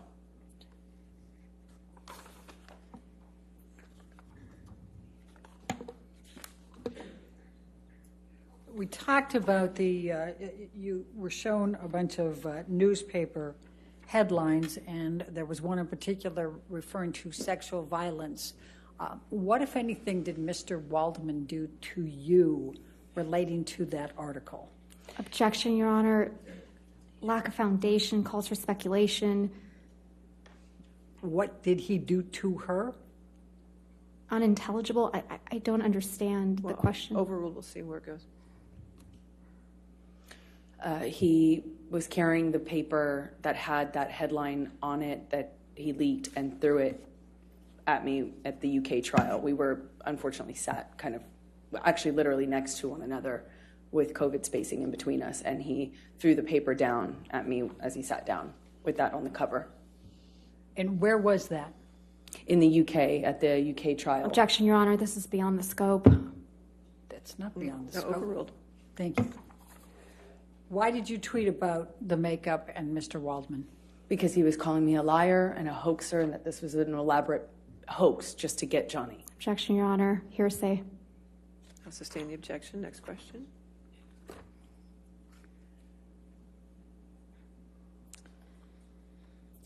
Next question. Yeah, okay. I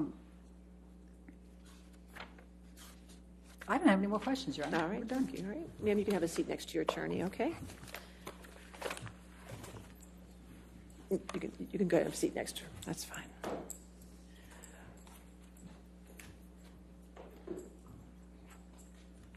All right, ladies and gentlemen, let's go ahead and take our afternoon recess then for 15 minutes. Do not discuss the case with anybody and don't do any outside research, okay?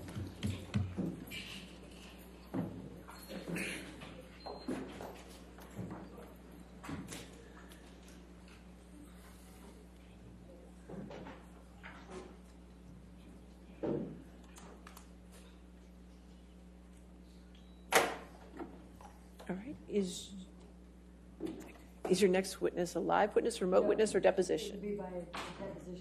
Deposition. All right, so we'll get the TV set up for that, and let's just come back then at 3:30, okay? All right, thank you. All right.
There is evidence in the tweet. I know that the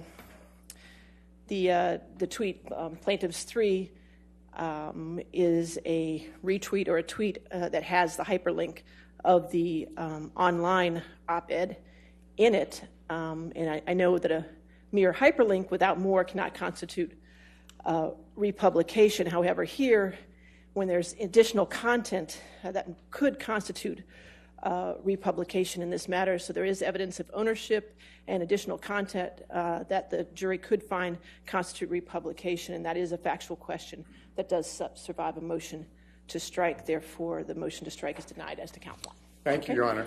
All right, thank you. All right, are we ready for the jury? All right.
All right, thank you. You may be seated. All right, your next witness.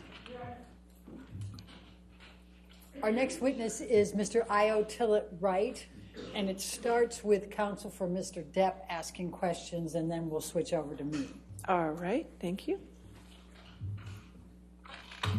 Right, good morning again. Have you had any communications with Ms. Hurd at all, including text or emails or otherwise, in connection with your preparation for this deposition? No. Have you had any? When's the last time you spoke to her? April of last year, April or May. Almost a year ago. Mr. Wright, when did you first meet Ms. Hurd? I met Amber in the end of 2011. And where did you meet her? In Los Angeles. And what were the circumstances of the meeting? A friend was introducing us to each other so that I could photograph her for a large portrait series that I was doing at the time. And what was your profession in 2011? I was a photographer and I worked for the New York Times, I think. I don't recall exactly everything, but... In 2011, you were both a photographer and separately worked for the New York Times as a freelancer. I worked for the New York Times as a journalist and photographer. And what is your profession today? I'm a writer and a producer.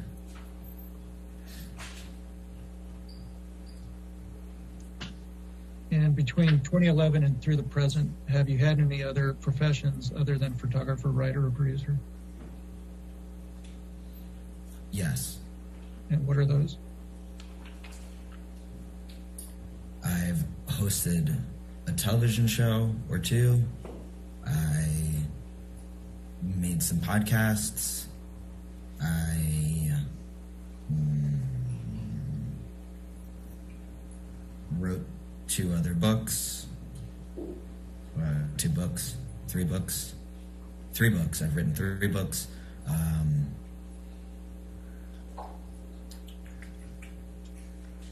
A number of things. I don't know. There are more things, but I've always been a multi-hyphenate person. To the best of my recollection,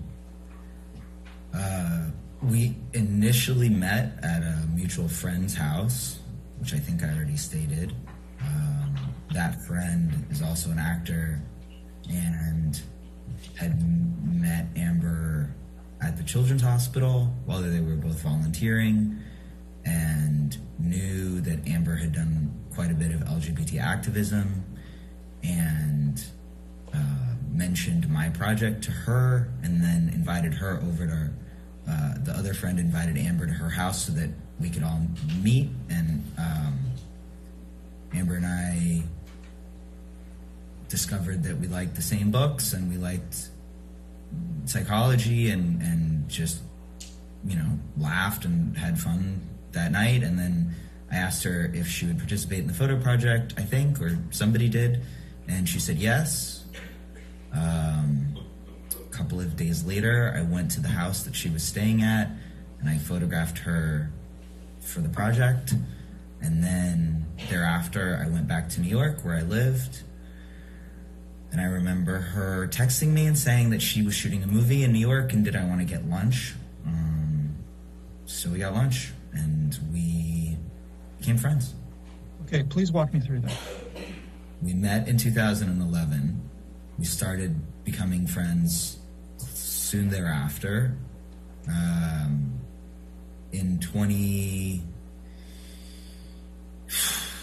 Very early in 2013, I came to LA to spend a couple of months with my then, I don't know if she was my girlfriend or my fiance at that point, but the person that I was in a relationship with, in a very serious relationship with.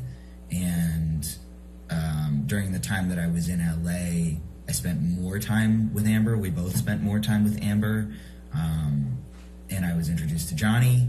And the summer of 2013, I ended up moving to LA, during which Amber and Johnny and I got even closer, very, very close. And then we remained close, the three of us, for 2-ish years. And then all of this happened, this nightmare, and Johnny and I stopped being friends, and Amber and I stayed friends. And then Amber and I were friends up until the date that I told you that we last spoke. And at some point in time, did you live on the same property as Johnny Depp and Amber Heard? Yes. And when was that?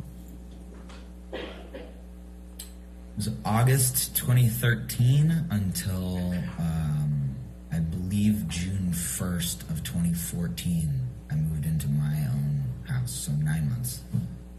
And why is it that you left that property, left living there? Because I didn't want to live for free in someone's property, and I wanted to have my own house and support myself. And for how long after that did you stay close with both Johnny and Amber?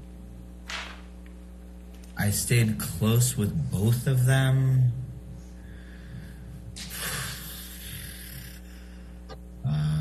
I don't remember. It was sometime in 2015, I think, late 2015 maybe. Johnny and I were no longer. I think the period when I really stopped considering Johnny a friend of mine was December of 2015. Okay. Well, let me ask you this way. You never saw Mr. Depp assault or beat Ms. Heard on any occasion, correct? That's correct. I just would like to clarify, Mr. Preciado, that's a question you already asked me, so you're asking me the same question again about whether or not I witnessed Mr. Depp assault Ms. Heard? That's right. No, I have not witnessed that. Let me ask it this way then. Have you ever personally seen Mr. Depp assault or beat Ms. Heard on any occasion? No. Now, back to this same paragraph where it says, my experience of Johnny during the time that we were close, from 2013 through 2015, was that he could be incredibly kind, generous, and loyal. Can you give me examples of his kindness, generosity, and loyalty during that period of time? Johnny, when sober, was lovely and magical and very funny Johnny, when sober, was incredibly lucid and imaginative, and I felt a kindred connection with him and a shared perspective on the world that I've shared with very few people in my life. Johnny, when sober, understood how much influence he had over people, and he was very kind to them about it and generous with talking to them about whatever came up. And he was also, when sober, very he made time for people's nervousness around him, which I witnessed on a number of occasions. He also he had his number of houses on that street, and there was a constant rotation of different people coming to town who could all afford to live somewhere else or stay somewhere else, who he would let and enjoyed having in those houses, which I find to be generous. In the next paragraph, paragraph 6, you refer to Mr. Depp's struggles with respect to OxyContin. You say that in late 2013, after dental surgery, he became hooked on OxyContin. Did you ever experience him while he was on OxyContin? Yes. And while he was on OxyContin, did you ever experience him to be mean or vicious? I can't answer that with any accuracy because I don't know whether or not the times that I did see him be mean or vicious, he was also on OxyContin. In paragraph 5, where you say that he could be incredibly mean and vicious, especially when he was drunk or high. When you refer to drunk or high, what substances are you referring to? The substances that I saw him ingest with my own eyes were cocaine and hard liquor, marijuana, ecstasy,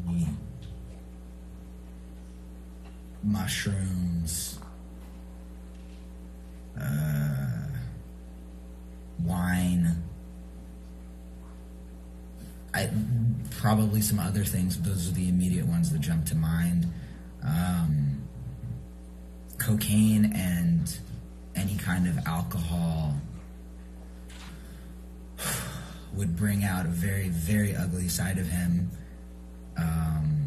very misogynistic and cruel and other things. And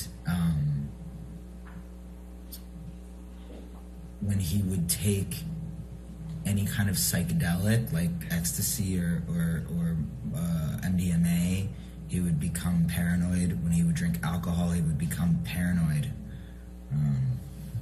Yeah, I think that I answered your question.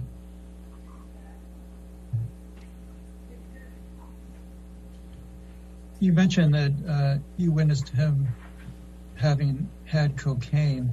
Did you ever have cocaine with him? No. Were there any drugs or substances that you took with him? I don't smoke marijuana. I don't do cocaine. For the entire period that I knew Johnny and thereafter, I did not drink alcohol. There was I think 1 week period during the peak of my breakup, during which Johnny offered me some pain pills to get through the intensity of that situation. And that was the only time that I took any substances for 3.5 years. No, that's not true. That was the only time that I took any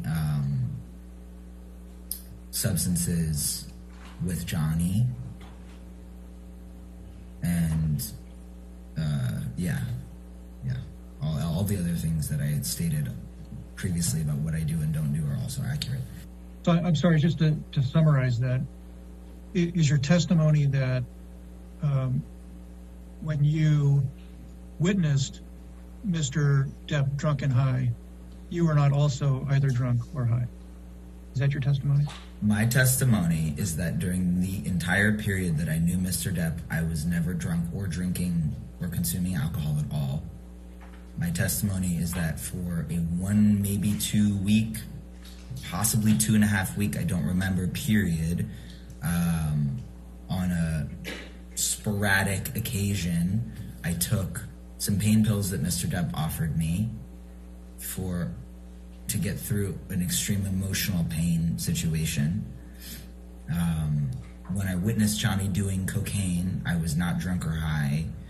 Other occasions that I witnessed Johnny drinking, I was not drunk or high. There was a very narrow window during which I was taking some mind-altering pain pills for a very brief period, during which I witnessed Johnny drunk and high. Did you ever witness Miss Amber Heard drunk or high? Yes. And did you ever witness her drink alcohol? Yes. Objection. Did you ever witness her ingesting cocaine? Are you asking, like, ever in the history of time have I ever witnessed Amber ingest cocaine? That's the first question, yes. The answer is Right. no. Amber was vehemently against cocaine. Did you ever witness her smoke marijuana? No. Marijuana is not her drug. What is her drug? I haven't spoken to Amber in a year, but as far as I know and have known her for the last 11 or 12 years, Amber doesn't have a narcotic of choice. Have you seen her ingest ecstasy? Yes, I believe so. Yes. How many times have you seen her ingest ecstasy?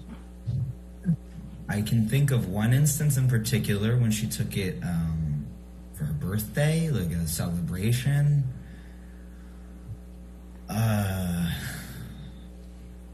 Wasn't Do you recall what year that was? An event. Other than the narcotics and alcohol that I mentioned, did you ever witness Ms. Heard ingest any other drugs? Are you asking me if, other than, what did you ask me about? Cocaine, ecstasy, and mushrooms, I've witnessed Amber taking any other illegal narcotics? Or are you asking me about prescription medications? Can you clarify? Narcotics other than prescription narcotics. I don't know, but I don't actually think so, no. Okay. Amber drinks red wine when she's not training, or let me rephrase that. Amber, when I knew her, drank red wine in the evenings fairly regularly, with the exception of when she was training for an acting role.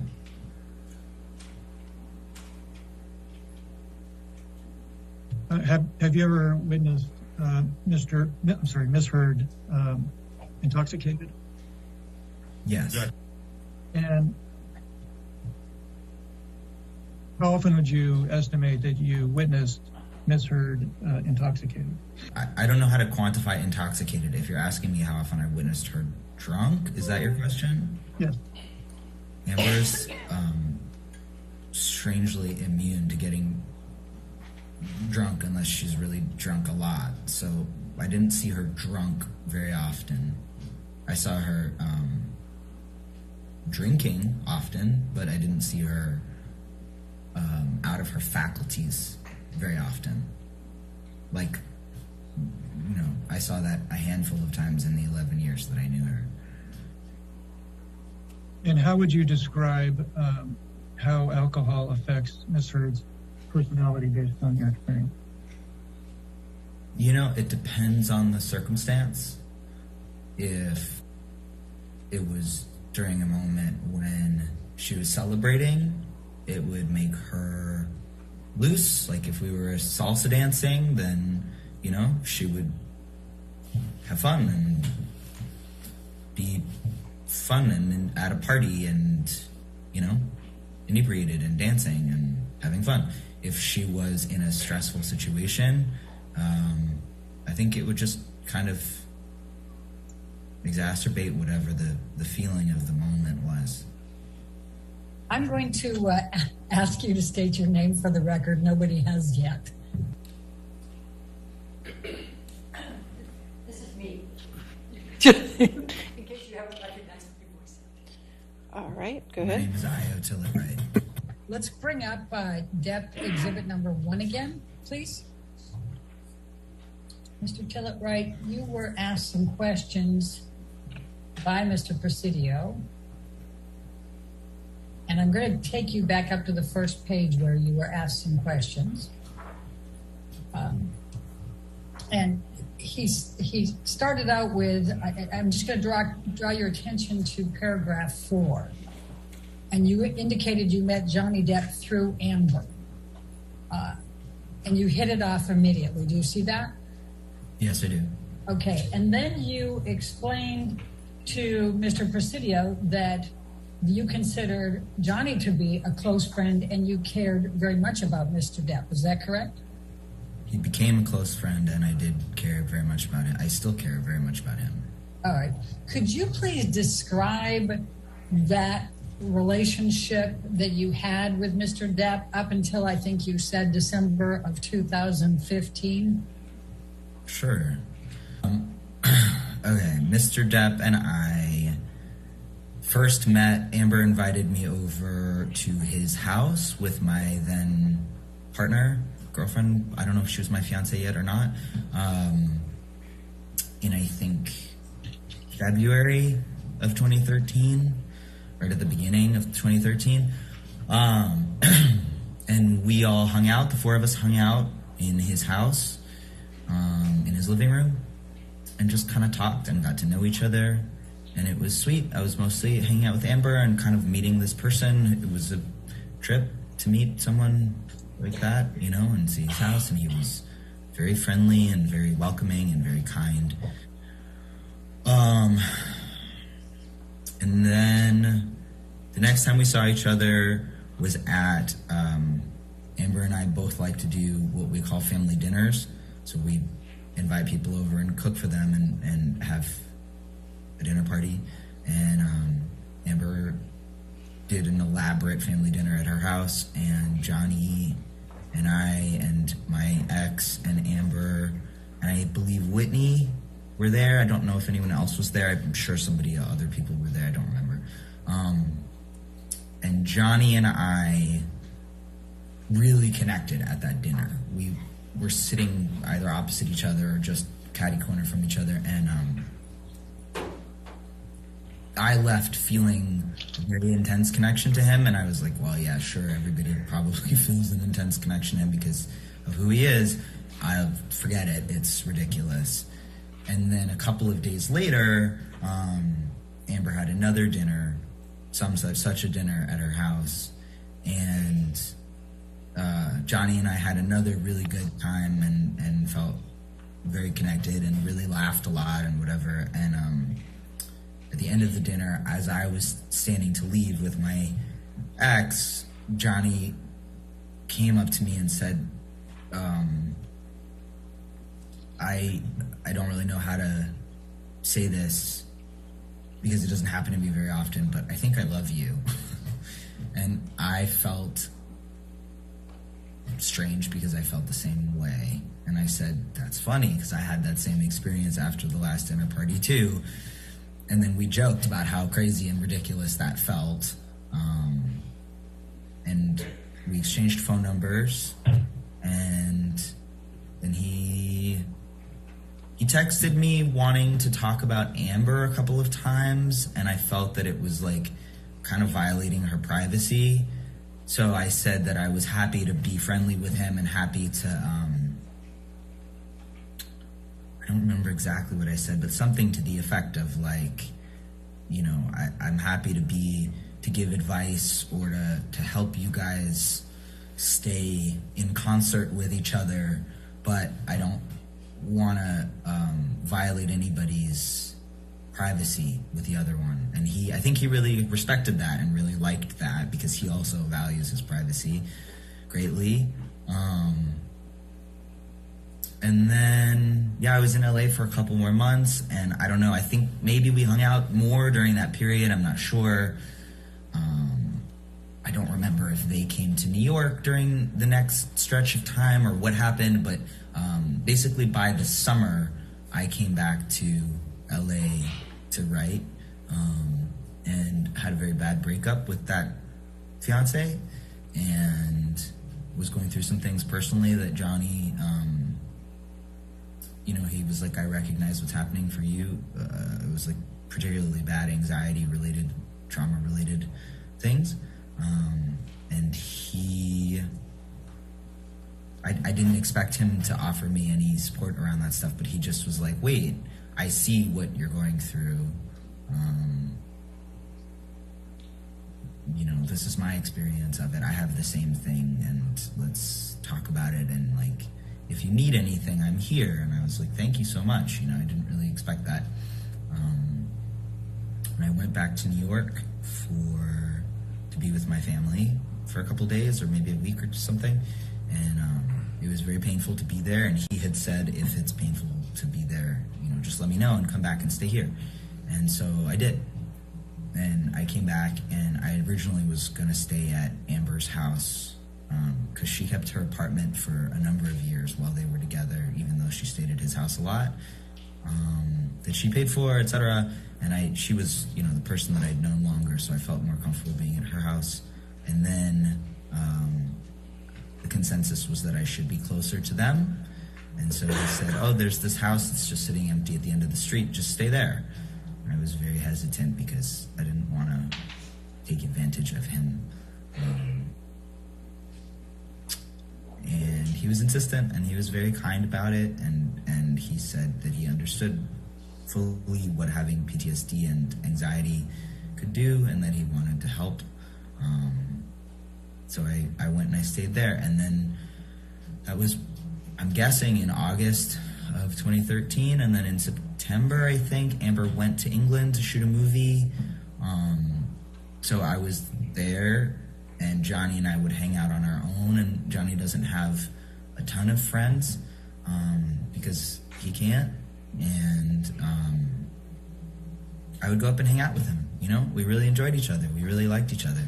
And so we would just hang out, on a daily basis, eat dinner or watch movies, and I'd hang out with his kids and got, very into a very sweet uncle, niece, nephew relationship with his kids, and they called me Uncle Io. And Mr. Tillett-Wright, did you ever call Mr. Depp brother, or your brother, refer to him as your brother?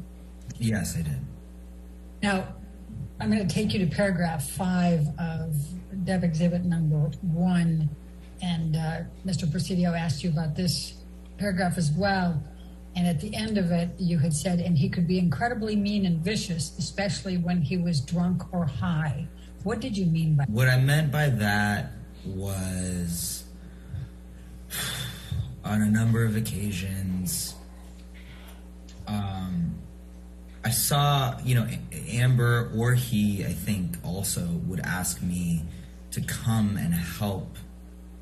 He and I had more of a mano a mano kind of relationship, and she and I had I was kind of like the only person that would check either of them for a while, and so they would both ask me to do that with each other. So I saw him, for example, I remember there was a time when it was very late at night. I was down the hill, so I went up the hill, and he was outside by the pool with a glass of what I understood to be whiskey, and she was inside crying and very upset in the kitchen, I think. And then I went outside and talked to him for a long time. Situations like that, or and he would say things. He said something to me that night that I thought, that night by the pool, where I thought, Jesus Christ, things like,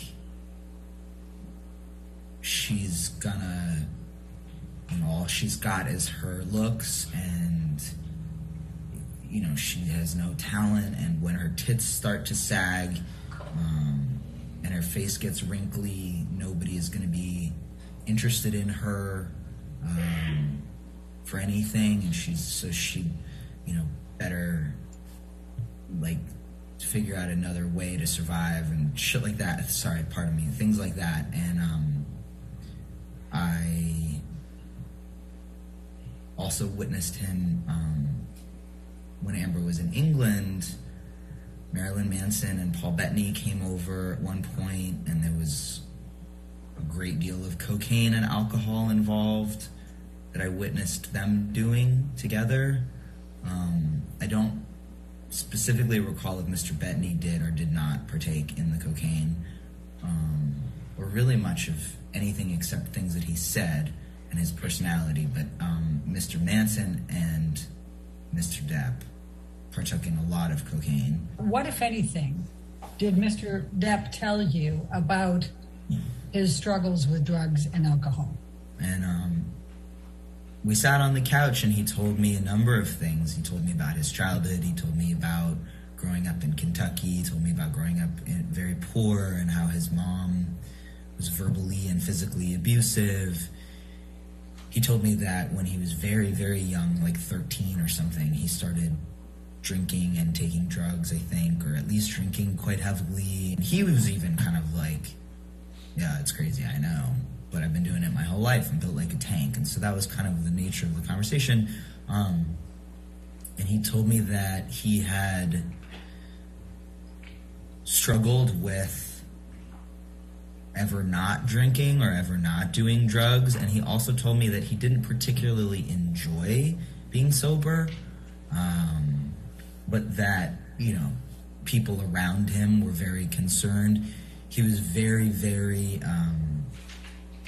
concerned with his children, and he would express shame or regret about times that he had been inebriated to the point of falling down or embarrassing himself, urinating on himself, things like that, when his children were around, and that he was very grateful to the people who had kind of shielded them and whisked them away.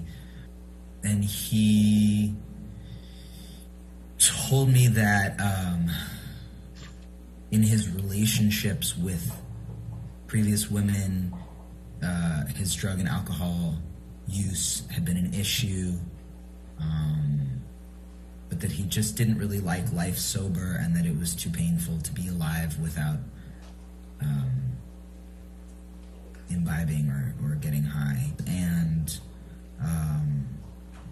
he also told me that he had experienced great bouts of jealousy in relationships that had also led to a lot of drinking and a lot of rage activities.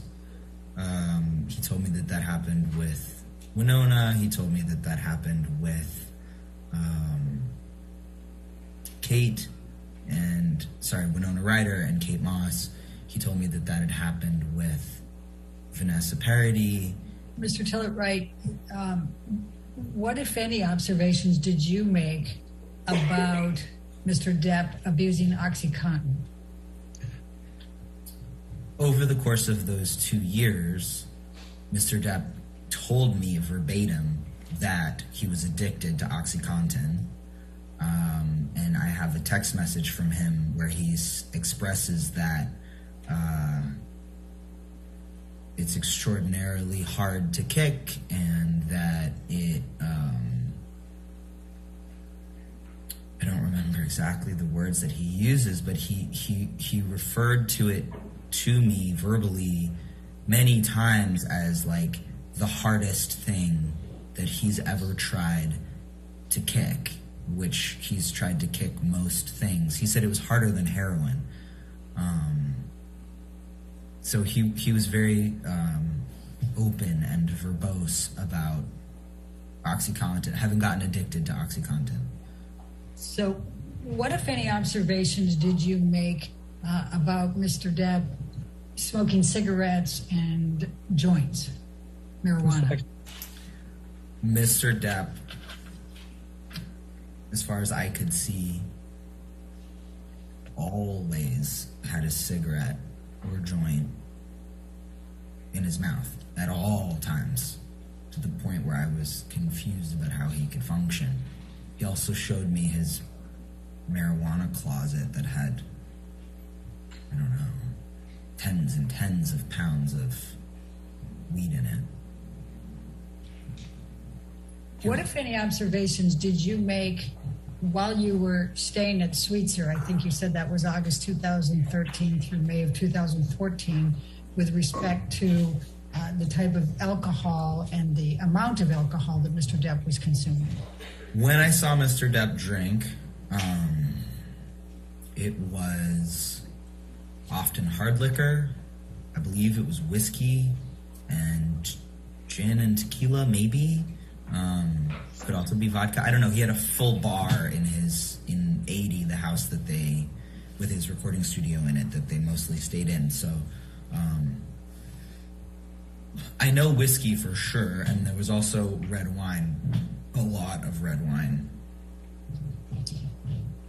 And when you talk about the whiskey and the red wine, how much did you observe Mr. Depp consume on any given occasion of those? I don't know.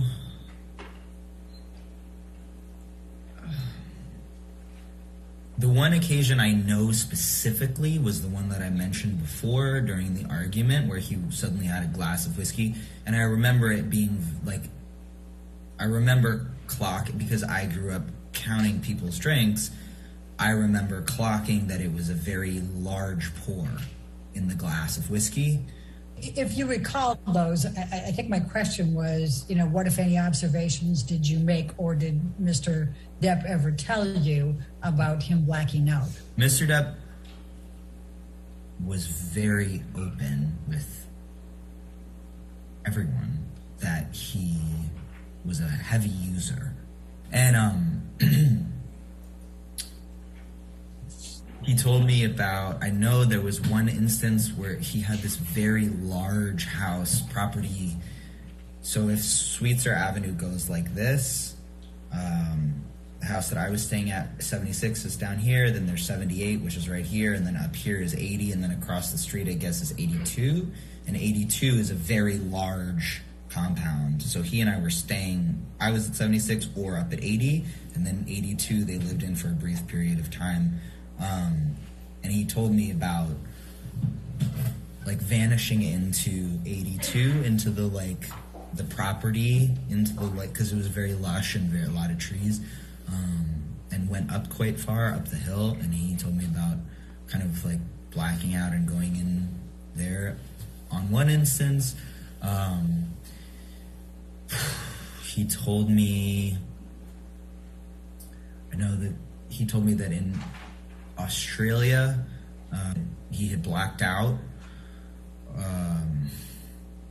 but he also told me that he fucked up, so I don't know.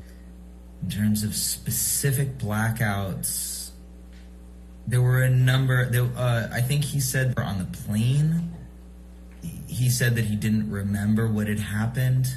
What, if anything, did Mr. Depp say to you about whether he wanted to become sober and clean? Mr. Depp expressed to me that he wanted to get sober for Amber, that he didn't enjoy being sober, that it wasn't fun, and that it was distressing and exhausting, and very hard to do. He really resented having to be sober. He didn't want to be. And what, if anything, did Mr. Depp say to you about his perception of Amber's role in him becoming sober and clean? He expressed a number of times that he felt like she was his leash and she was holding him back from doing what he wanted to do in terms of substances and alcohol. I just want to go back to another incident that I remember. He told me he blacked out, was on the island. He went to the Bahamas. There were two different instances. One was, I guess, like they had only recently met, and he told me that he passed out face down in the sand while his kids were there, and that the staff had like whisked his kids away so that they didn't see it. Mr. Tilleright, when you said that Mr. Depp used the term monster, what do you recall him saying about that? And the language that ended up being kind of settled on was that there was a side of him that was the monster, and that it was not who he was, but it was something that lived within him that he had to battle.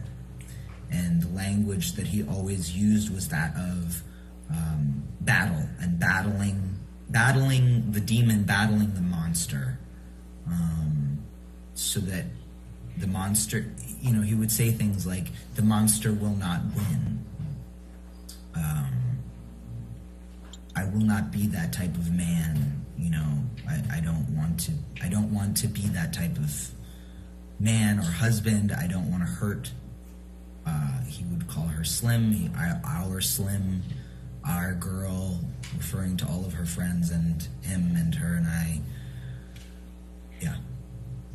What, if any, observations did you make of Mr. Depp, both in terms of physical as well as temperament, when you perceived him as having too much to drink?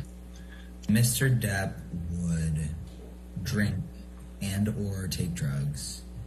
He would get very mean, very surly, very paranoid, extremely paranoid. He would weave these elaborate situations in which Amber was having affairs with every man that she ever worked with and every woman she ever came in contact with. He became very demeaning. Johnny is incredibly intelligent, incredibly smart and witty, and he would point his jokes at people, Amber's appearance, her talent, her lack of talent as he perceived it, why he thought that she was actually famous, which he always implied was just because of her looks, and because he thought that everyone wanted to have sex with her, and he would insult his fans. He called them, I remember he called them remoras, which is a type of sucker fish that attaches itself to the hull of a ship and puts a hole in it and then sinks it. He would rail against his mother and his sisters, pretty much, anyone that he felt had crossed him or could cross him, he became very nasty about. What, if anything, do you recall Mr. Depp saying about his mother and comparing his mother to Amber? Mr. Depp told me that his mom was viciously cruel to him during his upbringing, and that she was also viciously violent with him and with his siblings and with his father. He referred to her, pardon my language, as a bitch and a cunt a lot. And he seemed to kind of compare them in the sense that he said at one point, something to the effect, it's right here actually, I already have a mom who was a bitch to me, I don't need another one in my life. There was a fair bit of that kind of my mom's been awful enough to me already, I don't need another woman who's gonna also be awful to me. What, if any, discussions did you have with Johnny about the fights he had with Amber? We had a lot of discussions about his fights with Amber. What do you recall? in the very beginning, he expressed that she made him feel crazy, that he was so in love that it made him feel crazy. The very first time that I mentioned, September of 2013, when he and I were alone together a lot, he expressed that he thought that she was cheating on him and sleeping with her co-stars in England on the films. And I said to him, or in the film, and I said to him, listen, you know, I know her, I think, pretty well, and I talk to her a lot, and I think if she was having an affair, I would be one of the very few people that she would tell about it, and I don't hold secrets or lies for anybody, and I would tell you if that was happening so you could make your own decisions. But as far as I know, that's really not the case, and I think that she's really in love with you, and I think that she also is worried that you are having affairs because both of you are used to being sex symbols on Earth, and both of you need to just accept the fact that you're really in love with each other and lean in and be together and love each other. And he told me that sometimes his jealousy would make him feel crazy and outside himself, and that he had to get it under control, and that it would cause them to fight, to be specific in regard to your question. He told me about the fight that they had the time that I went up there. Are you asking for specific instances, or are you asking about the nature of their fights? No, I am asking for what he told you about their fights and specific instances, yes. So to continue with what I was saying from before, he told me about the fight in the middle of the night when I was living down the hill at Sweetser. When I mentioned that I saw him with a heavy pour of whiskey, I went outside to the pool and spoke to him, and he told me about the argument that they had and that she gets mean during fights, and that it really hurts his feelings, and that he then lashes out at her, and that, you know, she called him old, and he then calls her soon to be ugly and talentless, and that they get really ugly with each other. He told me about a fight that they had. We went to England that September. It was Whitney's birthday, I think. Amber's sister, Whitney. And Amber was stuck working. My birthday, Raquel's birthday, and Whitney's birthday, the three people who she was closest to, all have birthdays in September. Raquel's just before at the end of August, whatever. We're all Virgos, and she couldn't be with any of us on our birthday, so we all went to England to surprise her. And during that trip, Johnny proposed to her, and they then, I'm pretty sure that night after the proposal, got in a huge fight, which they both told me about separately. And he said, I'm pretty sure that he trashed the hotel room. Let's see. I spoke to him after. I went and talked to him after their fight on the plane. So that's the Boston, LA plane incident, is that right? That's correct. So, Mr. Tellett-Wright, I'm going to ask you about the Boston, LA flight incident. You talked about it a little bit earlier, and you just said now that you spoke with Mr. Depp about it. Is that correct? That's correct. Okay. What do you recall of your discussion with Mr. Depp about the Boston plane incident that happened in May of 2014? And I went upstairs to his bedroom, which was like blacked out, and I woke him up. I remember shaking his shoulder and saying to him, hey buddy, like wake up, which was not something that a lot of people did to Johnny, wake him from his slumber. he woke up and we had a conversation about what happened on the plane. And he didn't really remember being on the plane. He didn't really remember getting off the plane. He didn't really remember much detail of anything, and he swore up and down that he was going to stop, and he was going to stop drinking and taking drugs, and he was going to never do it again. That was that incident. What if any meetings related to alcohol did you and Amber attend in this time frame? I understand because we didn't go to many meetings. I took Amber with me to Al-Anon, which is it's like a sister program to AA for the family and friends and loved ones of addicts and alcoholics, which I regularly attended. So she came with me to a number of Al-Anon meetings, and she also had, I think, 1 or 2 phone calls with my dad's wife about how she dealt with helping him get off of his drugs and drink less, and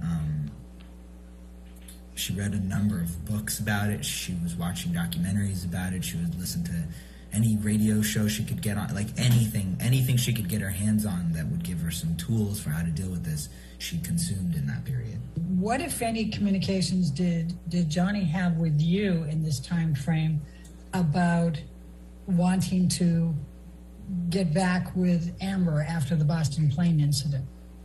We went to New York, and I remember we were staying at the Ace Hotel in Midtown.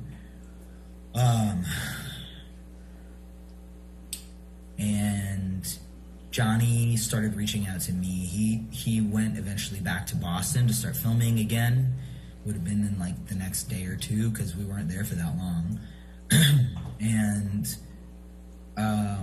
he reached out to me and basically said something to the effect of like, you know, I have to fix this. I will do anything that I can. And then while he was in Boston, he let me know. And I think he was trying to reach Amber too, but she wasn't ready to talk to him. He let me know that he had engaged Dr. Kipper and that he intended with every fiber in his being to get sober, and that the nature of the conversation at that point was that he was going to beat this thing.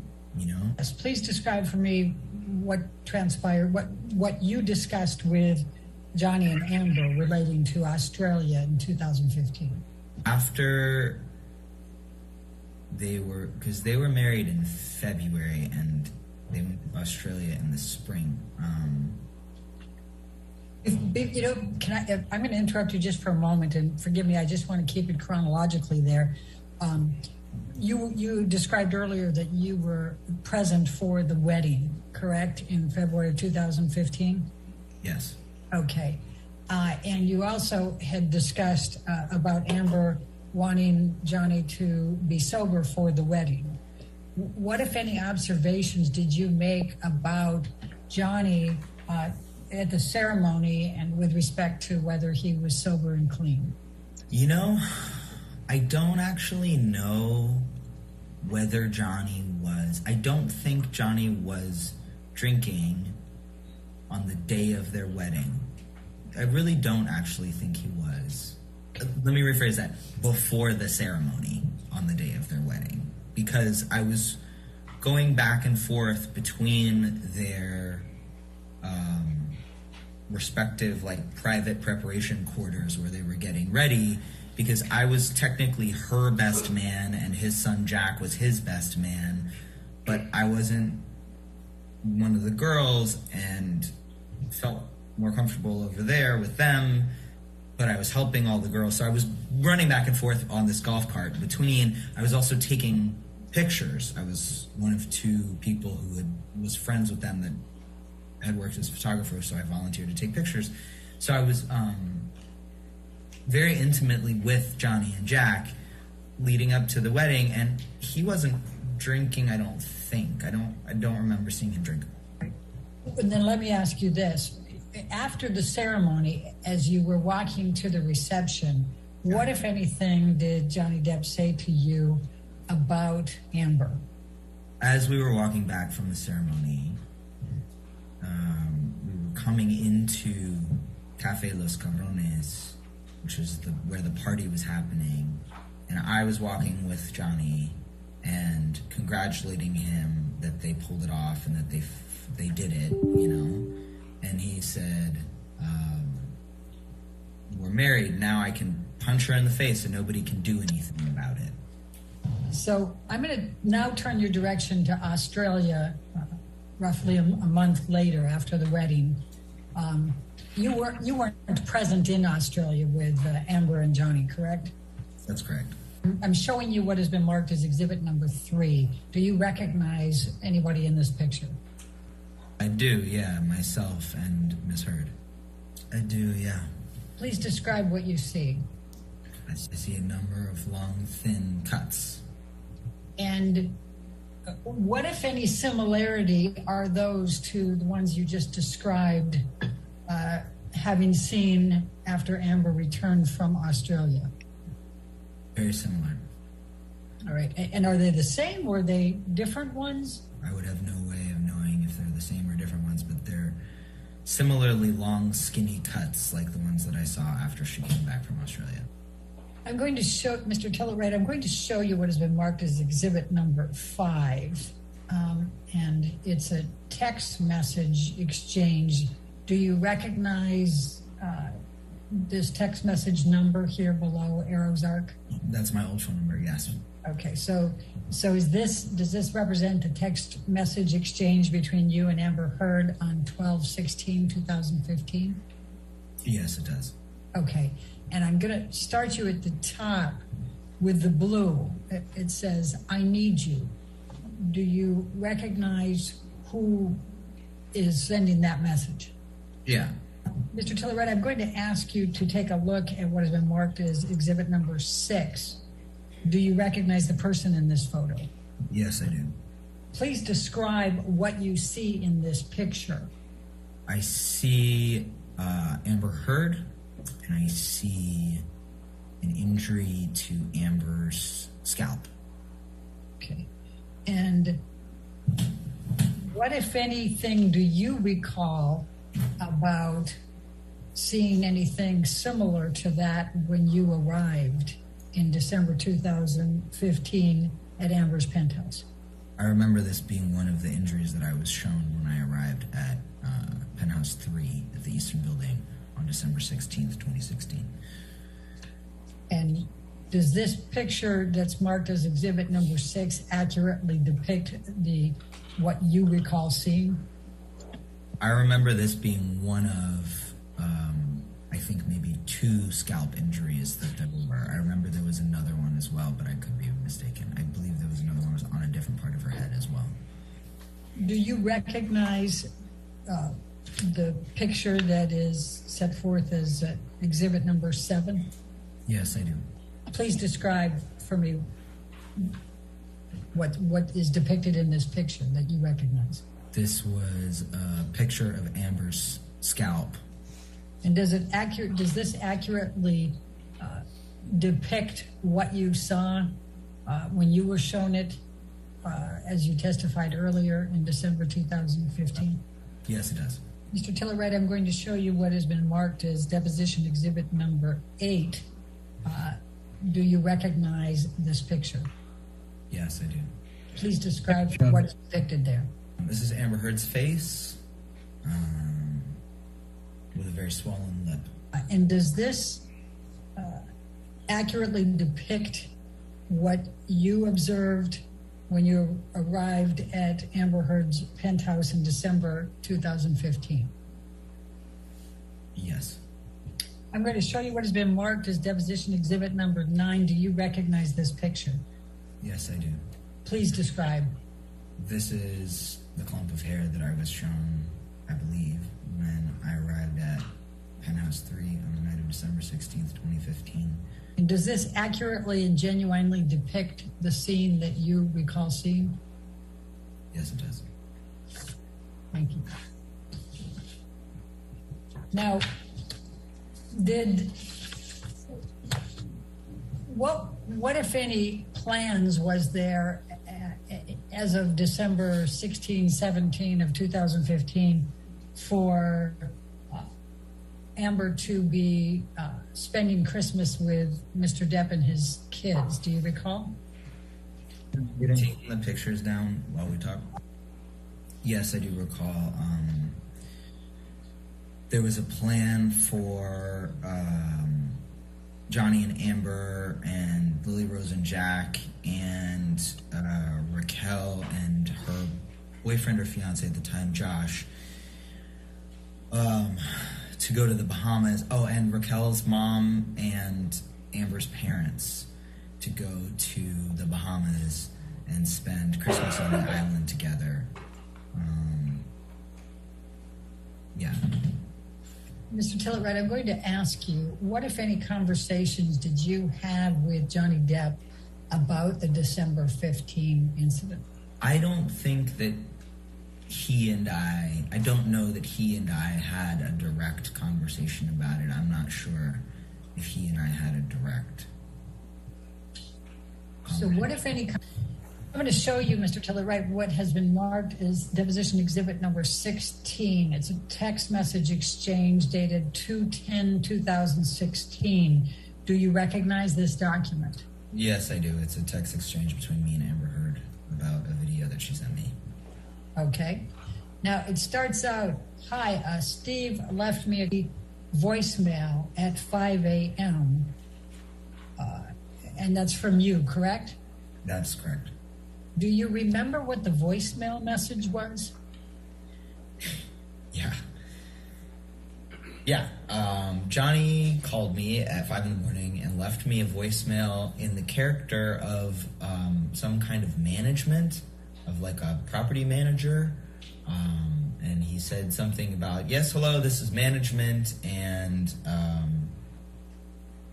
I don't remember what he said, but it was something to do with like, we have a situation that we need to change out the something. And it was just a lengthy, just off the wall nutbag ramble in the character of management. Mr. Tillett, I'm going to show you what has been marked as exhibit number 17. And then, Alex, I'm going to ask you to play this.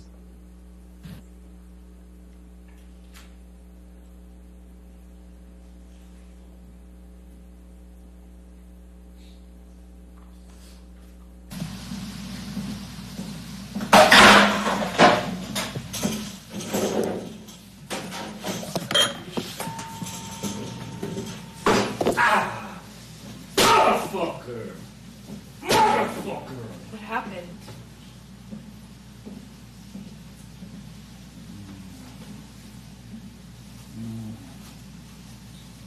What happened?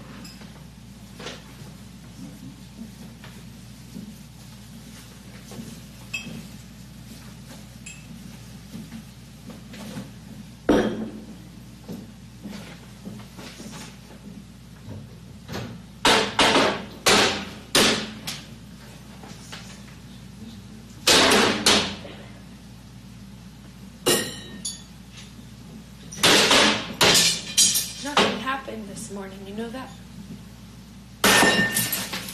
Were you in here? No. So then nothing happened to you this morning? Yeah, you're right. I just woke up and you were so sweet and nice. We were not even fighting this morning. All I did was say sorry. Did something happen to you this morning? I don't think so. No, that's the thing. You want to see crazy? I'll give you fucking crazy. That's crazy.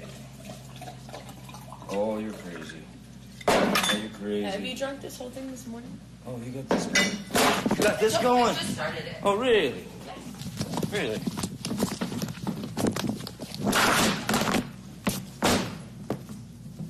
Sneak that shit on me, motherfucker? I didn't. You were smashing shit. Bye.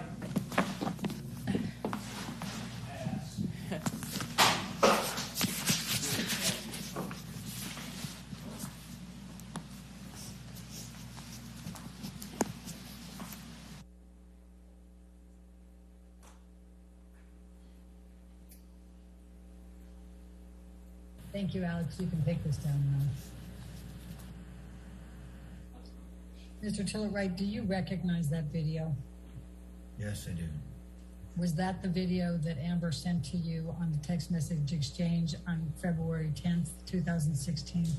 Yes. Do you recall watching that video on February 10, 2016? Yes, I recall watching that video at the time that I received those text messages. So I'm going to take you to 21 May 2016. What do you recall with respect to a telephone call you received from Amber? Sure. I was in New York. I was there visiting family. I was in Greenpoint, Brooklyn.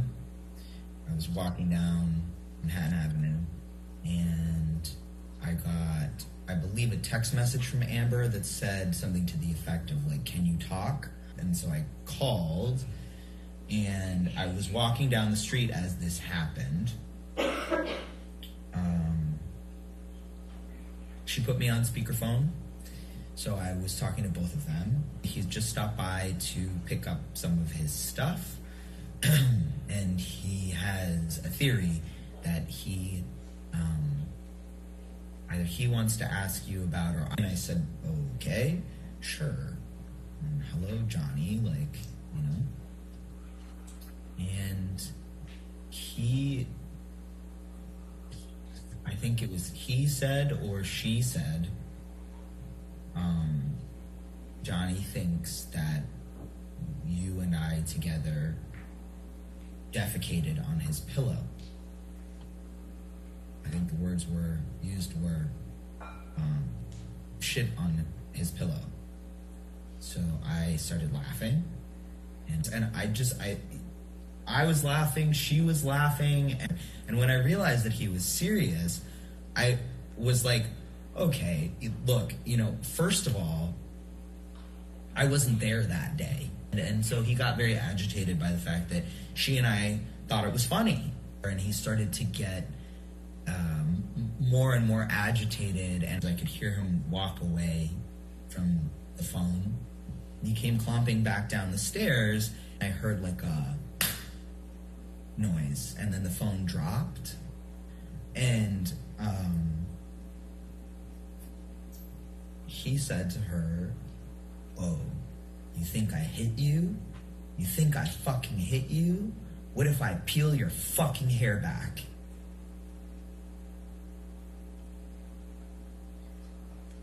And then I heard the phone drop again, and then I heard her scream. I remember her screaming. And I hung up the phone, and I called Raquel immediately because I know that she lives one door away, and her and her boyfriend Josh, who's a big dude, would be able to get there the fastest. And I called her, texted her right away, and I hung up with her and immediately called 911 in New York. And then I called a friend of mine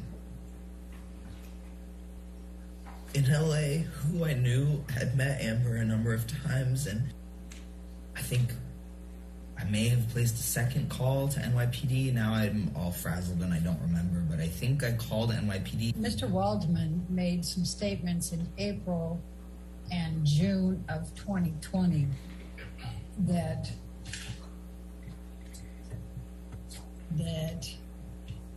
quote, Amber Heard and her friends in the media used fake sexual violence allegations as both a sword and shield, depending on their needs. They have selected some for sexual violence hoax facts as the sword, inflicting them on the public and Mr. Depp. That was made on April 8, 2020. What, if any, impact did that have on Amber based on your observations? Amber retreated. Amber became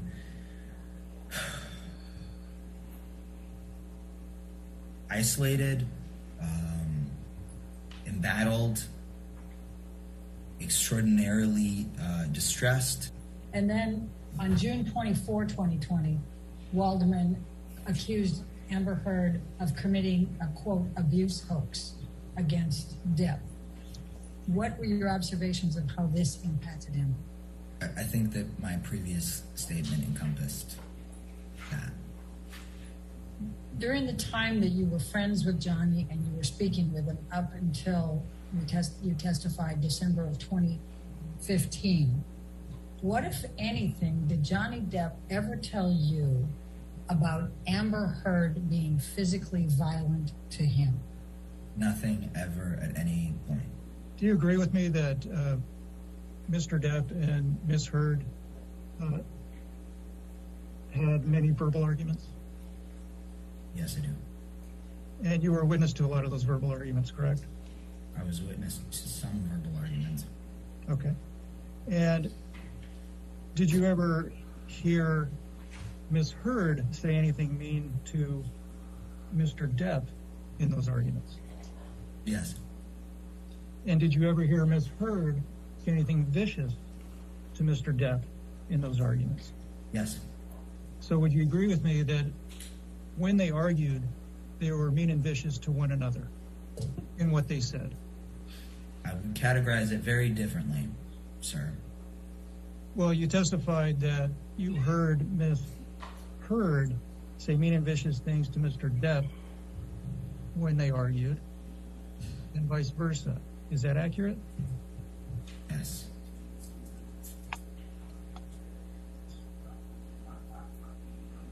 And although you witnessed arguments, verbal arguments between the two of them, where they exchanged mean and vicious statements, you never saw Mr. Depp assault or beat Ms. Heard on any occasion, correct? Objection. No, I never saw either of them physically assault the other one.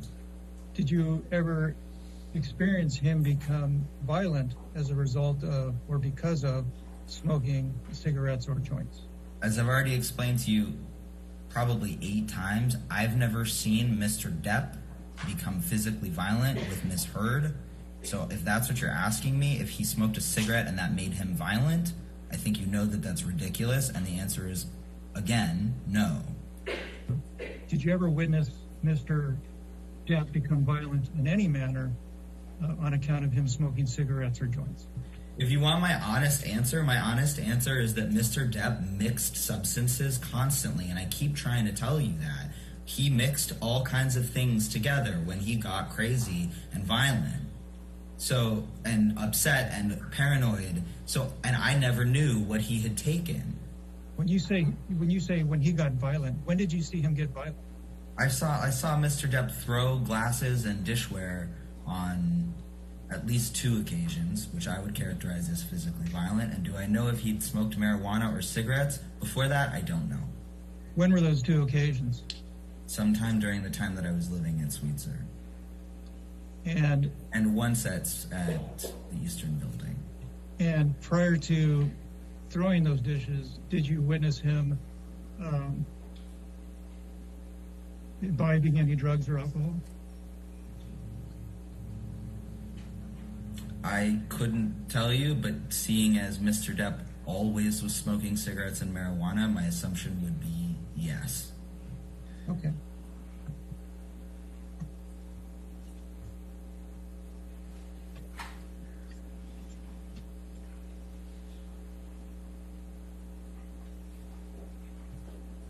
Do you recall when Ms. Bredenhoff showed you a picture of a clump of hair on the floor? Yes. Okay. When you saw that, that was more than a day after it was allegedly pulled from her head by Mr. Depp. Is that right? Well, if you want to get technical, my understanding was that their fight happened very late at night, which is technically the morning of the 16th.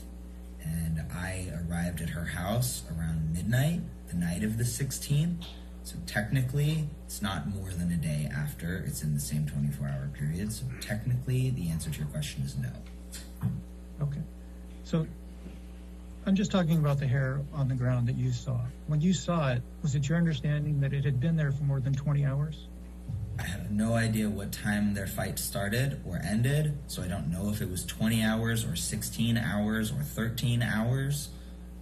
But my understanding, again, was that they had gotten into a fight sometime in the morning of the 16th / late at night on the 15th. I don't know at what point during that fight in which the clump of hair was ripped out of her head, but it happened sometime then and there. So yeah, sure. My understanding was that clump of hair had not been moved since it was ripped out of her head.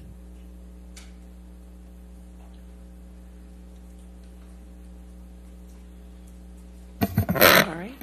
Completes. All right. Who's your next witness? We have another video deposition, Raquel Pennington. It's a long one, so we could listen to some of it tonight. All right, let's go ahead and we'll start. Okay. We'll go ahead and start it today. At least get 30 minutes in, if we could. That's Okay. fine. Yeah. All right. And Your Honor, just for your benefit and the jury's benefit, the questioning starts with Ms. Vasquez on behalf of Mr. Depp, and then I question Ms. Pennington at some point, which will probably be tomorrow. Okay, thank you. Thank you.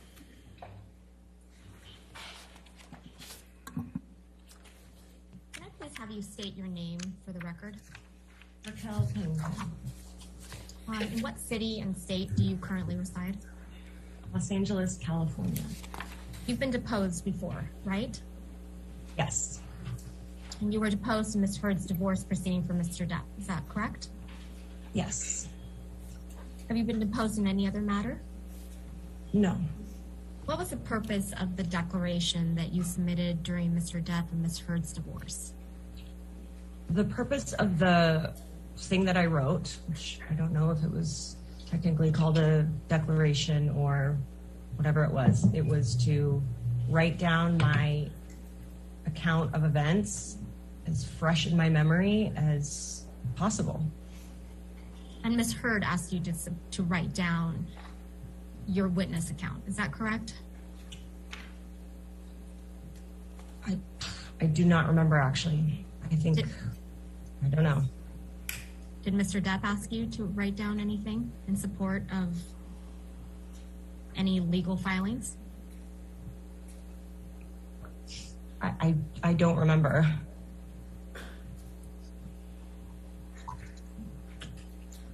So it's your testimony sitting here today that you don't remember one way or another, whether it was Mr. Depp or Ms. Heard that asked you to write down your witness account during their divorce. Is that correct?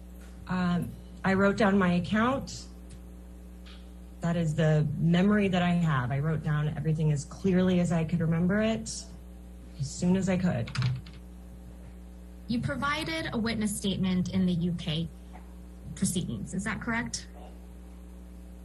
I believe so. Do you recall how many witness statements you provided? Just one. And you provided this witness statement to the son's attorneys? I don't know who it got provided to. Did you testify in the UK trial? Yes. And for which party did you testify for the UK trial? I believe it was the publication. And by the publication, you mean the Sun? Yes. When was the last time you spoke to Ms. Heard?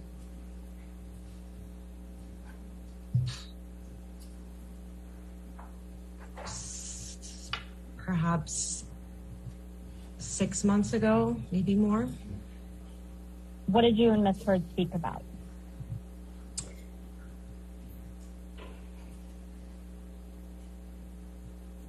Probably, it was before her baby was born. So we were mostly speaking about her baby at that point. Did you speak to, when was the last time you spoke to Ms. Whitney Heard? Around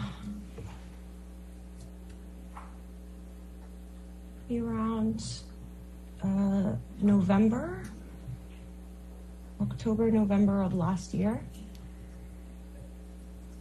And when you say last year, you mean 2021? Yes. When did you first meet Miss Amber Heard? I believe it was 2003. When you met Miss Heard in 2003, you developed a friendship. Is that right? Yes. Would you say you were best friends? We became very close friends. Your friendship with Miss Heard, it persisted through her relationship with Mr. Depp. Is that correct? Yes.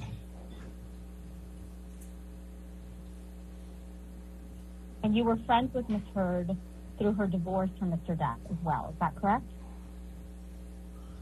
Yes.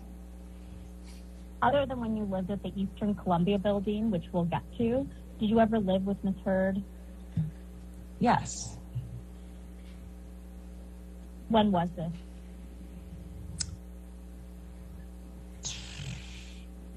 Twenty 2017 to 2018.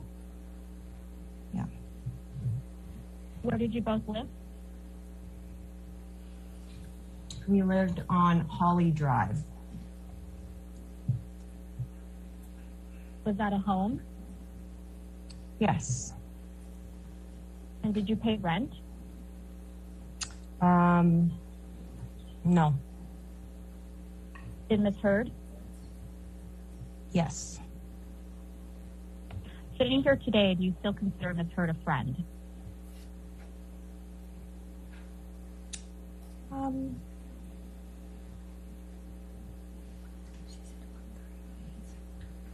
I wouldn't consider her not a friend.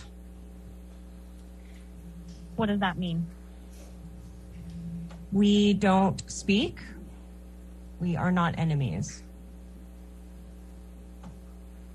Why don't you speak? We grew apart. Rhonda, can I put my question read back? Yes.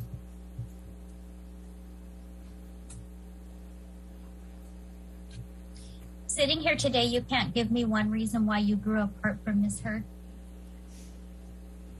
I wanted to spend more time with other people in my life and prioritize other relationships and other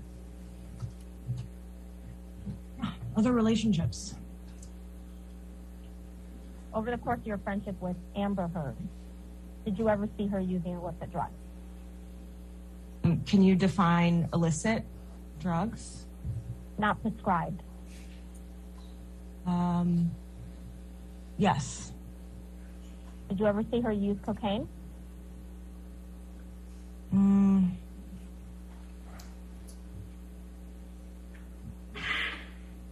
Yes. How many times?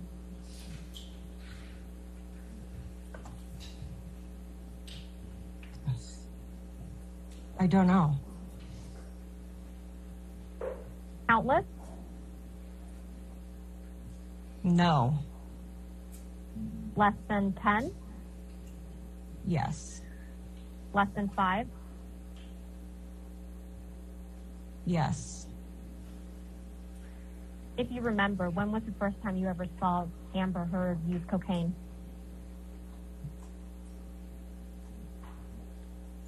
I don't remember.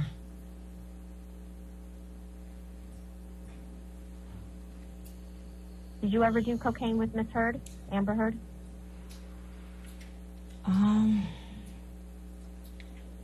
Yes. How often?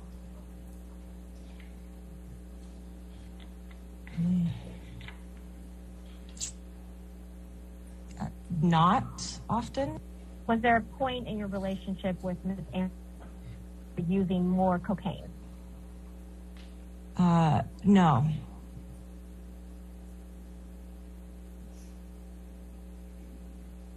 Did you ever see Miss Amber Heard use cocaine while she was in a relationship with Mr. Depp?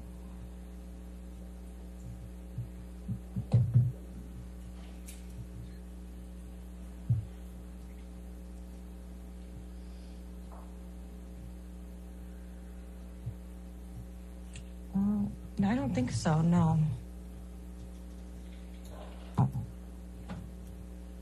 You know what Provigil is? Yes. Are you aware that Miss Amber Heard has taken a drug called Provigil? Yes. Do you know when she started taking it? No.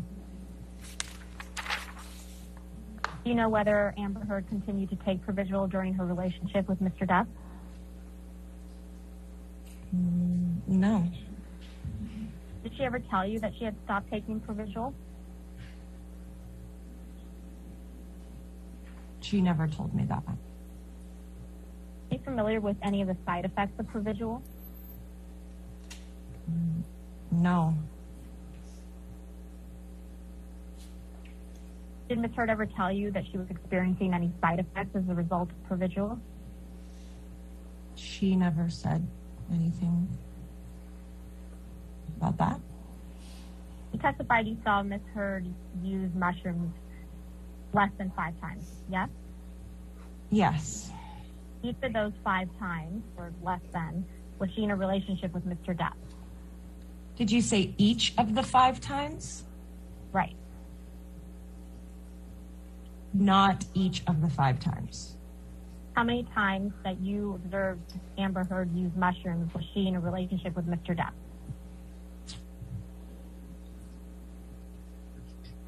Maybe 3.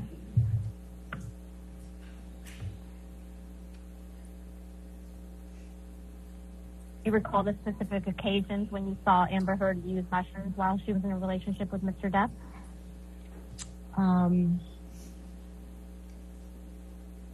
The first Coachella that we went to. The second Coachella that we went to.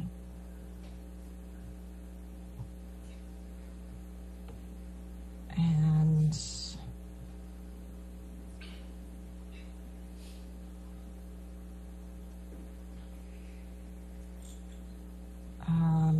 maybe at Hicksville. But I can't be sure of that. Was Mr. Depp at Hicksville? Yes.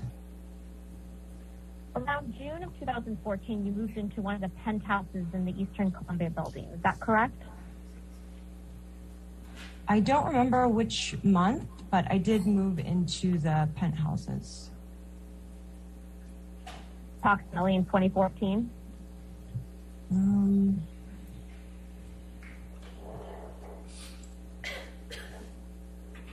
Approximately. And Ms. Heard at the time was in a relationship with Mr. Depp, correct? Yes.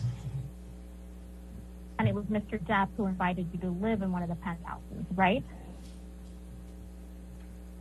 They both did.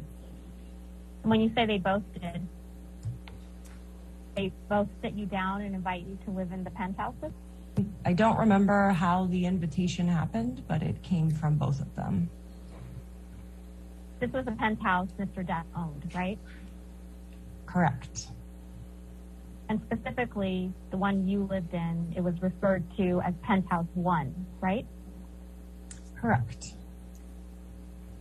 And when you moved in, Mr. Depp gave you a master key to all the penthouses he owned, right?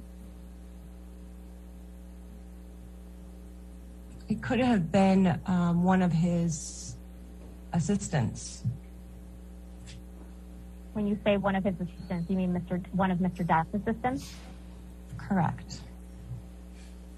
So either Mr. Depp or one of his assistants gave you a master key to all the penthouses that he owned, correct? Yes. Mr. Depp never charged Mr. Drew for rent while he lived at Penthouse 1, did he? He did not charge him any rent, no. Did either of you get physical? No. And how was this argument resolved? We talked it out. You recalled another argument with Ms. Heard at Holly House, is that correct? Mm-hmm. What was this argument about?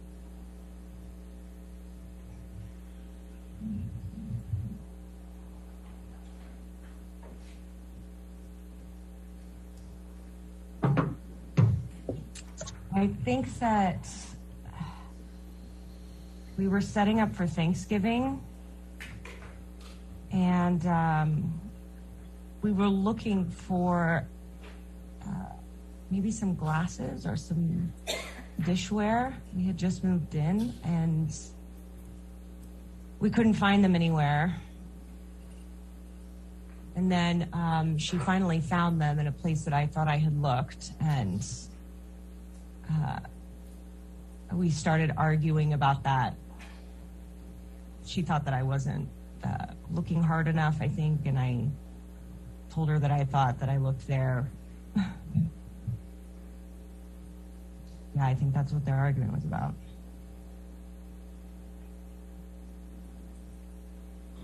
Was this just a verbal altercation, or did you get physical with each other?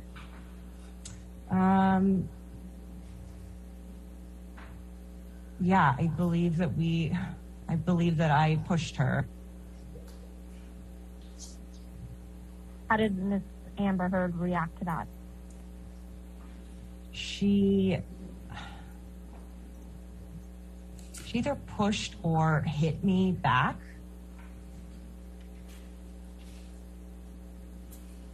Yeah. You know where she hit you? I think it was on my cheek. Do you recall any other physical altercations that you've had with Miss Amber Heard? No. Do you recall any specific instances when you saw Amber Heard get into a fight with someone else? No. In the time you've known Amber Heard, have you ever seen her wear hair extensions?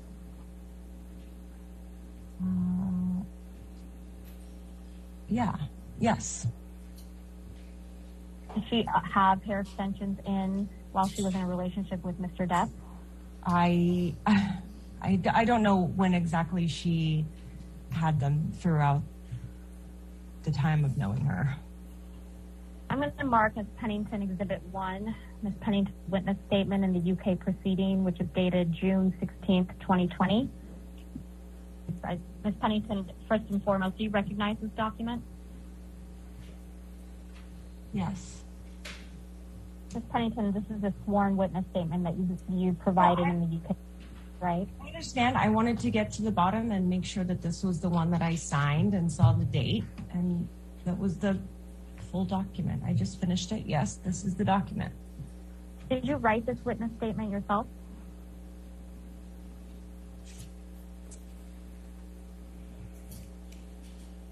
Yes. I'm sorry, I didn't catch that. Yes. Thank you. Did anyone help you write this? No. Did Amber Heard help you write this? No. Did Amber Heard's counsel help you write this? No. Other than your attorney, did you speak with anyone about the preparation of this witness statement? No. Could please turn to the 10th page of the document where your signature is, or a signature is.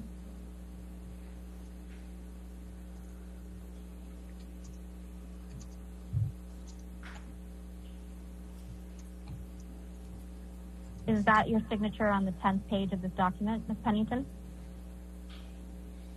That is my e-signature, yes. Are all the statements in this document true to the best of your knowledge and recollection? Yes. You previously testified that you went on a trip to Hicksville with Ms. Heard, Mr. Depp, and some other friends. Is that correct? Yes. Do you recall when this trip occurred?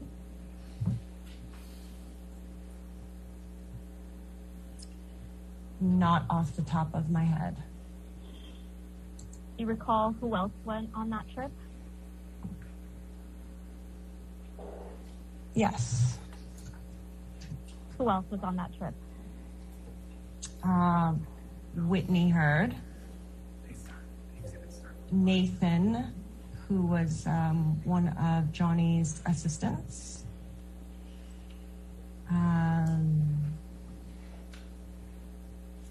Brittany Eustace. Kelly Milano.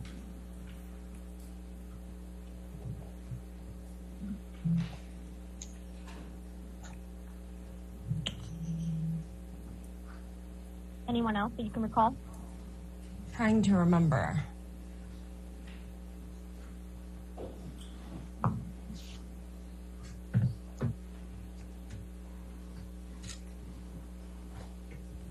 No, I don't remember anybody else. Where were you all staying? At Hicksville Trailer Park. Did you personally witness Mr. Depp become, quote, angry and aggressive, end quote, toward a friend of yours? Yes. Relative to where Mr. Depp was, where were you when this occurred? We were around a campfire. My question is a bit more specific. Relative to where Mr. Depp was when this occurred, where were you sitting or standing?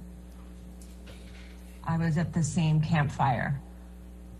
How close were you to In a Mr. circle. Depp?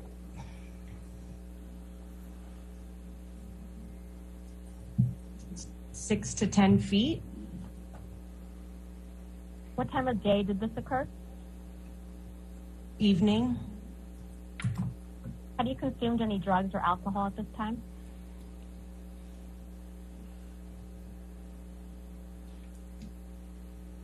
I think so. What do you recall consuming at that time? I don't remember. Likely wine. I don't remember specifically. Did you smoke any weed? No. Did you consume any cocaine? No. Had you consumed any mushrooms?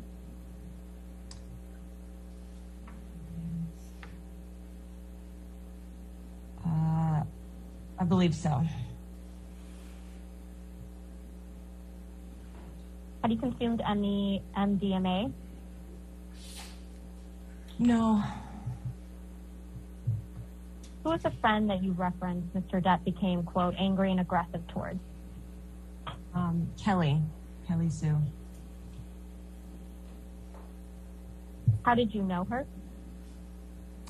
She was married to a work friend of mine. Do you have any independent recollection of how long you had known Kelly Sue Milano by the time Hicksville occurred?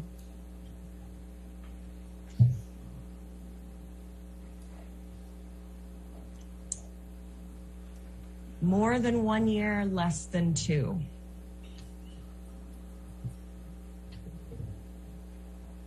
What did you witness Kelly Sue Milano doing that evening before Mr. Depp became, quote, angry and aggressive? I witnessed her hang out with the rest of the group. Did you see her consume any alcohol?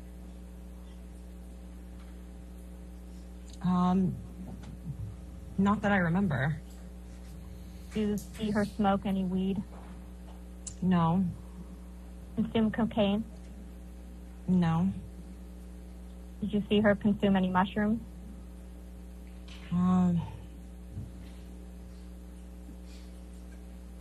Maybe one.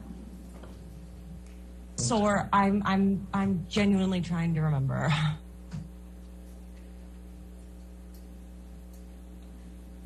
I saw her eat some amount. I don't know how much. Did you see her consume any MDMA? No. You testified that Mr. Depp said words to the effect of, quote, get off my woman, end quote, to your friend. Is that right? I testified that. Did you personally hear Mr. Depp say that? Yes. Is this the, quote, angry and aggressive, end quote, conduct by Mr. Depp that you testified to? Yes. Other than telling Kelly Sue Milano to, quote, get off his woman, end quote, what did you personally observe Mr. Depp do that was, quote, angry and aggressive, end quote?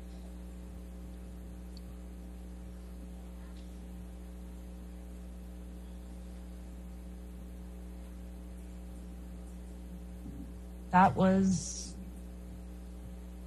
what happened. Then I think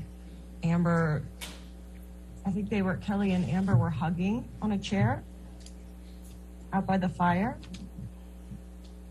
He came out of nowhere, said that, and then I think that Amber and Johnny went back to their trailer. Other than hearing Mr. Depp say something to the effect of get off my woman, what did you personally observe Mr. Depp do that was, quote, angry and aggressive? That's it.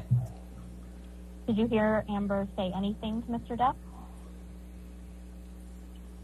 I don't remember her saying anything. Did you hear Amber Heard raise her voice when speaking to Mr. Depp? No. What, if anything, do you remember about Amber's reaction to Mr. Depp's behavior?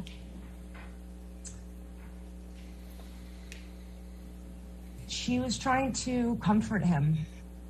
This evening in Hicksville, did you ever see Amber Heard consume any drugs or alcohol? I didn't see it.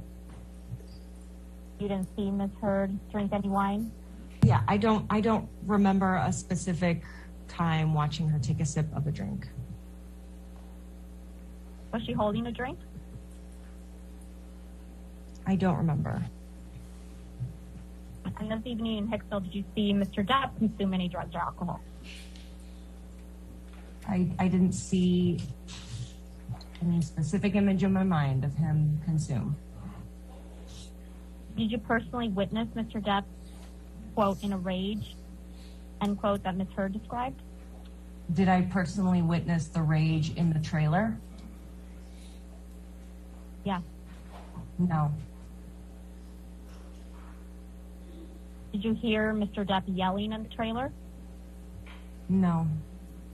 Did you hear Ms. Heard yelling in the trailer? No. Did you personally see that the trailer was, quote, trashed, as Ms. Heard described? The next morning? Yeah. Yes. What specifically did you see in the trailer? The thing I remember specifically was the light fixtures had been knocked off. But you didn't see Mr. Depp knock off the light fixtures in the trailer, is that correct? I did not see it. So the only thing you know about what happened in that trailer is what Ms. Heard told you and your observations of the light fixtures being knocked off. Is that correct? The only thing I know about what happened in the trailer is what she told me and what I saw the next morning. And the only thing you saw the next morning was that the light fixtures had been knocked off. Is that correct? That was not the only thing I saw. It is the specific thing I saw. What else do you recall about the trailer? It was in a general disarray. What does that mean? Was trash. It was torn apart. What besides the light fixtures were thrown apart? I've already told you specifically, I remember the light fixtures. The rest is a general disarray. What is a general disarray to you, Ms. Pennington? Stuff off the counters, cushions thrown around, things strewn about on the floor. Did you see Ms. Heard shortly after she returned from Australia? All right. Why don't we just stop right there, Michelle? That'd be a good breaking point, I think. Okay. Perfect. All right, ladies and gentlemen, let's go ahead and break for the evening. Again, do not discuss this case with anybody and don't do any outside research. And we'll see you in the morning at 9 o'clock, all right? Get some sleep, okay? Thank you.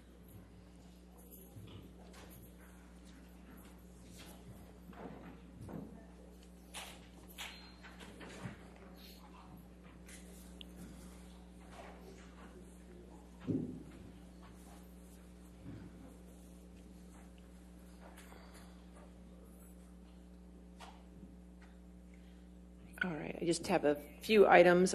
Just for the record, I want to make sure exhibit plaintiff 1248 from yesterday actually should be corrected in the record to plaintiff's 1248A. Is that correct?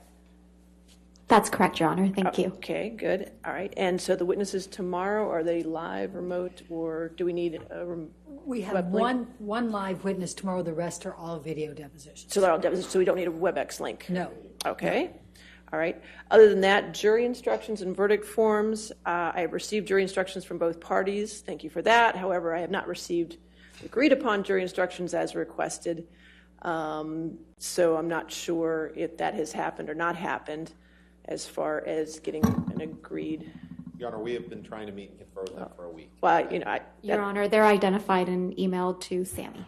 Okay, so the ones that you agreed upon? Yes. Okay, that's fine. So if you could do the same and just give me which ones you agree upon, I'd appreciate that. If we can get also by Thursday your objections to the ones that you don't agree upon in writing to me by Thursday morning, okay? Yes, Can we get that, just so I know what you're objecting to? Because I only have 2 hours on Friday morning from 8 a.m. to 10 a.m. to deal with this issue. So I want to make sure we're all prepared to get that done at that time frame, okay? Understood, Your Honor. All right, Yes. great. Anything? Your Honor, I just want to make clear, we haven't seen what they sent until they sent it today. So Okay, we've been that's trying fine. to meet and confer about this for a week and have I'm not made no interested in progress. anybody's finger pointing, but I understand, but we'll just go forward from here, and if I can get them Thursday morning, that would be fantastic, okay? Understood. All right, Thank you, great. Your Honor. All right, have a good evening, and we'll see you in the morning, okay?